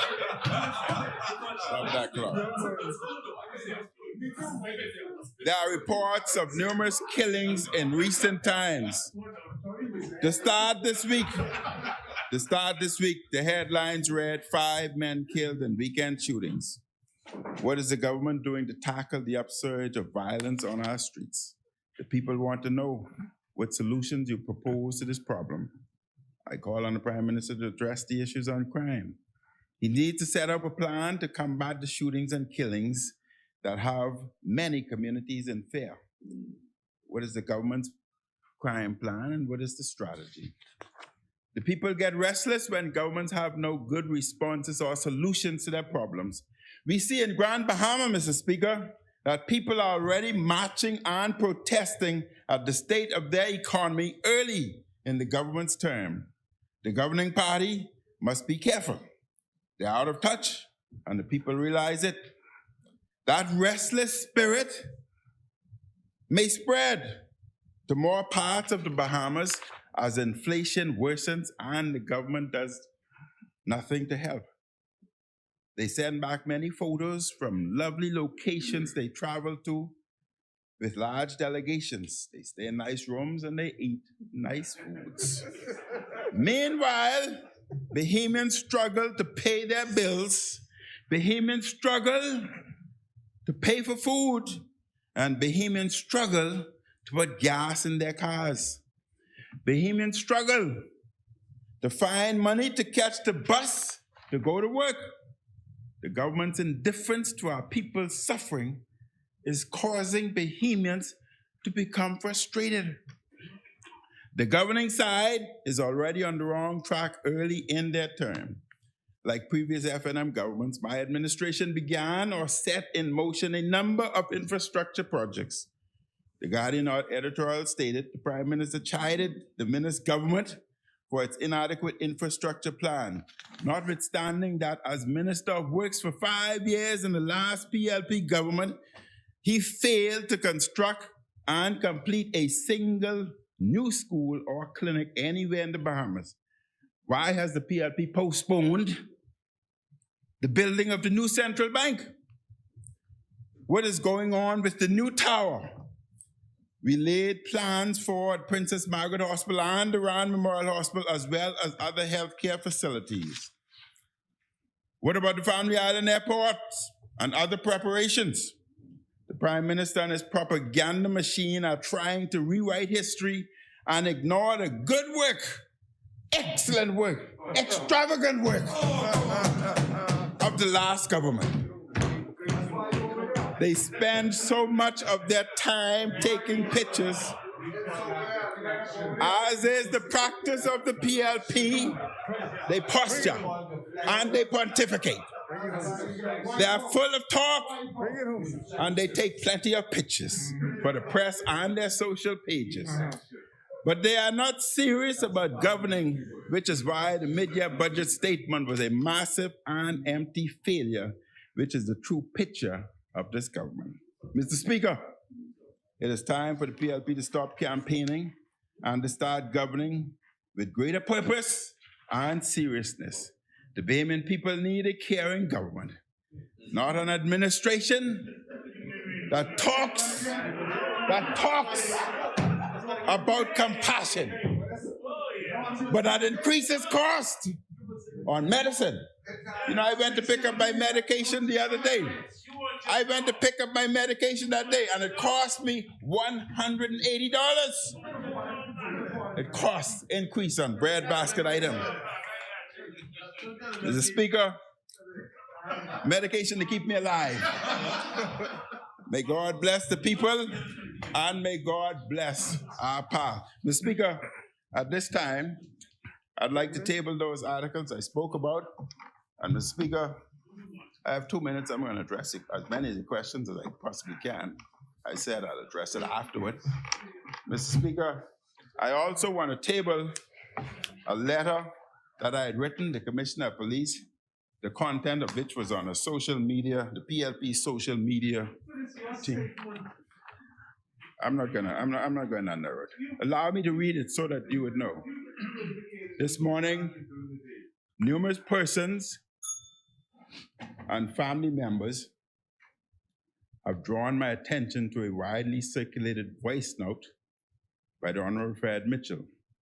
The voice note says in part, I quote, I invite all PLP to the public square this Wednesday and show Hubert Minnis who might get there whatever barked.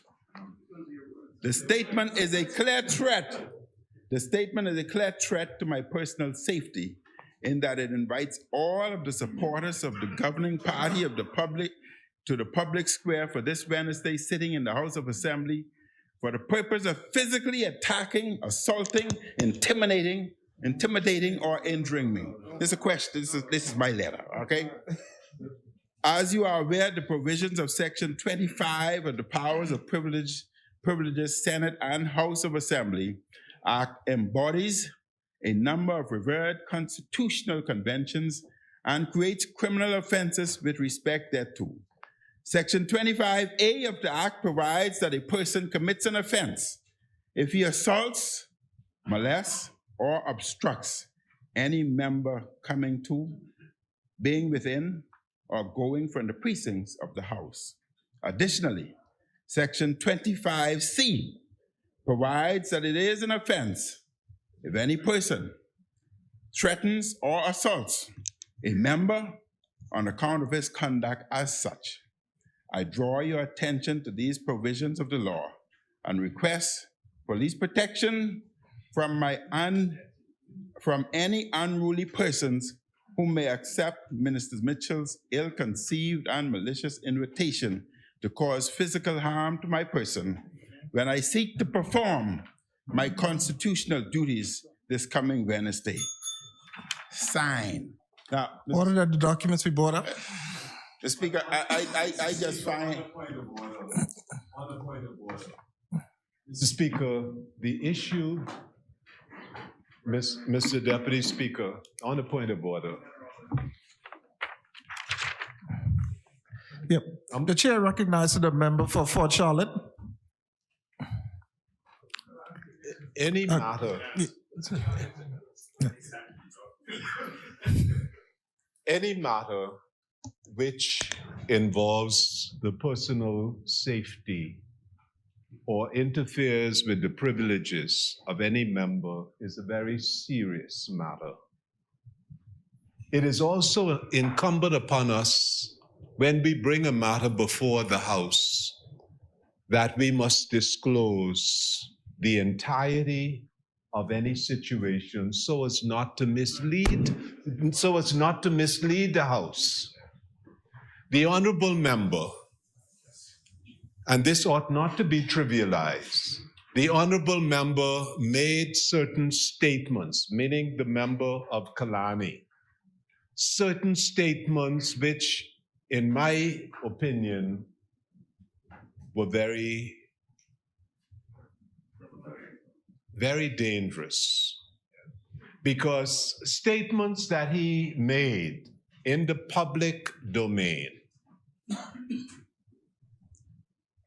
and as not a classmate, but as a schoolmate, because we went to the same school, right?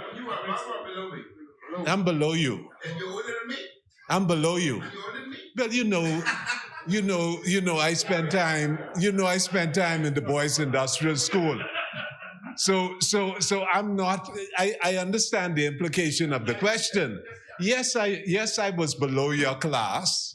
Now you're asking me how come I get to, because I was in a reform school. That's I don't run away from that.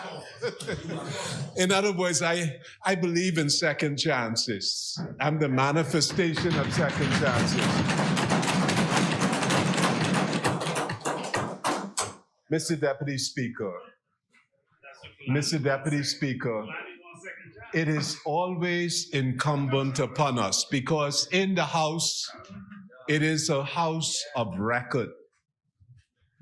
And if the member were to go down this path, it is incumbent upon the honorable member to disclose to the House the statements he made in the public domain, which were widely reported in the media and on social media. Well, are you the speaker now? So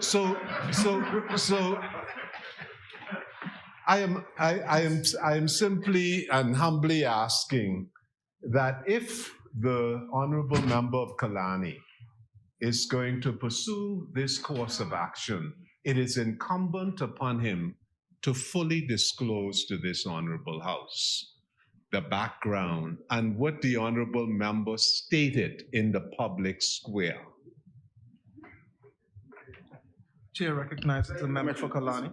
Thank you, Mr. Speaker. I totally disagree with the member. I said I wrote a confidential letter to the Commissioner of Police. No one else had such letter. My lawyer did not have it because I made amendments that the lawyer would not have known. Only I would have known such amendment. But the contents of the letter appeared on the PLP social media already. So it's only incumbent of me, since it's already on the PLP's social media, to release the letter so that the public would see what was released, what was said. Since it's already public, it's not confidential anymore. That's all I'm saying. Order that the documents be brought up. The chair recognizes. Yeah. Oh, gee. No. Those all of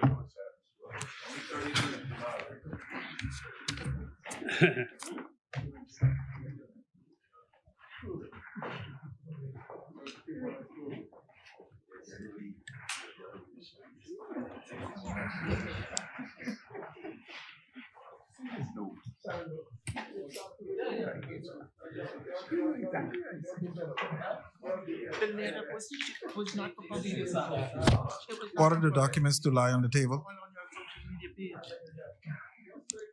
The chair recognizes the honorable member for West Grand Bahama. Mr. Deputy, while I will be now moving for a suspension of the Members, session. As I move for the suspension of the session, Madam Speaker, I think the member for Kalani, though, should take note that Fort Charlotte was talking about the origin of the comments that subsequently Mr. Mitchell made. You made a statement. You were in the headlines of the newspaper. You promised to come kick some, you know what. You did that. A former deputy leader of your party said that you were wrong. The tone was wrong. That's the origin. But I see, Kalani, you can't pick fight and break off running. You can't do that. You want pick fight and break off running, you can't do that. But those on this side we have a simple argument, you know. You touch one, you touch all.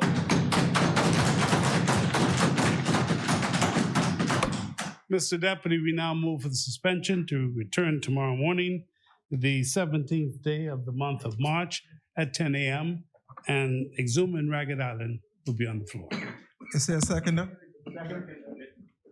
It has been moved and seconded that the business of the House be suspended until the 17th of March 2022 at 10 a.m.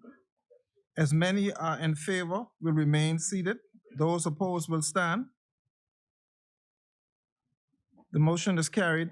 The business of this House stands suspended until March 17th, 2022 at 10 a.m. All right.